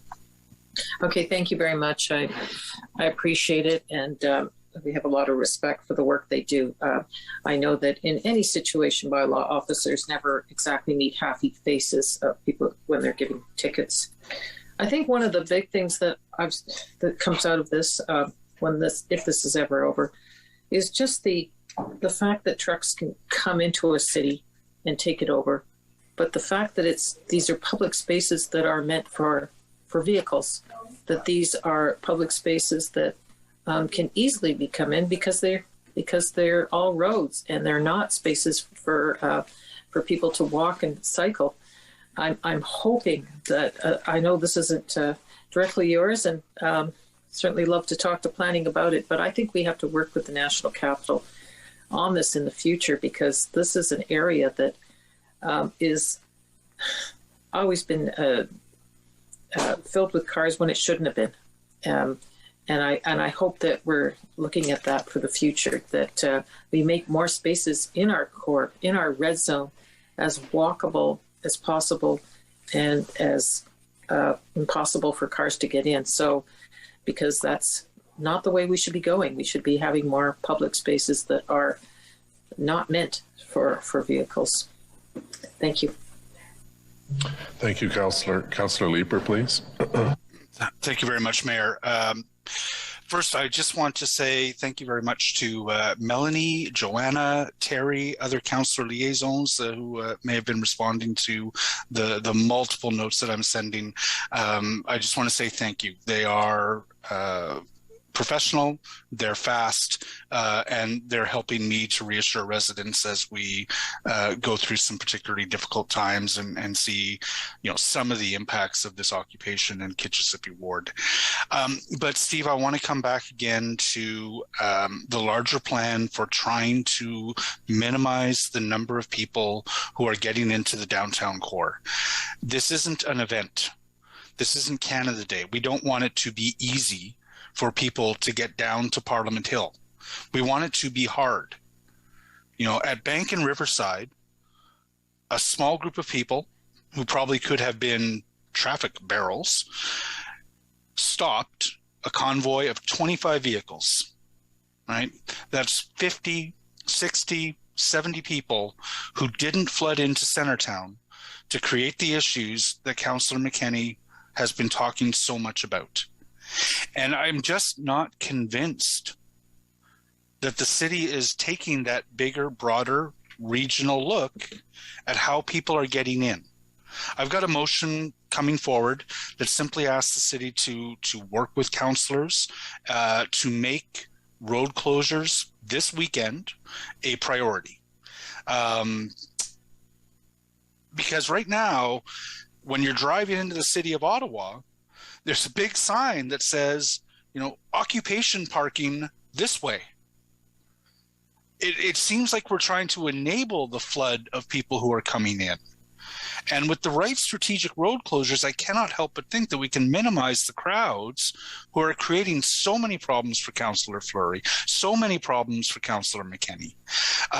So I'd like to hear more about how we can accomplish, without police involvement, closures on our wider road network that help to reduce the volume of those crowds who are coming in. Like, why isn't that happening? Again, Mr. Mayor, we're not acting independently from police in terms of where the road closures are. It's an integrated team, and I'm not, you know, I know I'm repeating myself, but we're not closing roads on our own outside the integrated command. That's the structure we have to make sure there's coordination. You're obviously expressing a dissatisfaction with what's happened so far. I totally understand, and I agree with you. And that's something, obviously, you know, the feedback, I need to take that back to the team to say, okay, where are we on the traffic plan? What's happening in the weekend? But the convoys that are coming in, they're starting to pick them up way out of Ottawa or on the limits and guide them in. Last weekend, I think they did a better job in terms of how many vehicles got into town, in terms of how many they diverted that the public may not even know about. I think police did a good job on that. But then again, you can move your motion, but I still need to work with police in terms of ensuring that we can execute that plan. The resources are there to execute the plan, and we don't end up creating other problems by closing some streets. Because the danger, of course, is that people are just going to drop off their vehicles. We can't close every road. I remember one council said to me, or message and said, close a whole bunch of streets so they can't get into a particular part of the city. And the answer that came back is we can't close them all because wooden barricades won't stop it. To put the big Jersey barriers there, you need to keep an opening, you need to staff it. We don't have enough resources to staff it. They'll drive right through. So there's some real logistical problems to closing streets throughout the city. And the other issue is the displacement that happens if we're not strategic about it, in that people can drop their trucks off and they'll do it. They'll leave it in areas we don't want them to leave because we can't close every street. So it's a coordinated effort to guide them through, keep them away from where we want to keep them away, and prevent them from creating another area which police have to monitor and manage outside the footprint that we want to create, and spread our resources even thinner. Or that was the case certainly the last 2 weeks when police didn't have enough resources to deal with all the traffic problems and all the checkpoints that they were required to staff, even on the red zone, just to cover those. So yeah. I'm hoping. So it's complicated. It's not that it's not doable, but it's complicated to cover all the streets we need to cover and close them, and to close them so that no one can get in. Big difference. It's not like over in Byron, where we were closing them for pandemic. And that was a great idea, and you had a great walkway, but they were wood barriers. I mean, anybody with a pickup truck would just run over that and not even get a dent. Again, no, I think the concern that Councillor McKenney and I are expressing is it's the party crowd. It's people who aren't necessarily going to be bringing their big rigs and smashing through barricades. We accomplish road closures all the time that people respect. And I think what I'm asking with my motion is just to work with councillors on some road closures that I'm not convinced city staff are currently proposing to that integrated command center. And now, fair enough, and we'll take those. I'll take those and we'll feed them in. Kim, did you want to add something? You just messaged me. You said you might have some comments to help here. Yeah, I think it's important to know that the Traffic Incident Management Group, which is part of the EOC and part of the National Capital Commission, the NCRCC, it includes our traffic management people. It includes people like Phil Landry, et cetera, and it includes police. And they review all of the different possibilities with regards to road closures, and will continue to do that, especially for the weekend. But the police still make the ultimate decision on how it actually gets closed, and that's the challenge that we have right now. But we will bring that back to that group. There's a specific group. They're working full time on this every day, all the time. So I know we've received many comments from councillors about closing roads, and they have been forwarded to the group for consideration. So that's the process that we have in place right now, and we'll continue to look into it and see if we can help. Is there reticence to close stores because that interferes with, other residents' freedom of movement around the city? It's part of the consideration. The consideration also is about public safety and how do you get emergency vehicles in, and how do we actually access certain areas with emergency vehicles, ambulances, fire trucks, etc. So there's a whole bunch of things that you have to consider. But we certainly, ideally, it's better to close them with a police cruiser, and then the police cruiser can move when an emergency vehicle comes. You put a hard barricade down, we're creating all kinds of new challenges and potential safety issues. So those are part of the challenges that are considered. No, and I certainly understand it. I mean, my staff and I work with Phil Landry's team all the time to accomplish closures, and I know that it's complex. But again, I'm just not convinced that we're looking broadly enough, given the ease with which people from out of town who want to show their allyship with this occupation are making their way downtown. They're finding parking, and they're swelling those crowds. I will leave it there, Mayor. I know there's a lot of other questions, and it's getting late. Right, thank you. Councillor Luloff. If you'll quickly indulge me briefly, at the beginning of this week, I floated a widely publicized and controversial motion on this item that I was considering bringing forward today, which had majority support around this table and was the beginning of a discussion and not one that I ever wanted to have. And I feel that people deserve an explanation for it. The citizens of Ottawa are tired and frustrated with the perceived inaction at all levels, and this discussion was already taking place in the civil discourse. We're seeing that discussion now taking place at the federal level, and I think it was an important discussion to be had. But with the Prime Minister's announcement earlier this week and the assertion of the interim chief that we have what we need, what I was asking for may not be necessary at this time. And I was not asking for martial law, as has been reported on Twitter. Far from it. We had heard time and time again that we don't have the resources, the vehicles to deal with this occupation. And what Section 275 of the National Defense Act would have done, when local forces are overwhelmed by a disturbance of the peace, it allows for the request for personnel and equipment in aid to the civil power. We've been asking for resources that had not come. The situation still may quickly turn more dangerous than it already is as tensions rise. And civil order must be established before any productive conversation can be had, and if there remains one to be had. Our provinces are beginning to lift these public health measures. Our citizens have sacrificed and worked hard to protect each other, and this is their victory. We cannot allow others to swoop in at the 11th hour and claim credit for something that they had nothing to do with for political or financial gain. There have always been very legitimate concerns about the curtailing of civil liberties as a response to this global pandemic, and people are exhausted, disconnected, and they're hurting. And we've spent a lot of time talking about businesses and how to support businesses, but these businesses are run by people. And when they can't freely exchange in the market, it hurts them and it hurts us all. So general frustration and anger is genuine and should not be discounted. It is clear, however, that there are criminal and nefarious elements attempting to, with some success, co-opt this anger and frustration for their own political and financial gain. This is dangerous and must be stopped. Compte tenu de l'annonce du Premier ministre cette semaine, the Prime Minister made an announcement today. He invoked actually the act on the security measure. To engage the province and the federal government to act in a meaningful way. It was meant to start a discussion, and it did. And I want to thank everyone that reached out or expressed their opinion to all of us and to you, my colleagues, who were respectful and thoughtful as I spoke to almost all of you about it.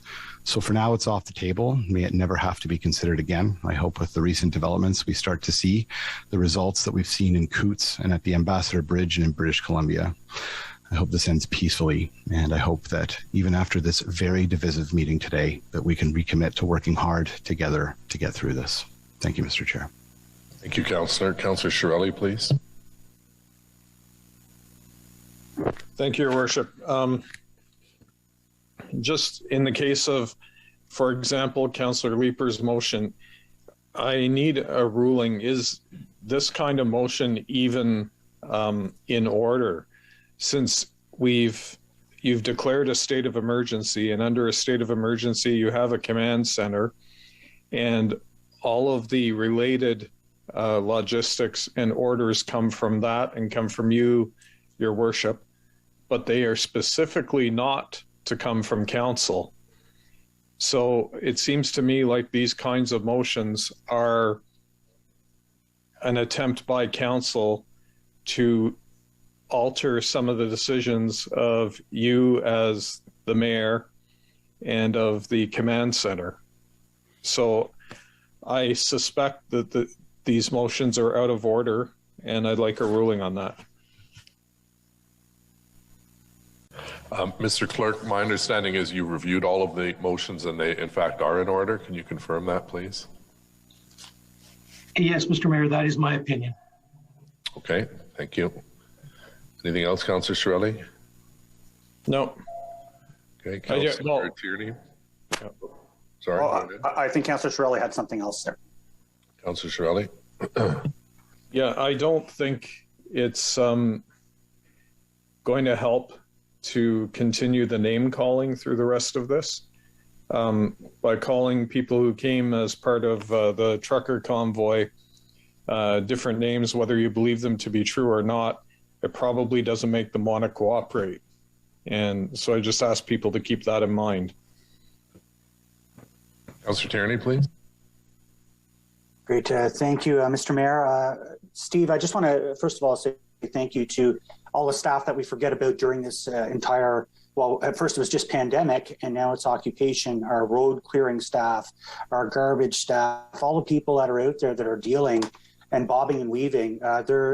They've done a tremendous job, and they keep going on. So please pass on our thanks that they're able to keep up. I mean, let's face it, a road's closed here. How do I pick up the garbage? It's got to be some really large challenges. And I hear from the road clearing perspective, it certainly is. So thanks to them for trying to stay ahead of this.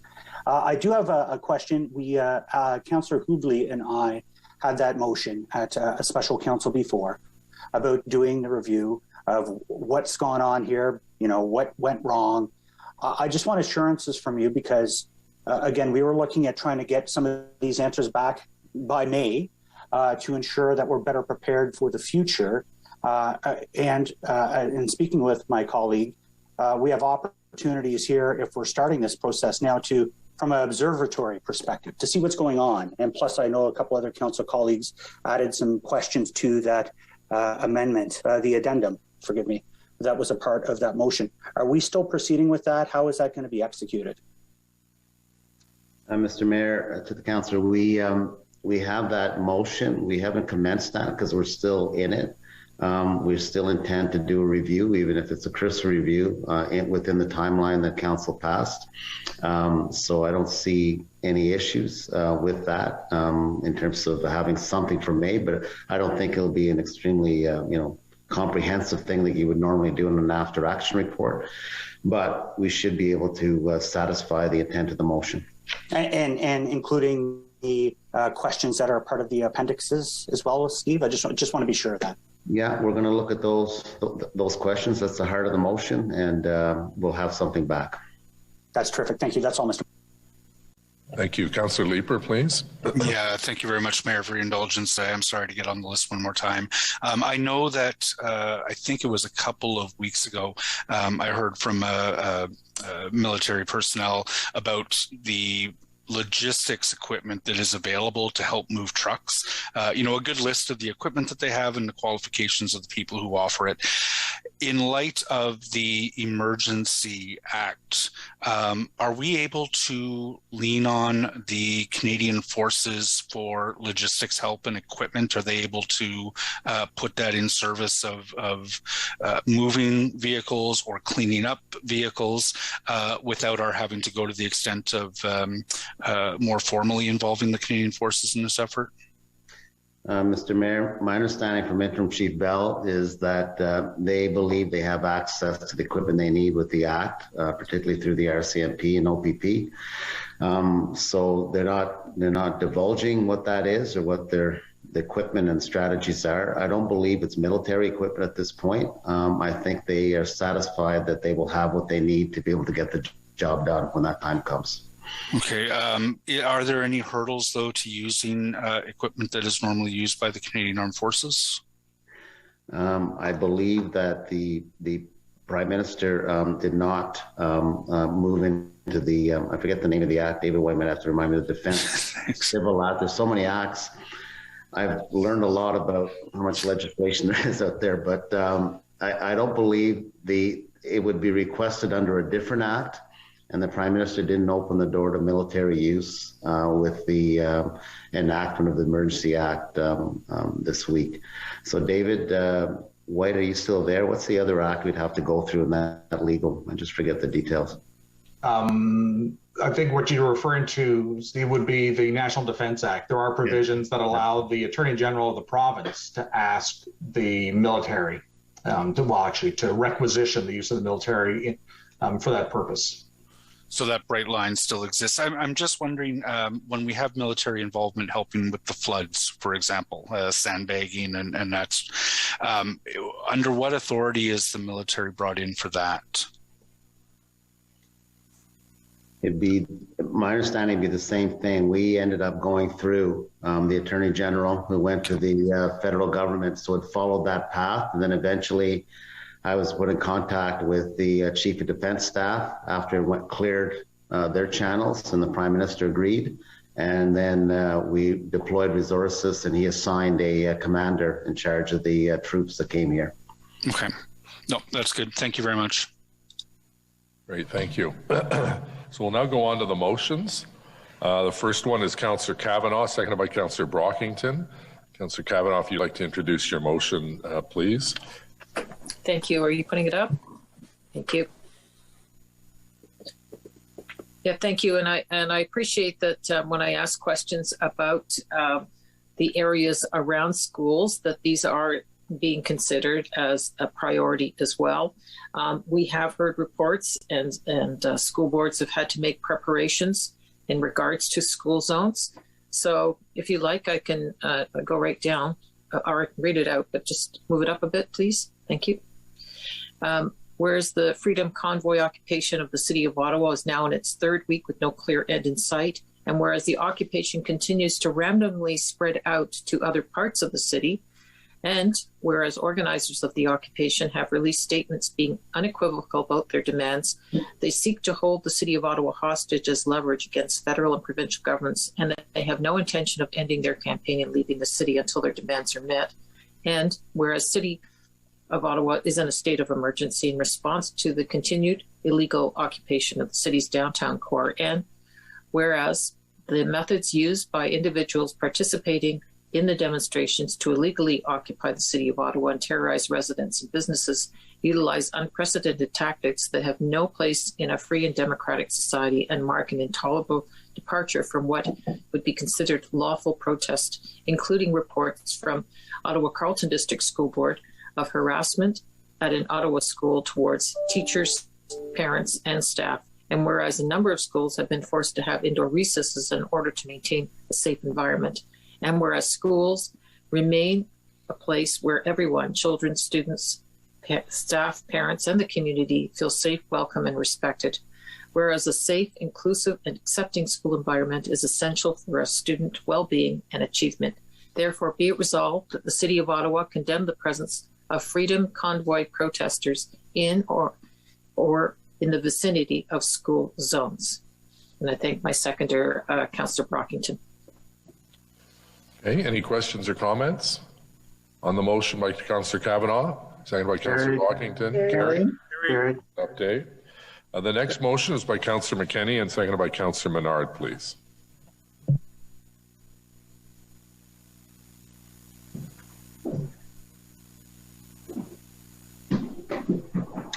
Thank you.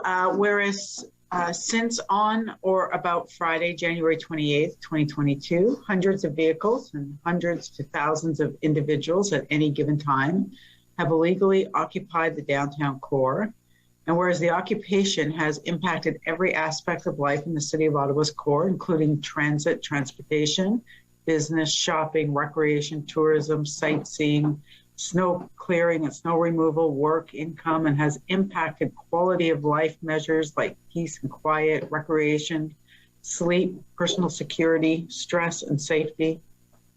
Therefore, be it resolved that the Mayor of the City of Ottawa issue a formal apology on behalf of City Council to the citizens of the City of Ottawa, and in particular to those citizens in the downtown core for failing to protect them and for failing to provide safety, security, and service to them. Councillor Curry, please.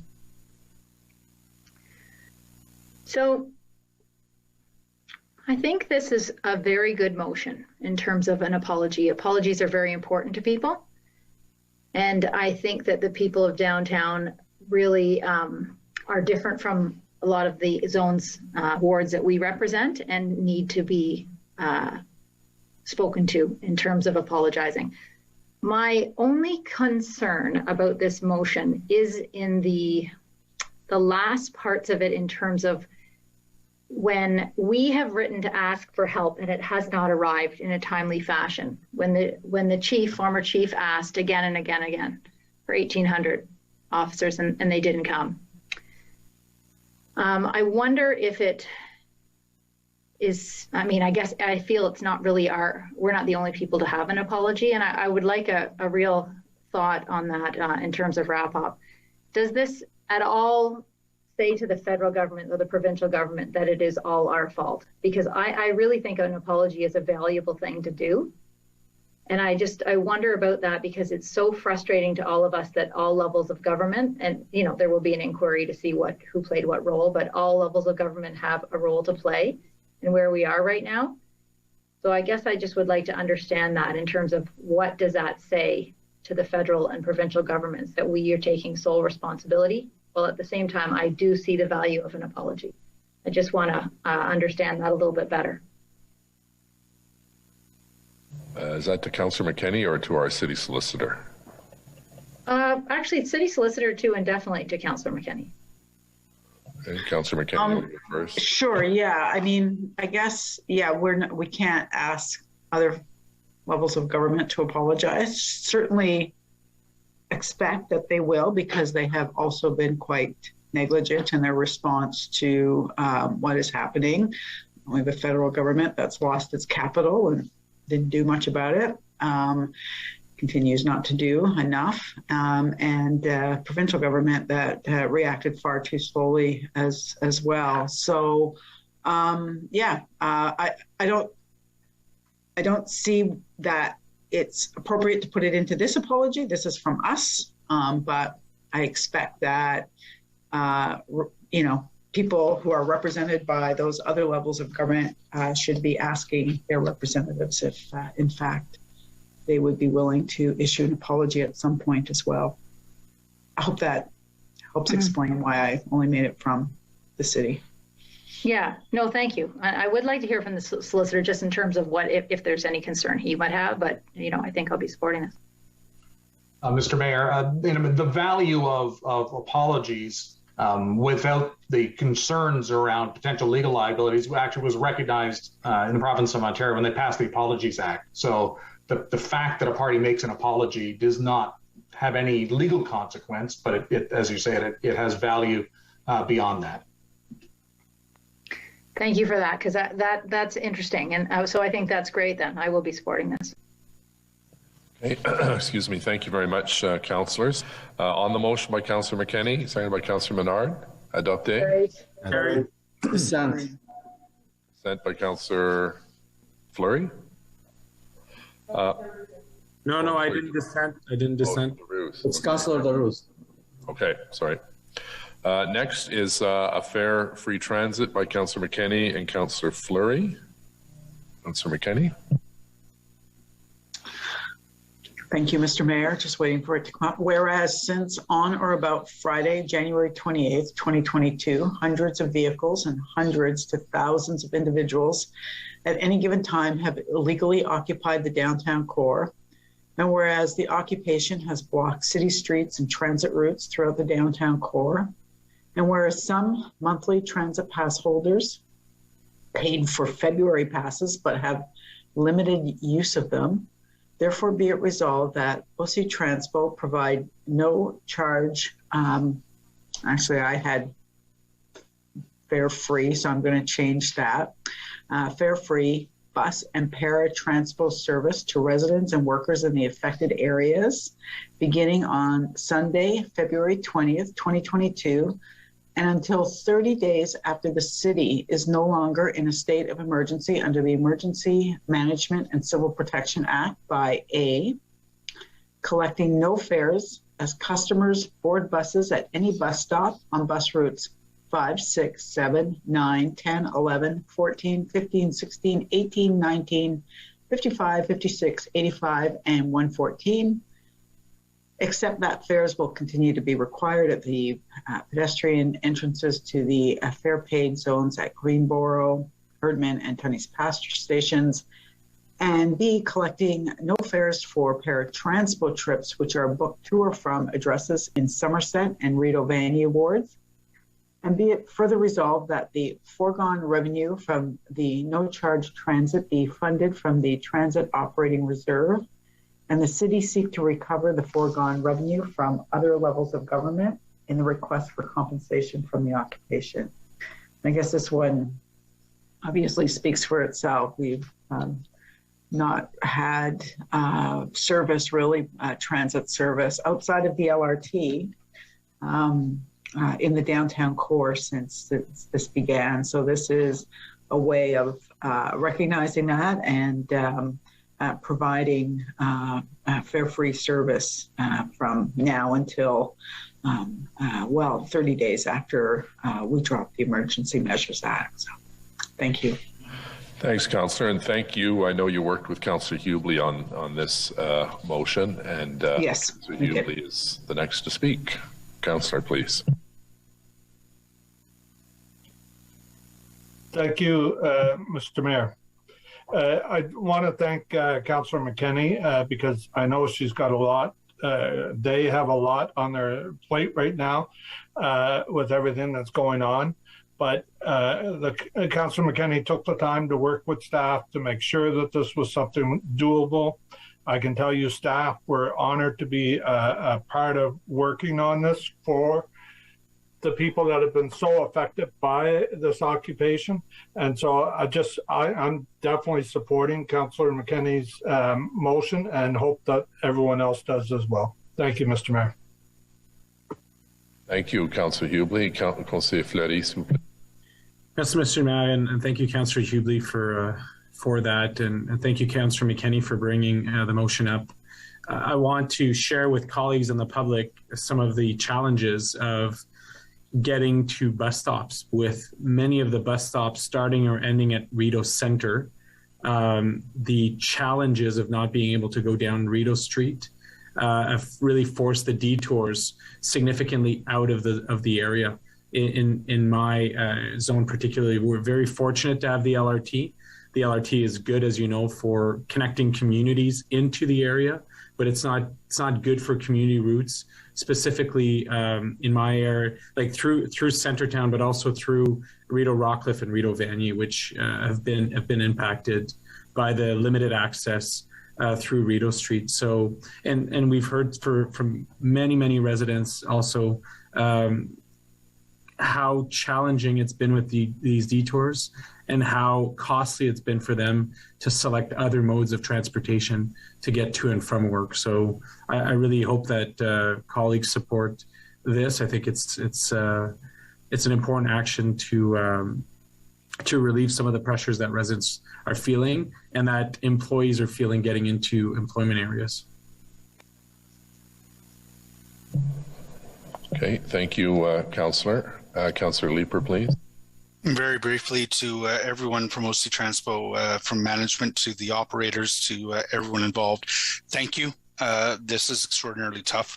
I've been riding a fair bit of transit through the course of this, and the job that you've been doing is spectacular under exceedingly difficult circumstances. So thank you very much to everybody at OC Transpo. Great. Thank you, Councillor. On the motion as presented, carried and updated. Carried. Motion is from Councillor King, seconded by Councillor Brockington, please. Thank you, Your Worship. And just waiting for it to come up on the screen. Whereas the Ontario government has introduced the temporary Ontario staycation tax credit this year, encouraging residents and families to take short-term trips within the province in an effort to boost the tourism and hospitality sector amid the ongoing COVID-19 pandemic. Whereas Ontarians are eligible to claim up to a maximum of $1,000 as individuals or $2,000 who have a spouse or common law partner or child to see a return of $200 or $400 respectively. This can be for one trip or for multiple trips, and the stay must be under a month whereas individuals have traveled to the city of Ottawa with the intent to illegally occupy the municipality, terrorize residents and businesses, as well as utilize unprecedented tactics that have no place in a free and democratic society. Therefore, be it resolved that the mayor write to the premier to indicate on behalf of council that the individuals involved in the illegal occupation should not qualify for the tax credit, since the application of such a tax credit would financially benefit individuals who have participated in the illegal occupation.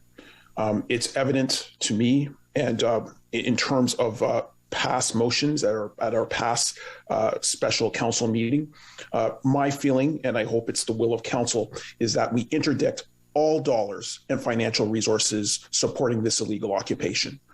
We've heard from national security analysts, and I thank Councillor Brockington for seconding this motion.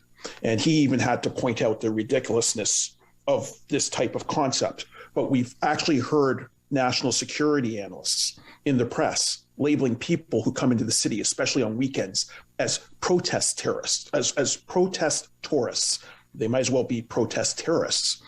But these protest tourists should not get tax breaks for the chaos that they brought to the city. That's why I've brought this motion to the table. Thank you, Mayor. Great, thank you, Councillor King. On the motion, carried, adopté. Carried. Dissent. Carried. Dissent by Shirelli. Councillor Shirelli. Next, social media campaign, Councillor King, seconded by Councillor Kavanaugh, please. Thank you once again, Your Worship, and I'll just wait for that item to be brought on the screen. Whereas Ottawa City Council condemned the use of racism, anti-Semitism, and xenophobia, the mockery of Indigenous culture, and the harassment and denigration of residents within the 2S LGBTQI plus community during this illegal occupation. Therefore, be it resolved that Council directs staff from the Anti-Racism Secretariat to work with the community-led Anti-Racism Advisory Table to consider the development of a public service campaign to promote awareness about the negative impact of racism, anti-Semitism, and xenophobia in the wake of the illegal occupation as part of the anti-racism strategy. Just very briefly, we heard the concerns of many community members about the impacts of the negativity, the racism, the xenophobia that has been characteristic of this illegal occupation that has taken hold in the city. We also heard clearly the want and the need for action of the anti-racism table, who is doing diligent work to move forward the anti-racism strategy in the city. So we wanted to ensure that they knew that council is supporting them in their efforts. And so this is why I brought this motion to the table. I think it should say Council Agenda 71, should it not, instead of 69? I have it on my sheet as 69, but it should say 71. Yes, and it's Mr. Mayor. a motion, not a notice of motion. So unless it's, I have a different sheet than you. Mr. Mayor, yes, the header of the motion should reference that this special meeting has agenda 71. Okay, that's good. Thank you. Councillor Shirelli on the motion. Thank you. At the last meeting with former Chief Slowly, I asked whether there was any evidence to support that the individual carrying racist symbols was in fact a member of the convoy. And at that time, the answer was no, and that there was an investigation to determine that. So I'd like to know if anyone can indicate whether any new evidence has surfaced indicating whether that person was a member of the convoy or was not. So who are you asking this to, Councillor? The police, if there is anyone from the police still online. No, they left several hours ago. Okay, well, I knew Mr. Bell did. Okay. All right, well, I haven't been advised that there was any such evidence. Okay, thank you for that. Councillor, sorry, I thought I saw another name. Does anyone else wish to speak to this item? Councillor Dudas? I fully support this motion, 100%. And you know what? We saw signs of racism and anti-Semitism and homophobia and xenophobia. There's no denying that. That has tarnished Ottawa's brand. And we need to make sure that the residents who live in our diverse community, our amazing community, are supported and they know that we have their backs. So I think that this is a very good motion. I fully support it. And I don't think there's any further question about who was carrying what flags where. It was obvious they were there. So I'll leave it at that. Thank you. On the motion as presented by Councillor King, seconded by Councillor Kavanaugh. Carry. Dissent by Councillor Shirelli. Next is further actions to end occupation. Councillor Menard, please, seconded by Councillor McKenney. Thank you. Whereas an illegal occupation of the City of Ottawa has been occurring for 19 days, 20 days, whereas this illegal occupation has engaged in harassment, threats of violence, acts of violence, and attempted acts of violence towards the residents of the City of Ottawa, and whereas this illegal occupation has employed rigs, pickup trucks, and other large vehicles as a primary method of the occupation and as a key component in the campaign of threats, violence, and harassment of our residents. And whereas these vehicles have been used to intimidate and harm residents, including through consistent and unrelenting noise, often exceeding 110 decibels, which can cause permanent hearing loss. And whereas these idling vehicles have been adding further pollution to our city, particularly the downtown core, causing harm to the health and wellness of our residents. And whereas the vehicles, whether abandoned or inhabited, have been parked illegally for over 2 weeks in some cases. And whereas there has currently been limited enforcement by Ottawa Police Services or bylaw services to enforce parking regulations, noise regulations, and idling regulations beyond ticketing. And whereas the City of Ottawa and Ottawa Police Services currently have the enforcement powers and the necessary tools to remove the vehicles, and whereas the Mayor of the City of Ottawa struck a back-channel deal with the organizers of the illegal occupation, and whereas the residents of Centertown and other areas of the city continue to experience the noise, threats, and disruption related to the unlawful conduct of protesters despite the mayor's back-channel deal, and whereas the implementation of the mayor's back-channel deal has further legitimized extreme right-wing organizers of the occupation, may be used to demonstrate that the occupiers were there peacefully and legally and may cause more hardship from needed enforcement. And whereas this weekend, thousands of residents participated in protests against an illegal occupation and against city and police inaction regarding the illegal occupation. And whereas we have typically witnessed the number of vehicles parked on our streets as part of this illegal occupation diminish during the week, only to swell over the weekends, and whereas if police services continue to fail to act, it is likely that residents will continue to take action. And whereas Ottawa City Council appoints the majority of the members of Ottawa Police Services Board, and whereas residents are now once again looking to City Council to provide leadership and action in ending the illegal occupation of our city, and whereas on February 14th, 2022, the Ontario Superior Court of Justice granted the City of Ottawa's request for an injunction addressing the widespread disregard for municipal bylaws arising out of the ongoing demonstrations. And whereas the purpose of the injunction, in concert with the recently enacted provincial emergency orders, is to supplement the tools available to law enforcement authorities to address the unlawful conduct of protesters. Therefore, be it resolved that Ottawa City Council supports the deployment of the full array of tools recently made available in order to bring to an end the unlawful behavior continuing to take place as part of the occupation, even if this would require enforcement that would contravene the back-channel deal struck by the mayor, including tools that may be used, such as 1, towing illegally parked vehicles, 2, setting strict deadlines for compliance, 3, dismantling illegal structures and fires erected by occupiers, 4, enforcing the terms of the injunction granted to the City of Ottawa, and 5, coordinating greater crowd control and dispersal measures. Thank you. Councillor Shirelli.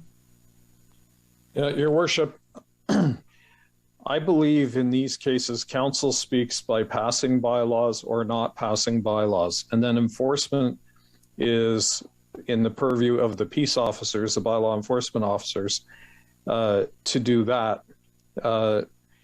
And if our bylaws are sufficient, then the question is about enforcement, and we should be asking questions about that, but not directing officers to go out and lay any charges, because that would be considered inappropriate and not in line with our code of conduct.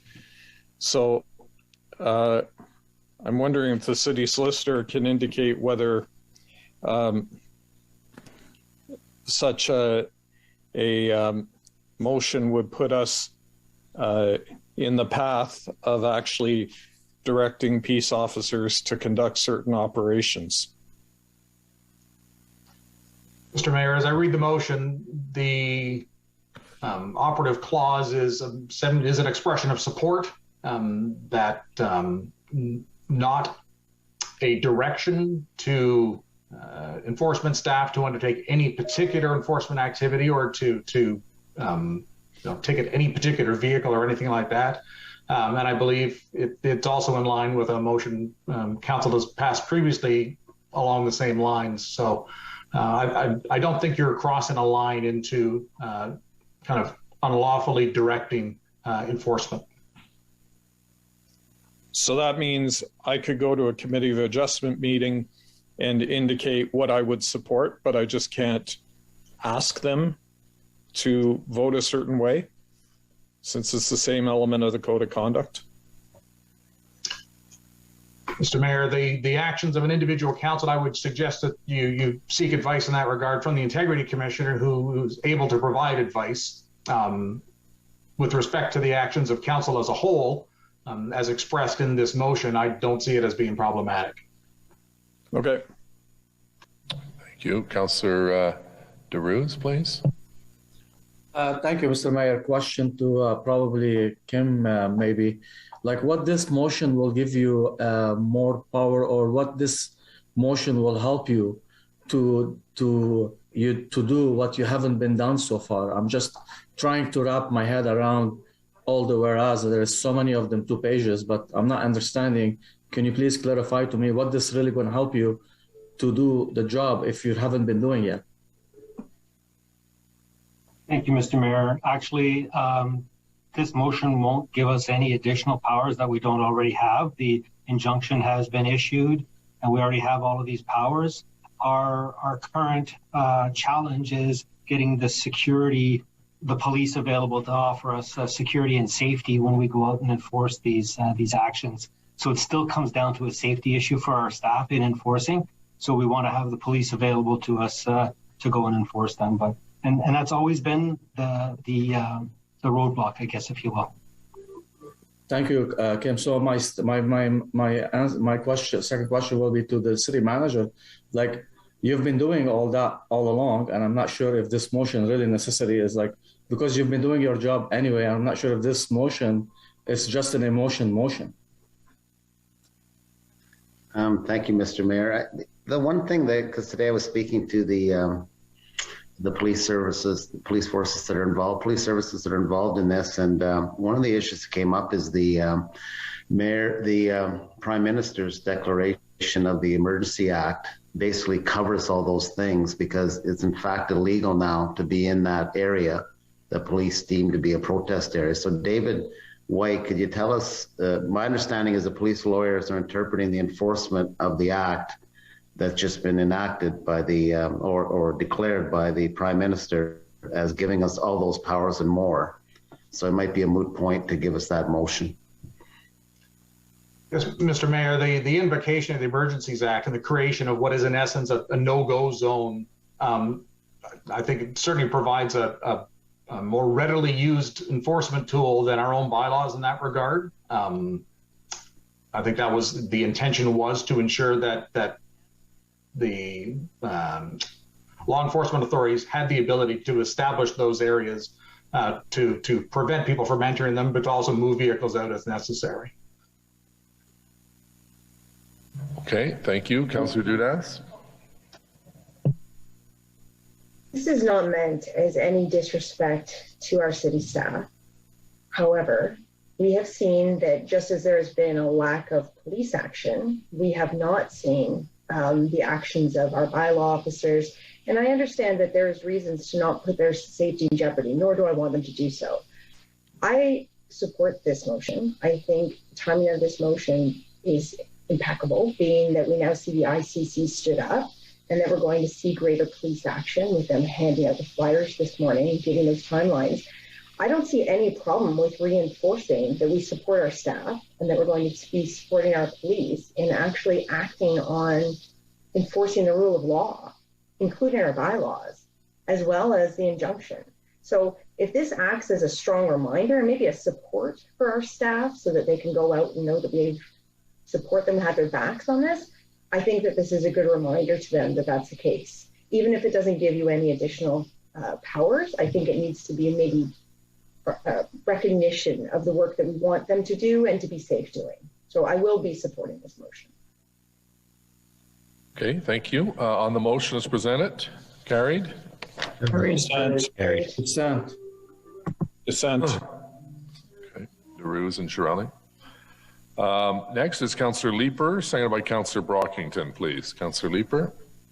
Thank you very much. And obviously, I've talked a fair bit this evening about this particular motion, which seeks to start working with staff on other street closures in conjunction with police. So whereas the continued occupation of Ottawa's downtown appears likely to continue into a fourth weekend on February 19th and 20th, I want to thank Councillor Dudas, and with Council's will, I'd like to recognize it's a long weekend, so it would be until February 21st. And whereas a demonstrable pattern has emerged during each weekend of the occupation of significantly higher attendance, as thousands of people not local to the downtown core join the occupation using their private vehicles to access the area, and whereas these additional participants demonstrably elevate the level of lawbreaking, harassment of residents, and intolerable impacts to local businesses.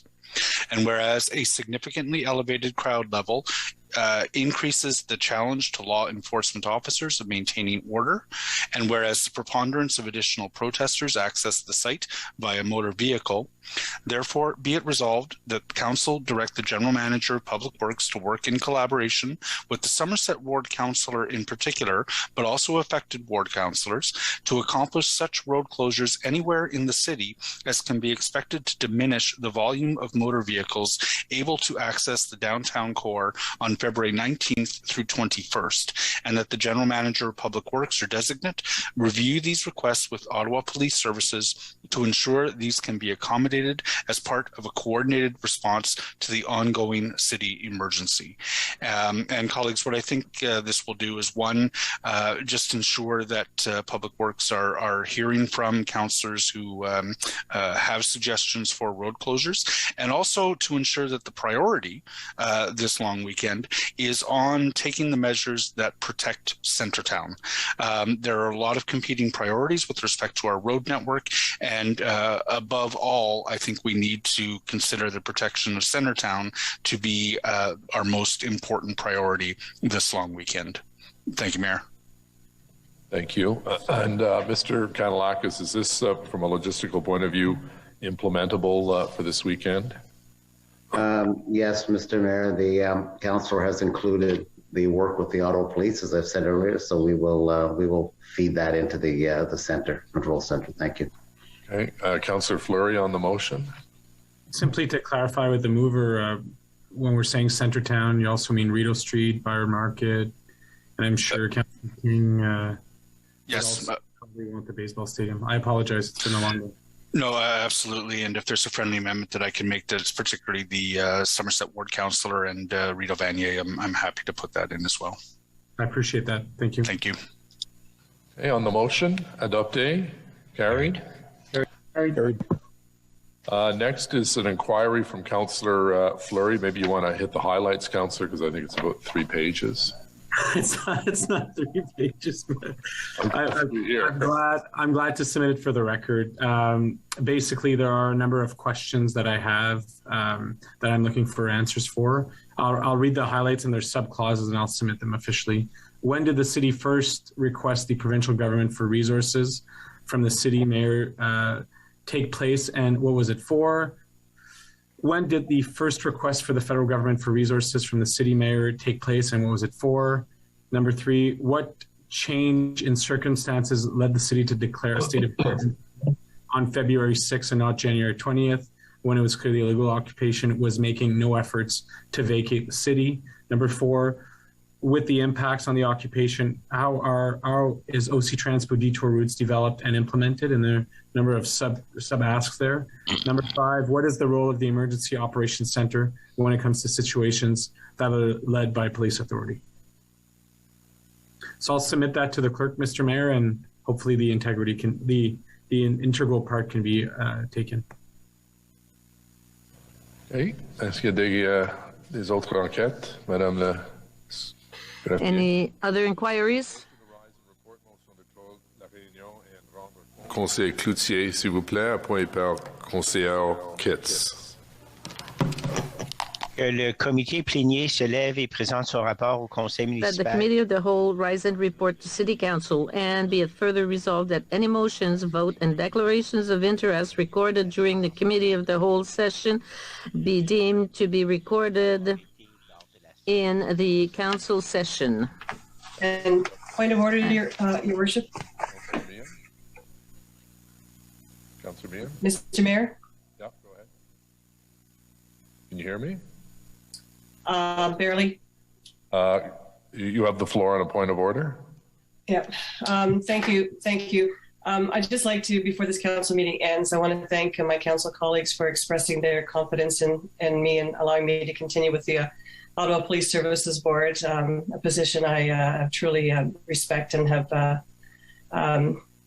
loved doing despite the workload and the challenges. But at this point, I have to say that I'm in solidarity with my chair, Diane Deans, and with Ralston King, who I admire so much, and I cannot continue to work with this board. So I respectfully decline the vote of confidence, and I will be resigning my position.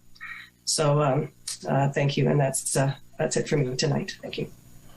Okay, maybe what we'll do is just take a recess with this new news from Councillor Meehan. So we'll recess for 10 minutes. And I think we should just come back at another meeting to decide this. There's no need to do that tonight. Yeah, I don't want to do that tonight. We need time. So we've already been. Just wondering from colleagues whether there's a desire to deal with this issue tonight, because my understanding is there'll be a board meeting tomorrow. Yeah, Mr. Mayor, I think we should deal with it tonight, because we cannot, if we're going to be missing a board member and the new chair is taking over tomorrow and they're going for a meeting, I think you should have full board, especially in this difficult time. Yeah, well, George, you don't have to get up at 5 a.m. and work 18 hours tomorrow. So, like, easy for you. I've been. There is absolutely no reason why. Come on to the downtown, George, and help us out here. All right. So we did have a motion that was on the original agenda to appoint Councillor Harder. Councillor Moffat, it was your original motion. Are you still with us? Yes, I'm still here. Just are you prepared to move point of order to the clerk? Motion to the clerk. My understanding is we don't have to appoint anybody right now. We can leave this vacant as it is. Is that not accurate? Mr. Mayor, that is my understanding. Okay, thank you. Given the vote, given the meeting we've just gone through, colleagues, I would strongly urge us to leave this position vacant and come back when we're all a bit more rested and we've had time to think about and consider who might take this position. That's the fair thing to do. Okay, so we have other people who like to speak to it, but I asked Councillor Moffat, are you prepared to move that motion that lost at this point? It would be reconsideration, a point of order. Councillor Harder, that motion, that part of the motion was lost. New information. So that would take 2/3. No, it's not new information. Same people. It would take 2/3 to reconsider. So I'll ask the clerk for his interpretation, please, of whether this is reconsideration, since we're still in the same meeting and an individual has dropped off the board. Mr. Clerk.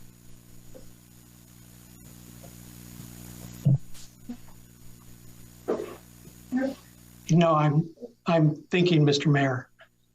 I do not believe it is reconsideration under the circumstances. Okay, Councillor Dudas has the floor. preference is we wait. You know, there's been a lot of conversation tonight. This isn't an easy decision. And once again, I think we're all really tired. And we don't know if Councillor Harder, we haven't had a chance to talk to her to see if she's interested in the position, or if anyone else is for that matter. So my vote would be to wait and get a good night's sleep. And if we have to revisit it by another meeting at some point, then so be it. I'm happy to make myself available. Why don't I suggest that the clerk circulate the vacancy, and we'll deal with this at the next council meeting. Agreed? Much better. Thank you. Agreed. Okay, thank you. Next is confirmation bylaw, règlement de ratification. Councillor Cloutier and Kitts, please. That the following bylaw be read and passed to confirm the proceedings of the council meeting of February 16th, 2022. Adopté, carried. Adjournment, Councillor Cloutier. That the proceedings of the City Council meeting of February 16th, 2022 be adjourned. Carried. And the media availability will begin at 11 o'clock. Meeting adjourned. Thank you.